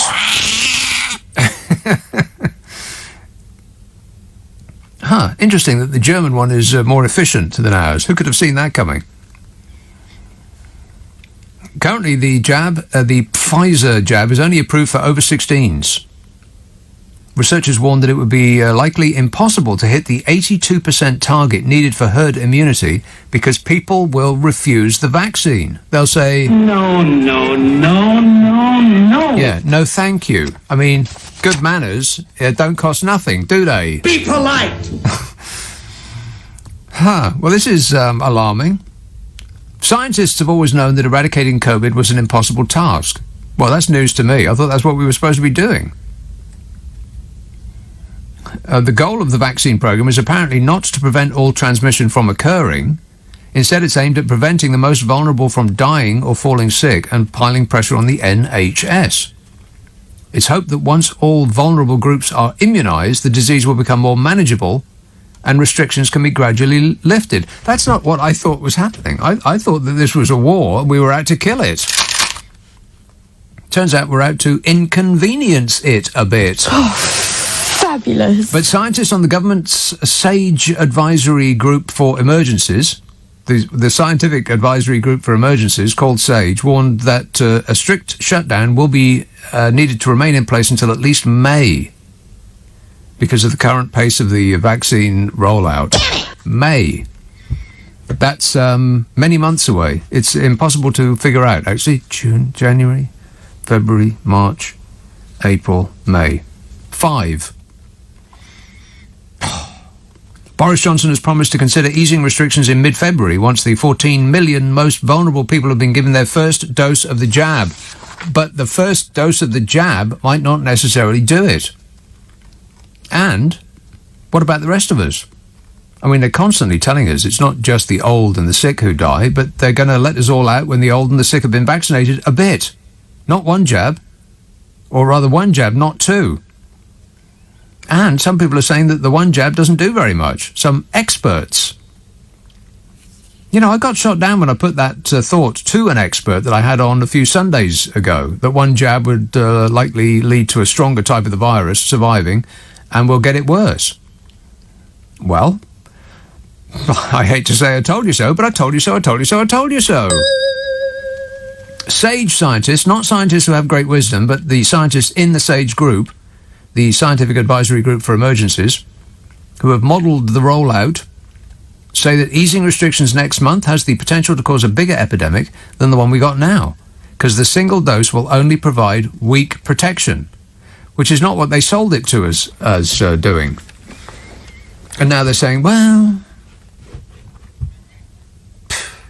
They warned that with huge community transmission and an NHS on the brink of being overwhelmed, loosening lockdown even slightly next month would lead to an unsustainable situation. Well, I'll tell you what's unsustainable is carrying on like this. May, they're talking about now. And Professor Matt, an epidemiologist from the University of Warwick, said, I certainly don't want individuals going to bars and restaurants on the 16th of February. If we've given people their first dose by the 15th of February, that is not going to give that much protection. He warned that the most optimistic outcome would be for some restrictions to be lifted in May. Oh, May is optimistic. So it could be June, or September, or never. I'll pencil it in for never. Dr. Mark, an infectious disease expert at the Imperial College London, who was also involved in the modelling, said that easing lockdown before then would cause a spike that is, quotes, really bad. And Sir Patrick Vallance said that at least 70% of the population would need to be protected from the virus, either by vaccination or previous infection, in order to achieve herd immunity. Okay, do you want some statistics? Negative. All right, hang on a minute. This herd immunity thing, we may never get it. 4.6 million people in the UK have had at least one of their jabs. That's according to NHS figures. Researchers are tracking the outbreak. They estimate that 1 in 8 people have been infected already, 12%. This leaves 39 million people who need to get the jab to ensure that we reach the 70% mark of herd immunity. But, bad news. There's a huge number of people who don't want to take it. You know, last time I looked, about 58% said that they were definitely going to have the jab. 26% said that they were definitely not going to. So, unless that changes, we're never going to get out of here. There's no way out of here. When you come in, you're in for good. Get David Gilmour on the phone and he'll sing it for us. Rock and roll! So we need 70% of us to get either the virus and recover or get vaccinated. But the UEA, University of East Anglia study, said that 70% was only true for the original strain of the virus. Now we've got a new improved strain. Vaccinating 70% of the UK's population with the Pfizer jab, which the trials have found is 95% effective, would be enough for herd immunity against the old strain. It would need 93% of the UK population to be vaccinated if they got the Oxford vaccine, which studies found was less effective than the Pfizer vaccine. But that was for the old strain. When accounting for the new variant, which they say is about 56% more infectious, then the equation changes dramatically, as in badly. Vaccinating the entire population with the Oxford vaccine would only reduce the R value to 1.3. So that wily virus has outwitted us again. God. vaccinating 82% of the population with the Pfizer vaccine would control the spread of the virus, but it isn't licensed for those under 16 who make up 19% of the population. And 19 and 82 is over 100, so that's not going to work. And also there's going to be some people who refuse the vaccine. So achieving 80% vaccination rate is likely going to be impossible. The academics recommend healthcare workers who are highly exposed to the virus should receive the more effective Pfizer vaccine, not the less effective Oxford vaccine. Less effective? That's the British effective vaccine to you. We lead the world in being less effective. It might have something to do with our current leader being not just less effective than any previous Prime Minister in living memory, but also actually defective, as in doesn't work very well. What do you think about that, Boris? I can't comment on that. Hi, Nick. Terry. I can't believe I'm speaking to you, Nick. I can't believe I'm speaking to you. I've been your biggest fan for years, before everybody kept calling in to tell you that they're your biggest fan. How big are you? About 8 foot. About 8 foot big. Wow. Is that vertical or horizontal? Horizontal. Right. Okay. We share a birthday, Nick. We do? We do. And when I found that out last year, it consolidated that I was indeed your biggest fan. Right. I have my birthday every year. How about you? Same. Wow. It's like we're cosmic twins, baby. For sure. Anyway, I was ringing in just to say, looking in from the outside of the country, I'm actually really pleased with one thing that Boris and co have done, and that is the vaccine rollout. Yes. 3 grandparents still alive, very fortunately, and they're all in their late 80s, and I'm so relieved that they've either had their first dose, or have received a letter saying when they will get one. So. Right. Yes, it is almost as though they've done so much wrong that they can't just law of averages, really. They're going to eventually get something right. I don't think we can give them too much credit, because I'm sure it has precious little to do with Boris Johnson or his cabinet of no talents. But I would expect that they just got out of the way and let the NHS get on with it. Well, yeah, either that or they had to follow through on one of the big, bold promises that they've been making. And given that they were talking so much about being the first to get vaccines rolled out, I feel like they just had to come through on this particular promise. It's a bit of a weird thing to crow about, though, because just a little bit. Well, I don't know what the process is of okaying a vaccine, but I'm sure that the political pressure was absolutely enormous to get in there first. And I bet I'm right when I say that part of the reason that they want to vaccinate everybody with just one dose instead of 2 is that they can say that they've given a jab to more people, twice as many people as if they were giving it as it should be in 2 doses. Exactly. The numbers look better. Well, certainly better than over here. I mean, I'm likely right at the end of the list to get my vaccination, being a resident alien. Right. Yes. So I might have to come home. Yeah. See if they can give me one. Well, so what is it like in New York then at the moment? Are you in lockdown? Lockdown, not really. We've had the mask mandate since March, so I did find it curious when we were ringing home and everyone was talking about whether or they would or wouldn't wear a mask. But other than that, there's some businesses are still operating. It's freezing, but we can still eat outside. But can you? Yeah, we can eat. Restaurants all have these big outdoor constructions, so we can still eat outside. Really? They're kind of like secondary indoors. What about? They're not very ventilated. Right. What about bars? No bars as such. No. But so they construct restaurants, yes. Bars, no. And if you want to drink, you have to eat. Right. So restaurants have constructed outside spaces like tents with heaters in. They started with tents, but now it's so funny. They've got really creative, and there's essentially things that are tantamount to brick and mortar outside with doors and windows.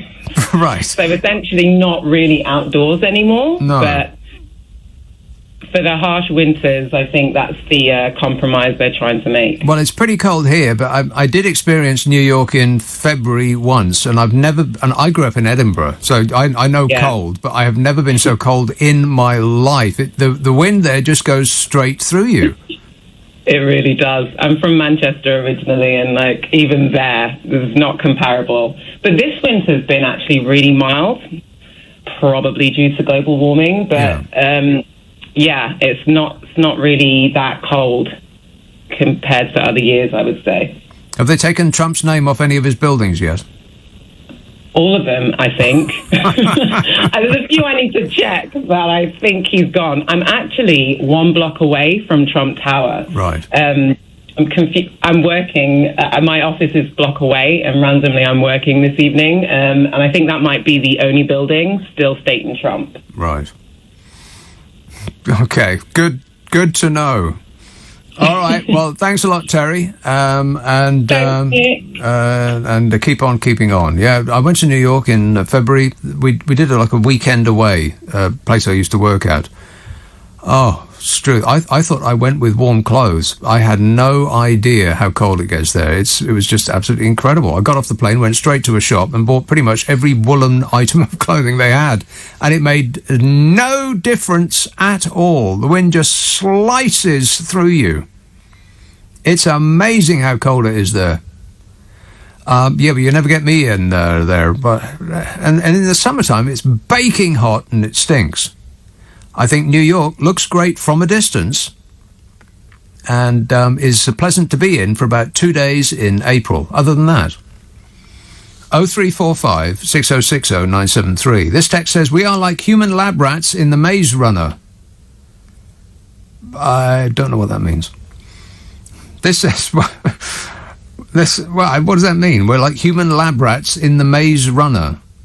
What's a maze runner? I mean, I know what a maze is, but what's a maze runner? Film? It's the Maze Runner is a film, yes. Does it have rats in it? Lab rats. Right, okay, count me out.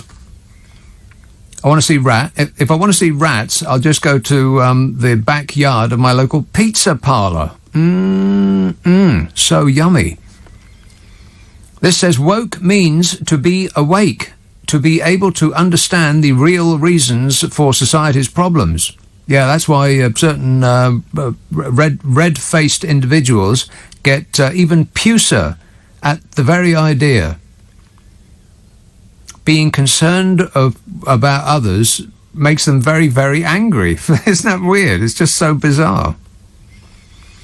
David tweets, Boris was at Twickenham Rugby, 5 Cobra meetings missed, which left us starting out with the pandemic too late. Yeah, I've been playing catch-up ever since, like that bloke used to say on the telly. Bolton, hello, Alex. Hi, Nick, how are you doing? Good, thanks. Yeah, well, I just wanted a second opinion on a few things, to be honest. I know that obviously firstly we locked down too late, that's a given, but the things that we sort of did towards May and June where we opened everything up and Boris and Rishi were proudly saying, we got to protect the economy. Yeah, we've had, sort of the hardest hit GDP even somewhere. But do you not think that we should have just locked down until we had no cases for a good 2 to 3 weeks like New Zealand did? Then our economy would have been protected even more in the long run. Because obviously we've had, 3 lockdowns now? And including sort of the tier 4, tier 3 sort of packages for businesses, etc., it's just going to be a harder sort of hit to the economy, and it's going to ultimately mean more cuts to more places. So, what do you think? Well, it makes sense that if we just close all of our borders to any people coming in or going out and then coming back in, our own lot, and sent everybody inside for a month, then yes, it could have worked, but that's not really what we do here. We're a hub, this country. Millions of people come in and out on a yearly basis, and so it would mean closing everything down for an indeterminate amount of time. I mean, I just don't know how you can do it. But it's just the fact that Boris was just like, go abroad, in summer, go abroad, help the airlines out, and then they just completely ignore the fire and rehire scheme for, not just the airline industry, but them especially, like British Airways. Eat out to help out. I ate out to help out. You're welcome. Thank you. So did everybody else. So did I. And that wasn't such a great idea, apparently. Well, so they say. And I'm not sure how easy it is to pass it on in a restaurant. But then, me, I'm not a doctor. What do I know? What are you asking me for? I know. I mean, it's sort of like we should have opened things up, don't get me wrong. But at the same time, why did we open up with so many cases?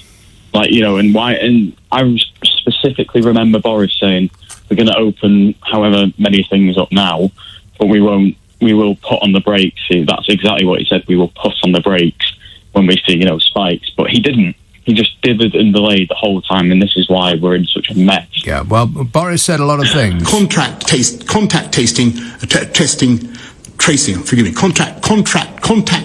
Yeah, precious few of which made any sense. He said, Boris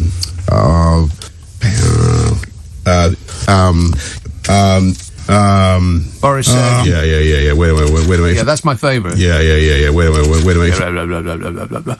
Blah, blah, blah, blah, blah, blah, blah, blah. Simon tweets, maybe the government will cheer us up next week by telling us that the vaccine doesn't work against a new Blackpool variant of the Kung Flu when it appears. I don't know what Blackpool's got to do with it. Plus, very offensive. Rupert in Bermondsey says, John Hurt holds the record for most on-screen deaths. Really? Huh. The things you learn on this show, it's an education, ain't it? No.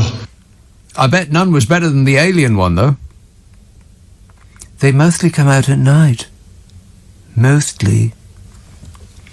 Here's New Malden. Hello, Sarah.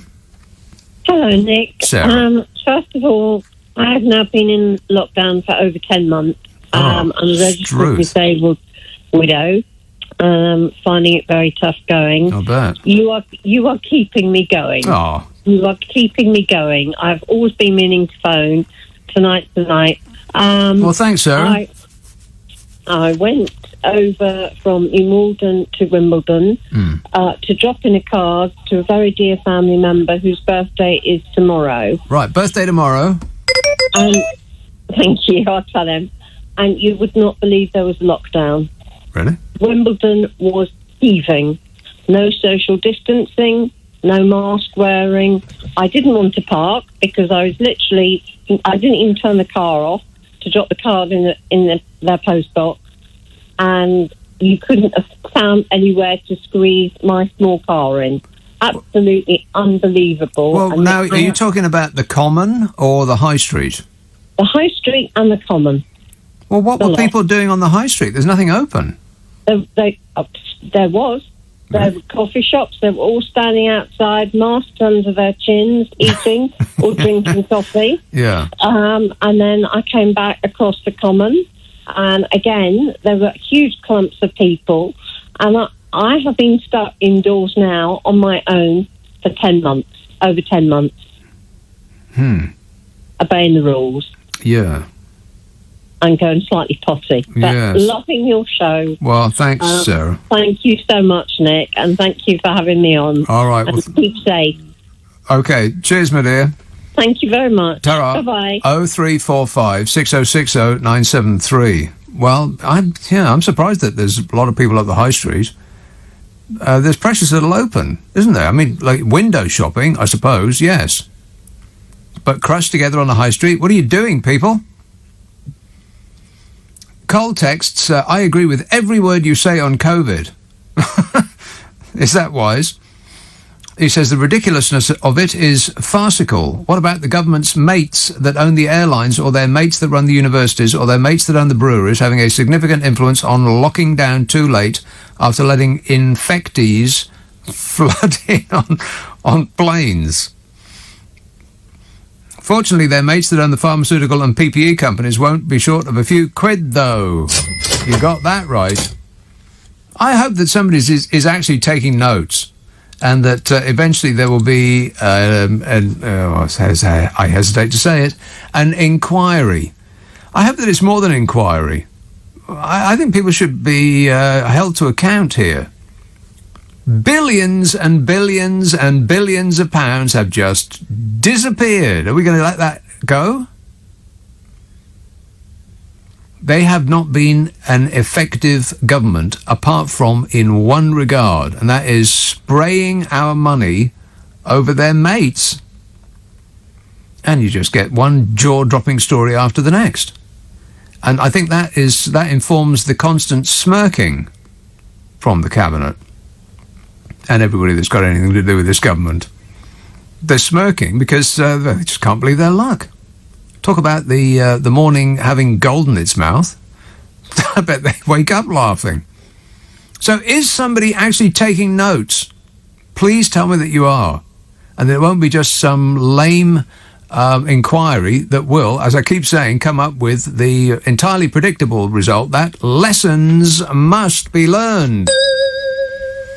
And then nothing to see here, please move along. What a way to run a country, eh? Dreadful. Let's have Chiswick. Florence. Hi, that's me. That's me. Yes, Florence. Hi, Nick. I've never heard anybody so delighted to be them. Okay, so it's a double whammy for you. Okay. My friend Michael had his jab yesterday. Yes. Okay. How is he? Really, really early. How is he? How is he? How is he?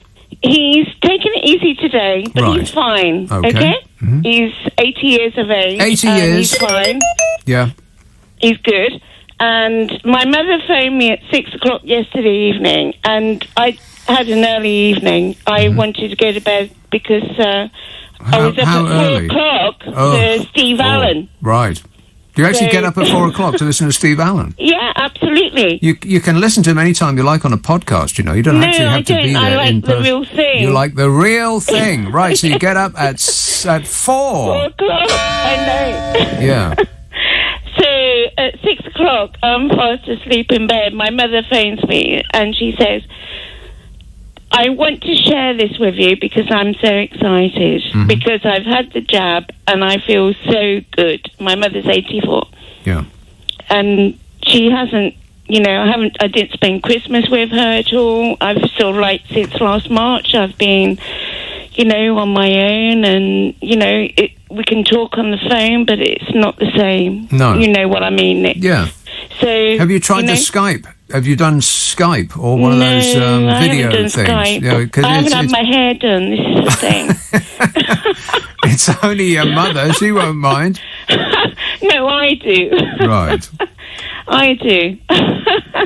But, it's like a double whammy. I've got two friends, well, my mother and my friend, telling me they're absolutely, horrendously happy. Horrendously happy, jab. Yes.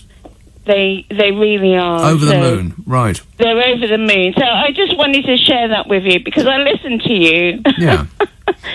And I think anyone out there who's listening as well, I hope you get the jab as soon as you can. Yeah.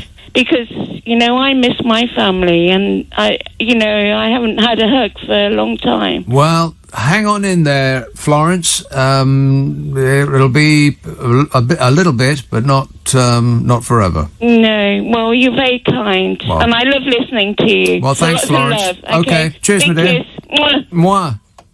0345 6060 973. Paul texts, the idea of closing down everything was to save the NHS, not to fully eradicate the virus. What are the Tories and Sages doing? That's an excellent question. What are you doing, Boris? I can't comment on that.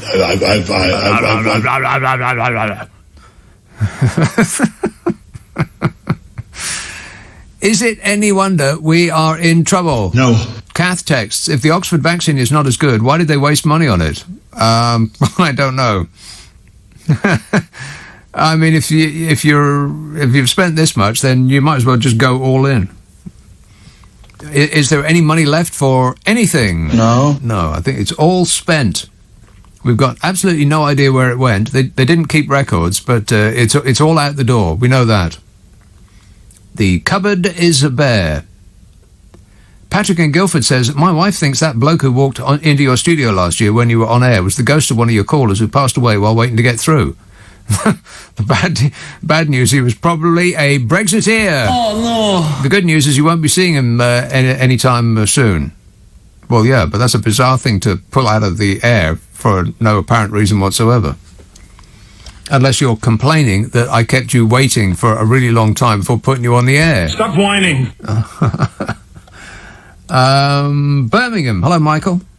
Oh, Nick, how are you? Good, thanks. Nick, what I'm phoning for, I spoke to you a couple of weeks ago, if you remember. No. When I told you that my daughter and her partner were doctors working in a hospital in Manchester. Okay. Right. Now, when we had the first pandemic last year, which was March, April, May, when it was quite severe, right, we was getting deaths in a day of 600 and 700, right? Right. Now, this year, right, over the last week, we've had deaths totaling 1,200, 1,600, 1,800, well over 1,000 people, right? This week, right, in hospitals, right? Now, we all know, we all watch the news, where we're told there's hundreds of staff who are self-isolating, whether it be a doctor, an intensive care nurse, a nurse who works on an ICU ward, the whole lot, right? Right. Now, it's like when they turn a body round, right, it takes 8 staff, 3 on each side of the body, 1 on the head, 1 on the feet. Turn it round for the lungs, so they can breathe, right?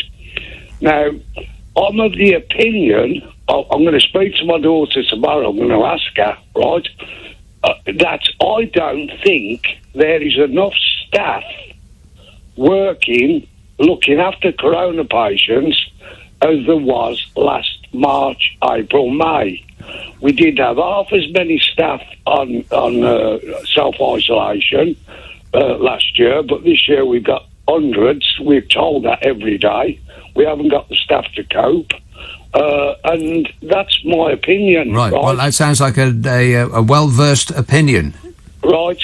Also, right, I'm going to ask my daughter tomorrow when I speak to her. Now, I spoke to my daughter in the week, right, and she actually told me how many patients had died on her ward the day I spoke to her. Right, it was astounding what she told me. Right, now the government should be more transparent in the information that they're releasing to people. Right, now we should be told, right, what hospitals and how many people are dying in each hospital. Then we get to know what areas are more infected than others. Right, I'm not sure that really helps, is it? I mean, everywhere is infected. Just assume that everywhere is infected. Well, right. if everybody's infected, we're infected. I've had my injection. I had it the week before last. How was that? It was okay. You know, I'm 61, but I suffer with certain illnesses, right? It was okay. You've had better. Yeah, well, I haven't actually, right? But I've had the first injection, which I was. Does it have a side effect? Well, it didn't with me. Really? Does it make you say right a lot? No. No, right? No, not at all, right? But, okay, then. But that's my personal opinion, yes. Right? Now, we've got a new variant which is supposed to be deadly, creeping across the country. I'd like to know how many people over the last week, where we've had about 7,000 people die, how many people have died with the new variant? But what difference does it make to you? Why are you obsessing about statistics? Well, we should be told, because I don't think it really makes any difference. If they just tell us what we need to do, and then we'll do it. Yeah, but we should be told, you know, because if we're told that an area has got more COVID than others... It doesn't make any difference. We're not going to any areas that are outside our own, and if it has got, if it's got the lowest level of coronavirus of any area in the country, you can still get it. You just have to get unlucky, that's all. I don't disagree with that, Nick, at all. Right. But like I say, I think that the hospitals, with all these people that have died over the last week, I don't think there's enough staff work because Well, there wasn't enough staff in the first place. They started with a too low a number when the pandemic hit in the first place. But now people are working in hospitals, and for perfectly understandable reasons, many of them, I bet, are saying, "Oh well, you know what? My test result came back positive. I'm going to have to take a couple of weeks off with full pay." Yeah, I don't disagree with that, Nick. To be honest, but we're supposed to this quarter, this time, know a little bit more how to treat COVID patients than we did last March. It seems a bit weird that they were crowing about how much better they'd got at doing it, and yet the numbers seem worse this time around than they were last time around. Yeah, but like I said before, if you look at the Spanish flu, which was the last major thing that spread over the world, the second wave was worse than the first one, which is exactly what we've got going on here. And then there was a third wave, which was not quite as bad as the first one, and then it sort of petered out. So maybe that's what we can look forward to. Wouldn't that be great? About Spanish flu, to be honest. Right. It happened in 1914 or something like that. Yeah. Before even your time. Yeah. Well, all right. Say right one more time. Right. William in Newcastle says, you all keep crowing about the British vaccine rollout rate being higher than other European countries. You all? Who all? However, this does not take into account the fact that the EU will only allow EU-manufactured vaccines. No imports are allowed. Thus, Europe is behind due to EU bureaucracy. Rubbish. Well, it wouldn't make any difference apart from anything else because the vaccines are coming from within the EU. The phone call is coming from within the house. The Pfizer vaccine, which was the first one out, is from the EU. Plus, rubbish. What you mean is they have to be okayed by the relevant medicines agencies, but that's the case in every country in the world. Paul tweets, oh my God, word right. oh my word right, not God. God's not in there. God has nothing to do with it. The invisible space wizard is not part of this text. He tweets, oh my word right. As in the previous caller. As in... Hang about, Nick. Listen. Now, what I'm trying to say to you is this, Nick, right? Right. 0345 6060 973. Bristol. Hello, Russell. Russell? Hello? Yes, Russell. Yeah. Hello. First of all, congratulations. Have to lose in there. 0345 6060 973. He used builder's language. Disgusting. Can you believe that? On this super show.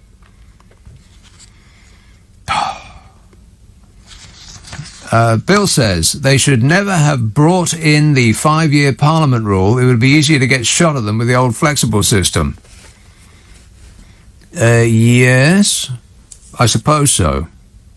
And who was responsible for that, I wonder? I think this is nonsense. Mm-hmm. Barbara texts, Nick, the Hong Kong flu in 1968 had a higher death toll in the second wave in the UK. The Spanish flu was first reported in Spain, but originated in China. Well, we went through this last night. Come to find out, so people kept saying, insisting over and over and over again, that it did not originate in China. It originated in a duck farm in America. And if you heard it on this show, it must be true.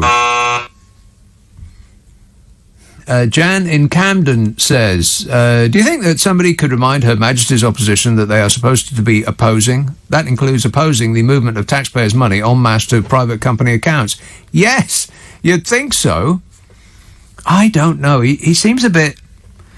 What's a polite way of saying a drip? He seems a bit of a drip. I mean, get stuck in there, Keir. I mean, he's a lawyer and all. He's best placed to pull apart Boris Johnson by each molecule, isn't he? But I don't know. It's just I keep waiting for fireworks and none appear. I think he's spending too much time on his hair. You don't need to put all of that product in your hair. You just don't. You just don't. Yeah, there's yes. I'm not completely satisfied so far. How about you? Not totally satisfied with Her Majesty's opposition so far. I mean, talk about an open goal. It's the goal that keeps giving, and he continues to miss it by a large margin. Start slicing off some flesh there, Keir. How could you miss, really? Let's have Felixstowe. Paul. Hello. Yes, Paul. Hello, how are you? Good, thanks. Just a quickie, because I'm not very good on the phone with comedians. I don't mean to be that funny, but you are quite funny. I love your show. Thanks. I've got an elderly person we booked up a COVID test for. Yeah. No, a vaccine, sorry. Okay.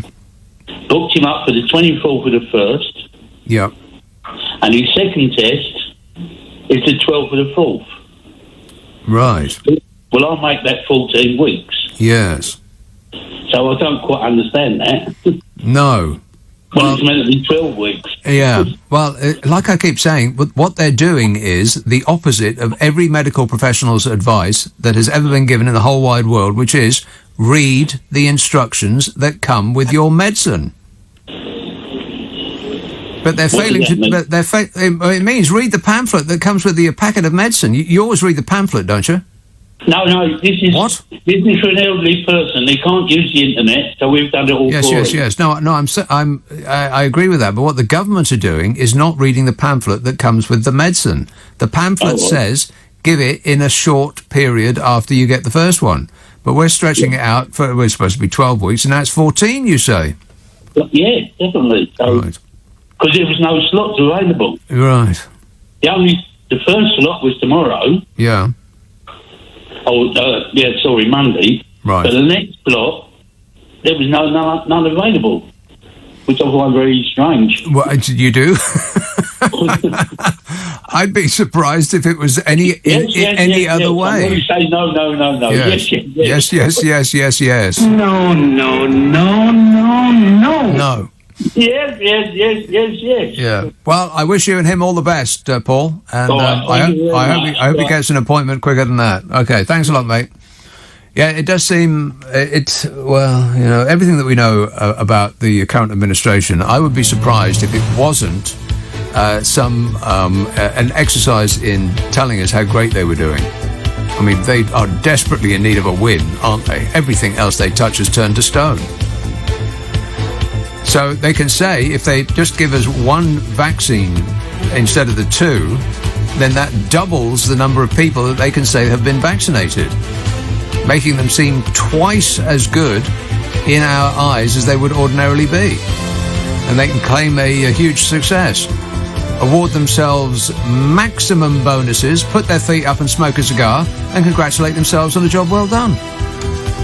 Unless you know otherwise, in which absolute tosh. Hey, Boris, did you apologise for that part Kenyan crack that you made about his predecessor? Here we go. Okay. Got a lot of ground to make up there, I think. I think apologising might be a start. I am very sorry that I screwed up. Totally I am so sorry. You just don't know how sorry I am. I'm sorry. Lorraine in Birmingham says, hi Nick, I vote Labour, but I can't watch Starmer. And when he and Johnson are in the House of Commons, as he is so non-confrontational and inept. I wish Blair was still the leader. He'd run circles around Johnson. It seems hard to believe that anybody who is the leader of Her Majesty's opposition could not run circles around Boris Johnson at the moment. How is he failing to do that? I mean, just the money thing alone. Where's it going? There's billions and billions and billions that have just gone out the door. We've got no idea where they are. I mean, he's supposed to be a legal beagle. How is he not all over that? How is he not picking him apart? Mystifying. This text says, Keir seems to be on his own. You see Nandi sometimes, but never Long Bailey or Rayner. Where have they gone? Do you know where they're going to? Christchurch in Dorset. Hello, Phil. Hello. Phil. I'd just like to say, firstly, Yes. I will take the first vaccine against coronavirus that I'm offered. And I think anyone who doesn't is a total mug. Well, it depends. If you were offered the one that is much less effective... Well, who says it's less effective? Science.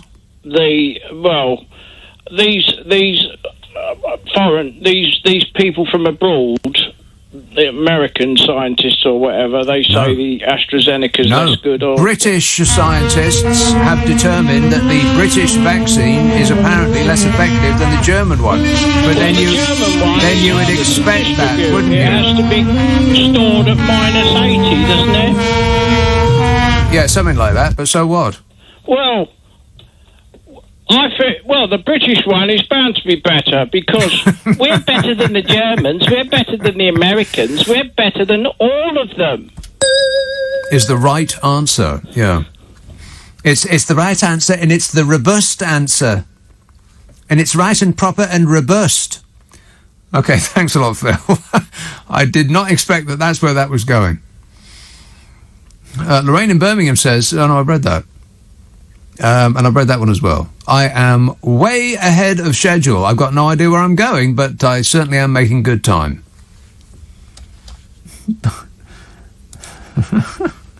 Sherborne, also in Dorset. Hello, Kevin. Hello, I'm the other end from him, don't worry. Oh, yes. Wonderful. I just wondered, now that Kenneth Branagh has been lined up to play Boris Johnson in a drama about the COVID crisis. Kenneth Branagh? Yeah, Kenneth Branagh, who you might like to see as the other members of the cabinet. Isn't it Branagh? Well, I don't know, he says Branagh, doesn't he? Does he? They're all loveies, you know? Kenneth Branagh says my name's Branagh. Branagh, yes. Does he? Branagh. Right. He's famous for actually, there's one thing that I laugh at. He apparently sidled up to someone at a wine and cheese party and asked them if it was safe to mix the cheeses. So after that, anything's possible, you know? Right. What, in case it goes to his head, you mean? That's right, yeah. A wine and cheese party. Where was this? The 1970s? Yeah, apparently it was in somewhere in Fulham. Right. Fulham. Well, you should have said Fulham. Notorious Fulham is. Yeah, right. Anyway, who would you like the rest of the members of the cabinet? I don't know. Is whichever members of the Muppet Show are available. Well, that's what I was thinking, actually. Yes. Can you imagine Link Hogbrog? You know, the guy, the face pig. You can just see him as Kenneth. Not Kenneth Branagh. I've lost the plot now. Yeah, I think you've totally lost the plot. You certainly lost me. But anyway, excellent work there, Kevin. I think you better think it out again. 0345 6060 973. Leatherhead. Tim. Hi, Nick. How you doing? Good, thanks. Brilliant. What do you want today? A really good show tonight. Coffee and very, very strong instant coffee with a lot of sugar in it. Yeah, I'm practically out of my mind. You're almost right with this vaccine and halving the number of vaccines so that we can shout that we've vaccinated 5 or 6 million people. Yeah, double the number of people. Half the amount of vaccines you're given, and that doubles the number that have been given. And you're right. You're half right because it makes us sound good. But what it's actually doing, what it's actually doing is the smokescreen to hide the fact that we've actually got the highest death rate in the world. Yes, we do. And the worst economy, I think. Probably. I think as a combination of death rate and economy, we are without doubt the worst in the world. And what might the reason be for that? Can't think. I'm undecided. And yet, still, 50 or 60% of the population in opinion polls think he's doing a good job. What's going on? They think he's doing a good job. What are they taking? I have no idea. What do you think, Donny? I love the poorly educated. Yeah, maybe that's it. I think that perhaps if that is actually true, then it must be a Brexit thing, because that's more or less there or thereabouts the number of people who voted for the you-know-what. Indeed. And if they admit that he's not very good at one thing, then it will be almost as akin to admitting that he might also have failed on something else Might too. not have been very good at the other one. Exactly. Yeah, I think we might be onto something there. Right. Okay, well, leave it with me and I will have a full report on your desk first thing tomorrow morning. How does that sound? Thank you very much. Indeed. Okay, thank you very much, Tim. There you are, you see? Very, very polite. It don't cost nothing. Be polite. Abby in Surrey says, I agree with you. Nick, I agree with you. Keir Starmer has been a letdown as an opposition leader. He has not been the Rottweiler I expected. He is being too intellectual with Boris. Is he? Too intellectual? I think it's just dull. He should be in there ripping him apart. Like a Rottweiler. He said, has Boris got something on him? Keir should be tearing Boris to bits by now. Yes, correct. In fact, oh no. I'm going to say something controversial. Oh, no. It might be better if we had... I can barely bring myself to say this. I'll whisper it. Piers Morgan. It might be better if we had Piers Morgan as the leader of the opposition. Is anybody with me? No. Piers Morgan as leader of the opposition. Is anybody with me? No. I mean, he rips people apart on a daily basis. I know, because it's all over the internet. He's trending pretty much every single day because he reduces some quivering wreck of a politician to a pile of wobbling jelly on television just by asking them the same question over and over again. How are you still in your job, Gavin Williamson? Well, I think it's the robust thing to do, and it's the right thing to do, and we're doing the right and robust thing. This text says Keir doesn't have the killer instinct. Well, he's supposed to. He's a blooming lawyer. I thought that's what they were all about. Dissecting people, slicing them into thin bacon slices, and then frying them. I thought that's what they were supposed to be doing. I thought he would have been perfect for the job, being a lawyer, not a liar. Liar! Lawyer. Although, the two have been known to intersect. Shall I do a Venn diagram for you? No. No. Okay, then. No, he seems a bit... I don't know. It's like he's letting him get away with it. How can you miss this open goal? Rose in Norwich says, really not helpful to say AstraZeneca vaccine is not as good as Pfizer. Science does not show this. Not a good thing to put this about, as you may scare those who are unsure of having a vaccine. Rose, I'm just repeating what science has said. Over and over again. It ain't me. I'm just repeating what scientists have said. Don't take my word for any of this. I don't know anything. I'm not a doctor. I mean, I can tell you who says it. I don't have their actual names, but it's it's scientists and the governments and so on. Those are the latest. That's the latest information that I have. That's all I'm saying. I mean, it's not a new piece of information either. We've known this for a while. I mean, the problem with the Pfizer one, like that bloke said, is that it's got to be kept at minus 1 billion degrees centigrade. which is, difficult. Not everybody's got that. The benefit of the British one, the Oxford one, is that it can be, you can boil it. I'm sure that's not quite accurate, but it can be kept at room temperature, like a wine. I could do with a couple of pints of room temperature wine right now, as a matter of fact. Booze. Chris in Dis tagged. Dis? Where's that? He says, Keir Starmer is a drip. He's a dripping tap. He does need to... I mean, it's a difficult... Dis is a market town and electoral ward in South Norfolk, it says here. Pfft, rubbish. It's a difficult job to have, though, as Keir's job. Well, I don't know. Is it... Because in a period of national crisis, it probably is not a good look to be pulling in the opposite direction of the government just for the sake of it, just to be in opposition, just to say something opposing.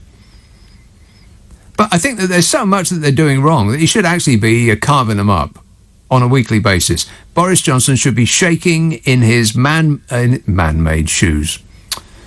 Handmade shoes to... I bet he actually has got handmade shoes. I bet has anybody clocked the shoes on his feet? I think that's where he wears them. I bet it costs an enormous amount of money to look that bad. He artfully disarranges himself before leaving the house, but I bet that each individual item of clothing costs an enormous amount of money. He's pretending to be that much of a wreck. But, it just seems... I mean, there's so much that's going wrong. I mean, there's so much that looks to a jaundiced eye as though it's a very, very suspicious amount of money just disappearing to who knows where. I mean, the places that it's going that we know about are bad enough, but there's billions that they won't even account for. Like it's none of our business. It's our blooming money. We've got to pay it back. Anybody could, I mean, if is Sooty available, I think he would give Boris Johnson a harder time. Not coming to the phone? Keep trying. 0345 6060 973, text 84850, email nick@lbc.co.uk, and if you're on Twitter, it's @LBC. I tell you what's a distraction, as that last bloke was mentioning, that there's a distraction about, the vaccine to give only one out, which makes it sound like we've done double the amount of people that we actually have. I'll tell you what is a distraction. Well, I'll tell you in a minute. Just absolutely ridiculous. I mean, just laugh out loud, preposterous that we're even talking about this. I would say he's incompetent, but I don't want to do that because that's not nice. Yeah, thanks a lot, Donny. And I incompetently forgot to turn my own mic up. Never mind. Well, just pretend that didn't happen. How's life being a loser, Donny? Don't be rude. Here is the thing that is actually a distraction. This is just embarrassing. The US Embassy has responded to criticism over the removal of the Winston Churchill bust in the Oval Office by bursting out laughing at our pathetic desperation. Actually, they posted an educational video demonstrating what a special relationship actually consists of. You know, trade, support, working together for the benefit of both, not some ridiculous foamer's obsession with the likeness of dead people in bronze. When President Joe Biden moved into the White House, his team redecorated the Oval Office. They needed to beat the stink out of the curtains. And they moved the bust of Winston Churchill, which is apparently a big thing to some people in this country, but really. I mean, who on earth is superficial and desperate enough for approval that they could get exercised about that? I'm a nutcase. The move mirrored a similar change made by President Obama. You remember President Obama, don't you? The President Obama in 2009 also moved the ex-Prime Minister's image from his office, which was presumably one of the reasons that made our own mini-Trump cling on to the coattails of the Tangerine Scream and write articles about the part Kenyan president that he's now regretting because his hero Donny lost. And Uncle Joe Biden doesn't take kindly to that kind of deliberate racist smear. And now we're being schooled in what matters in international relationships by a grown-up leader of a country who could start dealing out the punishment any time soon. And up pops Smee, fresh from saving the British fishing industry from making profits.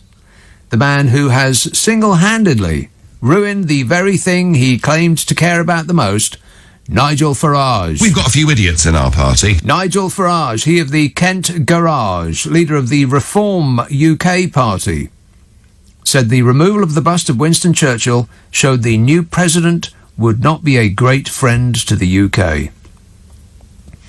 I think he needs to look a little bit closer to home to find someone who has not been a great friend to the UK. And in response to the manufactured outcry over the bust, the US Embassy in London uploaded a video with the caption, "We've seen some discussion about the Churchill bust, so we just wanted to remind everyone what the special relationship is truly about."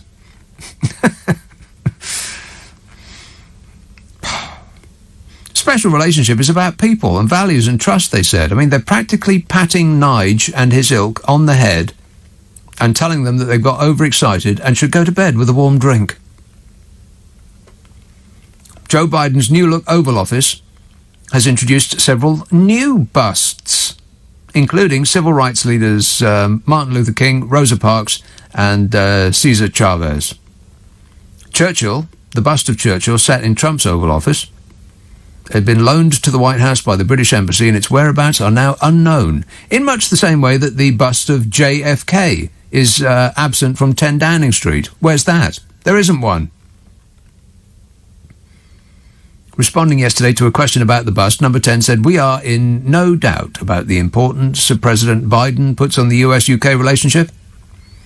But it might have helped if our current Prime Minister hadn't made money by demeaning in print the current President's colleague, friend and inspiration." He did it in the Daily Telegraph. Well done, Boris. You score again.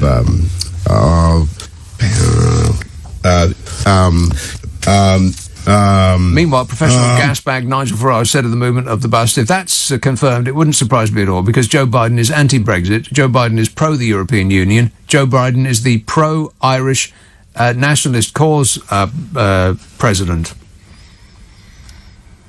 He said, "And Joe Biden was the vice president when Obama came here in 2016 and looked down his nose at us and said if we dared to vote for independence, we would go to the back of the queue. So don't expect Biden to be a great friend of this country. He won't be," said Nigel Farage. Whinging and whining and moaning. He won't be leading America for the benefit of this country. He'll be leading America for the benefit of America. And that means not doing whatever the kippers in this country say. I mean, will people like Nigel Farage ever get over themselves? We're not the Britannia of old. The map is no longer pink. We don't rule the waves. Thanks to him and the few billionaires who brought us Brexit, we're a small island that sells tax avoidance for a living off the coast of a massive trading bloc of countries that actually make things. And we're getting smaller by the day.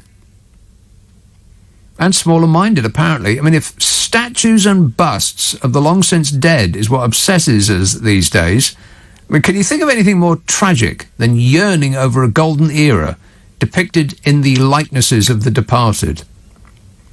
I mean, that is an old man in mustard corduroys propping up the bar in a run-down pub, boring on about the good old days, that is. Speaking of which, Tory MP Andrew Bridgen said, "It appears to be a Democrat thing. I hope he doesn't also take after President Obama in other respects. Otherwise, we are going to the back of the queue for a trade deal." He wants to show that he is completely different to Trump, but I hope when it comes to the US relationship with the UK, it'll be the same as with Trump. Hey, Nige. Hey, Andrew. Hey, Boris. You lost. Get over it. I mean, seriously, Boris Johnson, do you regret anything you said or did over the past 4 years? Do you think you may have backed the wrong horse? the wrong rotten horse. Don't talk to me that way. I'm the President of the United States. Don't ever talk to the President that way. I mean, the row over the removal of the bust came after Boris Johnson was asked whether he considered Joe Biden to be woke. And he practically ate his own face off trying to answer. I can't comment on that.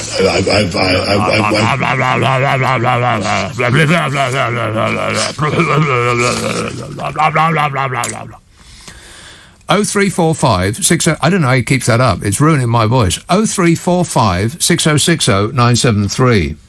Let's fit him in now because I've got precious little time to do it before the break. Stockton-on-Tees. Hello, Brian.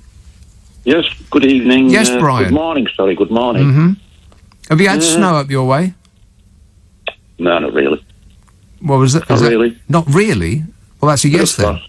Bit of frost, right. Bit of sleet. So, but listen tonight, and you can't go accusing people of pilfering billions without any proof. You know, how are you getting away with it, Nick? Where's your proof? There's billions and billions and billions that have gone unaccounted for. People have asked, where's it gone? And they say, oh, well, don't worry about it. I'll tell you the most unaccountable, what has been out in the news, shall I? Yeah. Where it's gone. When they've helped businesses out, there's been people who've conned them, businesses. Well, where's your proof? It's on the television, right? This bloke, Tom and Jerry is on the television. Doesn't mean it's true. Hey, we can see this here. Stop it. Right. So he was on the television. £50,000. He had a firm. This man. I think he was from Liverpool. Right. Okay. And they actually was it 108 million? Was it 108 million pounds? No. Listen, will you? Was it 108 million pounds for a contract to provide PPE from somebody who had never had any experience of doing anything of the sort? Just again, say me, sure, isn't it? You won't listen to anybody. a bloke, right? They used his name. Yeah. Use his name to get the £50,000. Right. Are you concentrating on the small fry? No, it's 50 grand. I'm talking about billions of pounds, and you're concentrating on change. This is billions of pounds. No, it's not. Never listen. It is. It isn't. You just said 50 grand. That's not billions. They're going to try and claw it back after it's all over. They know they're doing it, but he had this. Business Brian, you are doing their work for them. That you are concentrating on the small stuff. Look at the big picture. We're talking about tens of billions of pounds. Hell, we've got a test and trace system that's cost the much of £30 billion. It doesn't even work. It doesn't, because people won't go on the app. Oh, I see. It's never going to work here. It's my fault. No, it's the country's fault. You have to do it, and if you won't go into it, South Korea had one up and running in February last year, a year ago, and it cost them about £3.50. We have spent a chunk of £30 billion spraying it all over very curiously Tory donors and neighbours and friends and people they met once, and their dog walker and their hairdresser and their nail wrangler and all of these people. They've just been pouring money all over them, and it's not conjecture. It's the news is what that is. Anyway, Brian, it's been a delight. Hi, Nick. Long time listener and fan of yours. Well, thanks. It's okay. Just in terms of the opposition, Keir Starmer, I think he started off pretty well when he first came in, but he's kind of been put onto the back foot because of the whole lockdown and the coronavirus. And I think all he's done really is just basically challenge the government. Whatever they've said, he's just gone a step further and said, "Why don't you do? Why aren't you going harder?" Yeah, exactly. But I don't know, Nick, whether you've seen the film V for Vendetta. It's quite a good illustration of current society, or the way that we're heading towards. And V for Vendetta kind of summed it up really well in terms of how British government are putting sort of a lockdown effect into play, and then up pops a hero, which is... Well, don't tell us.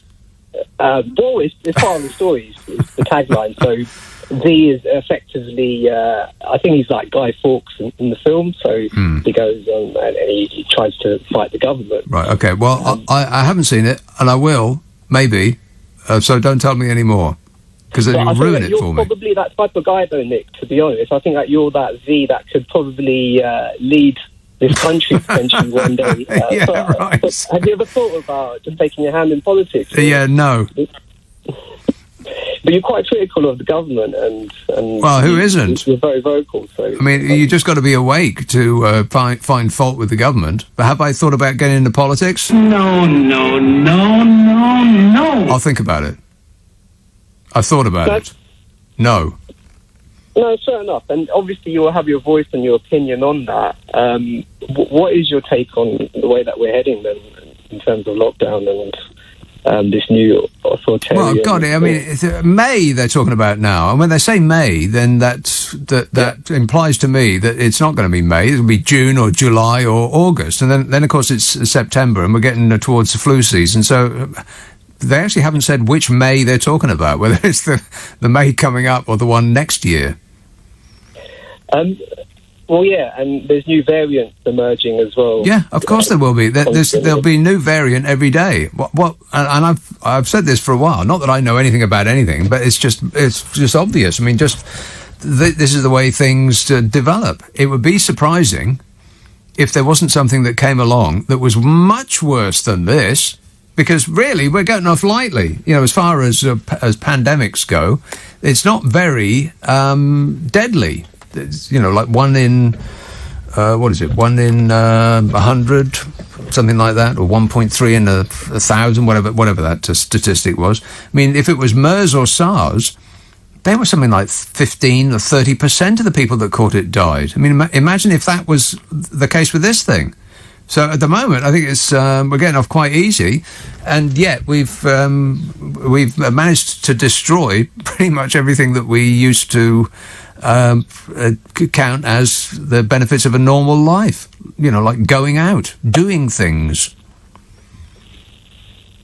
Yeah, and there'll be restrictions on our freedom, and obviously government are introducing new things almost every day. Yeah. And enforcing it into law, and police as well.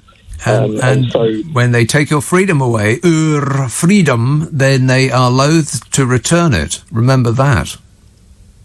Yeah, agreed. Again, going back to Keir Starmer, I think he should have a little bit more of a backbone to him. Again, he's just challenging the government and just telling them to go further. But I suppose he hasn't really got much else to say. And well, he should have. Yeah, he should have, but I think he's just doing the opposite of what Jeremy was. I think because Jeremy didn't do such a great job and wasn't looked at very well, he's probably just done the complete opposite of that. Well, yeah, he is doing that. I wouldn't put the blame entirely on Jeremy Corbyn for Jeremy Corbyn's lack of success. I think it was a combined... the combined firepower of the offshore billionaires who own our press. They thought this is a person who's going to affect our business model. So let's like flatten him before he gets anywhere, and they did. I've never seen anybody get such a campaign of coordinated abuse as Jeremy Corbyn suffered. Yeah, I do feel sorry for him, but he's still there. He's still in politics. But again, going back to that film V for Vendetta, I strongly suggest you watch that. Right. Well, it also sounds like homework to me. It's pretty good because it talks about the press as well, and it talks about TV. And right. Well, you're telling me way too much. Well, when I watch the news, you see it for yourself. It's almost like an act. It's almost like actors in front of you. And without mentioning any of the mainstream broadcasters, but it's, again, just a good illustration of what this film is. This film came out like 10, 15 years ago. Well, we should be grateful about the TV news that we do actually have in this country so far. I think it's about to change dramatically, but up to this point, it's actually pretty good when you compare it to, well, certainly America, where they've given up all pretension of it being news. It's just infotainment. Well, the news is so critical of all the world, like world politics, but when it comes to our own politics, it's not very critical at all. You've got to be kidding me. Well, at the moment, it's difficult to be critical of the government, because you will get all sorts of flack from people who say, well, you're not helping, this is a wartime situation. And when countries do actually go to war, then you're not allowed to criticise the government, regardless of how asinine and inept their behaviour and their competence is, because it's considered to be traitorous. You can do it after the war, but not during it. And I think that's kind of what we're at now. I think that's maybe what is informing Keir Starmer's behaviour, that he feels unable to actually stick the boot in, because it would seem to be treasonous behaviour on his part. But I think he should get on with it. Well, yeah, it'll be interesting to see the post-mortem after this all ends. Well, I'll tell you what the post-mortem will say. The post-mortem will say, well, lessons must be learned. It always does. We spend £50 million on inquiries, and they go on for year after year after year, and they always say the same blooming thing. Lessons must be learned. I think it'll be too late by then, to be honest. It's always too late. They're designed to be too late, I bet. Yeah. Good. All right. Okay. Well, I'll definitely see that film at some point. I promise. 0345 6060 973. Frank in Darwin says, we are being governed by an Prime Minister with a severe personality disorder whose main symptoms are a great or complete lack of empathy, social responsibility and conscience. Wow, who does that remind you of? Everything that I've done is 100% proper. That's what I do, is I do things proper. I'm still missing you, Donny. Still wondering what you'd be yelling at us on Twitter in all caps. Let's have Sutton. Hello, Liz. Hello, Nick. How are you? I'm great, mate. How are you? Well, it's Drizzy, Lizzie, the funky old soul here. Okay, then. Try to say that after a few glasses. Now, listen, Nick. I have had both my jabs, and I'm a Pfizer baby. I am. How have you had both of them? Yes, I had my first one in December and my second one in January. Blimey, how did you pull that off? Apparently, I have a very up-to-date and on-the-ball surgery, I guess. I suppose so. They gave me a call. Huh. So how old are you? I am 82. I turned 82 years old. January the 6th. Wow, okay. So it was you do realise you're my secret pleasure, don't you, Nick? Well, thanks, Liz. I appreciate it. So how did you feel after the second jab? Well, I thought we'd have this freedom because I have this love for travel. Yeah. And I thought, well, I have my little certificate saying that I've had both jabs. Do you? But then we are told, oh, no, little dear, you can still contaminate everybody else. Yeah.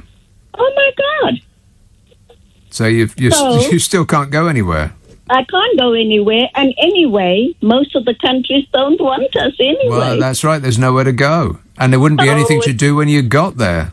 It's so sad. Yes. And I wanted to traps off to Cuba, and do a bit of rumba and samba. Right.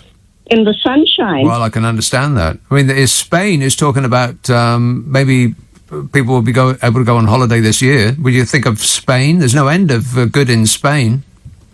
No, I don't want to go to Spain. Why not? But I thought... What's wrong with Spain? There's lovely things to do in Spain. It's not all just beaches and Torremolinos, Oh, no, I've never been a person that likes to just lie in the sun all day. That's really boring. Very, very boring. It's not only boring, but it hurts. I can do it for maybe 5 minutes, and then I have to go and do something else. No, are you very fair, are you? Yes, yeah. But right. It's but painful. There you are, Nick. We just have got to keep dreaming, us young, old teenagers. Liz, you can do all sorts of things in Spain. Spain has got no end of interesting. Have you been to Valencia? Well, I've been, I am a traveler. I am a traveler, and I've seen most of it. But I haven't been to Cuba, you see. But have you been to Valencia?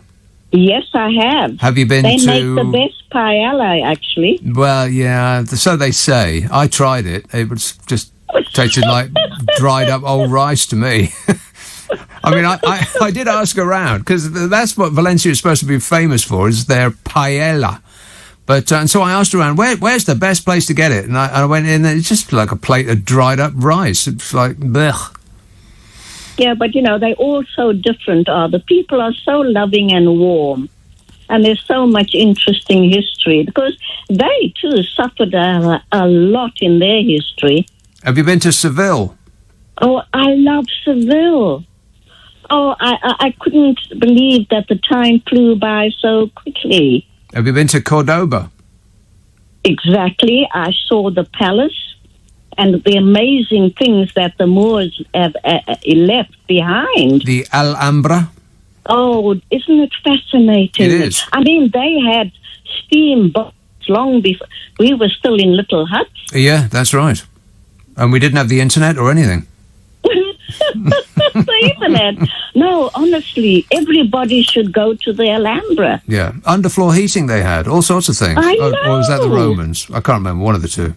Honestly. Where's the other What place? an There's Cordoba, education. Seville, and what's the other one in that sort of triangle? Granada? Granada is the right answer. Yes. Oh, Nick, it's always such a pleasure to Well, talk to thanks you. a lot, Liz. I appreciate it. Hope you get to go out soon. Me too. All Night, right. night. Cheers, or my dear. early morning. Ta-da. Let's hope there'll be some snow tomorrow. I'm hoping to wake up to some snow tomorrow. I think maybe you will. Yeah. Yeah, that will be lovely. Well, Anyway, sweet dreams, darling. okay. Night, night. Bye-bye. 0345 6060 973. Yeah, it looks like there may be snow tomorrow. I'll just checking for you while you wait.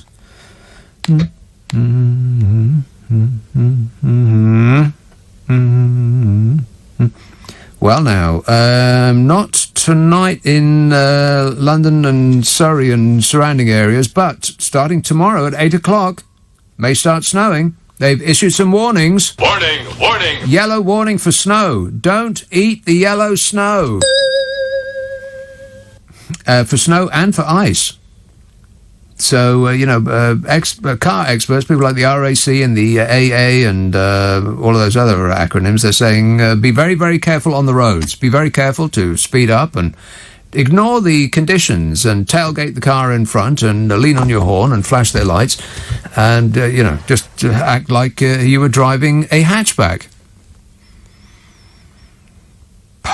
Look at that weather. What absolute rubbish. It's like blooming winter outside. Richard. Hi, Nick. How are you? Good, thanks. Great. Yeah, you were talking about where the money's going. We've got a vaccine minister, Nadim Zahawi. His wife and two sons set up a medical company shortly after he got the job. It's called Warren Medical Limited. So... Right, well, let's not start throwing around specific accusations about malfeasance, eh? But it's the truth. You can Google it. I most certainly will do nothing of the sort, being as how I don't have the internet anymore. Yeah, I remember, yeah. Okay, I do agree with you on Keir Starmer. He's not really going for it at the minute. Yeah, and I think it's probably because he feels cowed by the potential blowback of people that will say, well, you're not supporting the government in this hour of need. That is traitorous behaviour on your part. So I think I'll assume that he can do better than this. It's just that he feels unable to. Maybe that's it. Yeah, I agree. But, when he took over an absolute mess. It was a box of frogs. Labour were... 21% behind the Tories, he's got them back in the game, but the next election is what, 2024? He's back in the game, I think, for several reasons. One is that the press are concentrating on other things rather than beating a Labour Party leader to the floor, because they don't have to for a while, because there's not going to be another election. Plus, they've got this the invisible menace to fill their pages with. So Keir Starmer is the least of their worries right now, or the least of their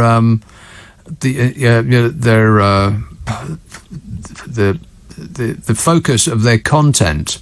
Keir Starmer is not going to sell newspapers. No, but I do think he was the right person to get the job. Really, but why though? They just need.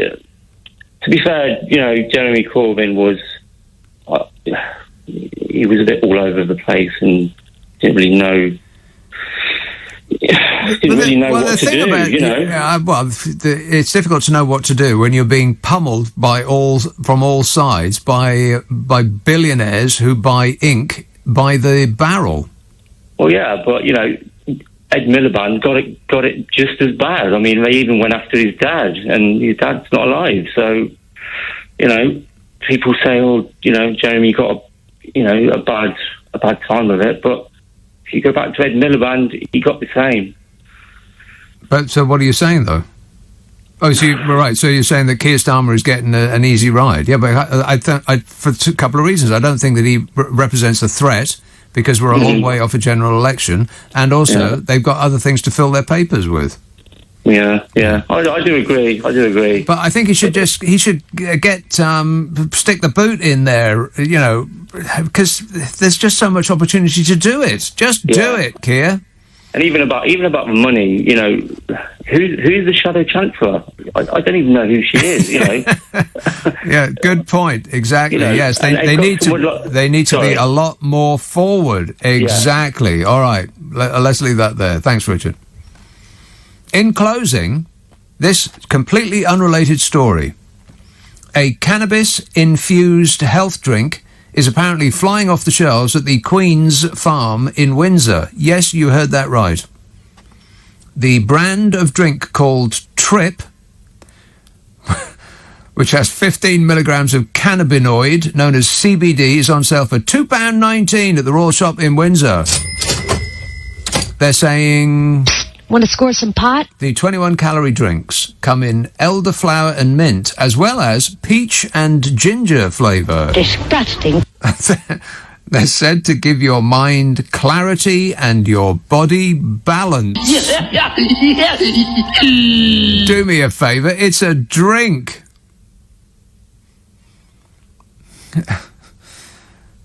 I mean, I drink to get less clarity and to become unbalanced. Booze. How about you?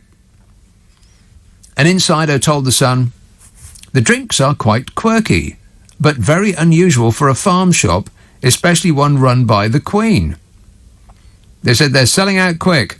People pick up about 7 or 8 each time. I'm on about like 7 or 8 trips a day now, man. But I can handle it.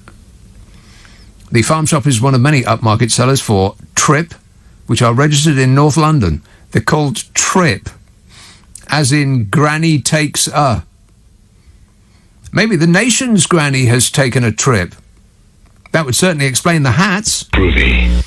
Trip, say, CBD, cannabinoid, can help you feel less stressed and anxious, more productive and creative. Also in the drink is lemon balm, ginseng and turmeric, as well as an amino acid called L-theanine. In 2014, the Queen had another brush with drugs when TV gardener Alan Titchmarsh found a toadstool while on the grounds of Buckingham Palace for an ITV show. When asked, is it edible, ecology expert Professor Mick said, it's eaten in some cultures for its hallucinogenic effects, but it also makes people who eat it very sick. You may not like this next part. Alan Titchmarsh said this. Actually, Alan Titchmarsh didn't say this. This was the ecology expert Professor Mick on the Alan Titchmarsh show from Buckingham Palace. He said, talking about an hallucinogenic mushroom that they just found in the grounds of Buckingham Palace, he said, the old-fashioned thing to do was to feed it to the village idiot, then drink his urine, because you get all of the high without any of the sickness. Dreadful. Oh, I'm feeling sick just thinking about it. And besides, Where would you get the village idiot these days? I can't comment on that.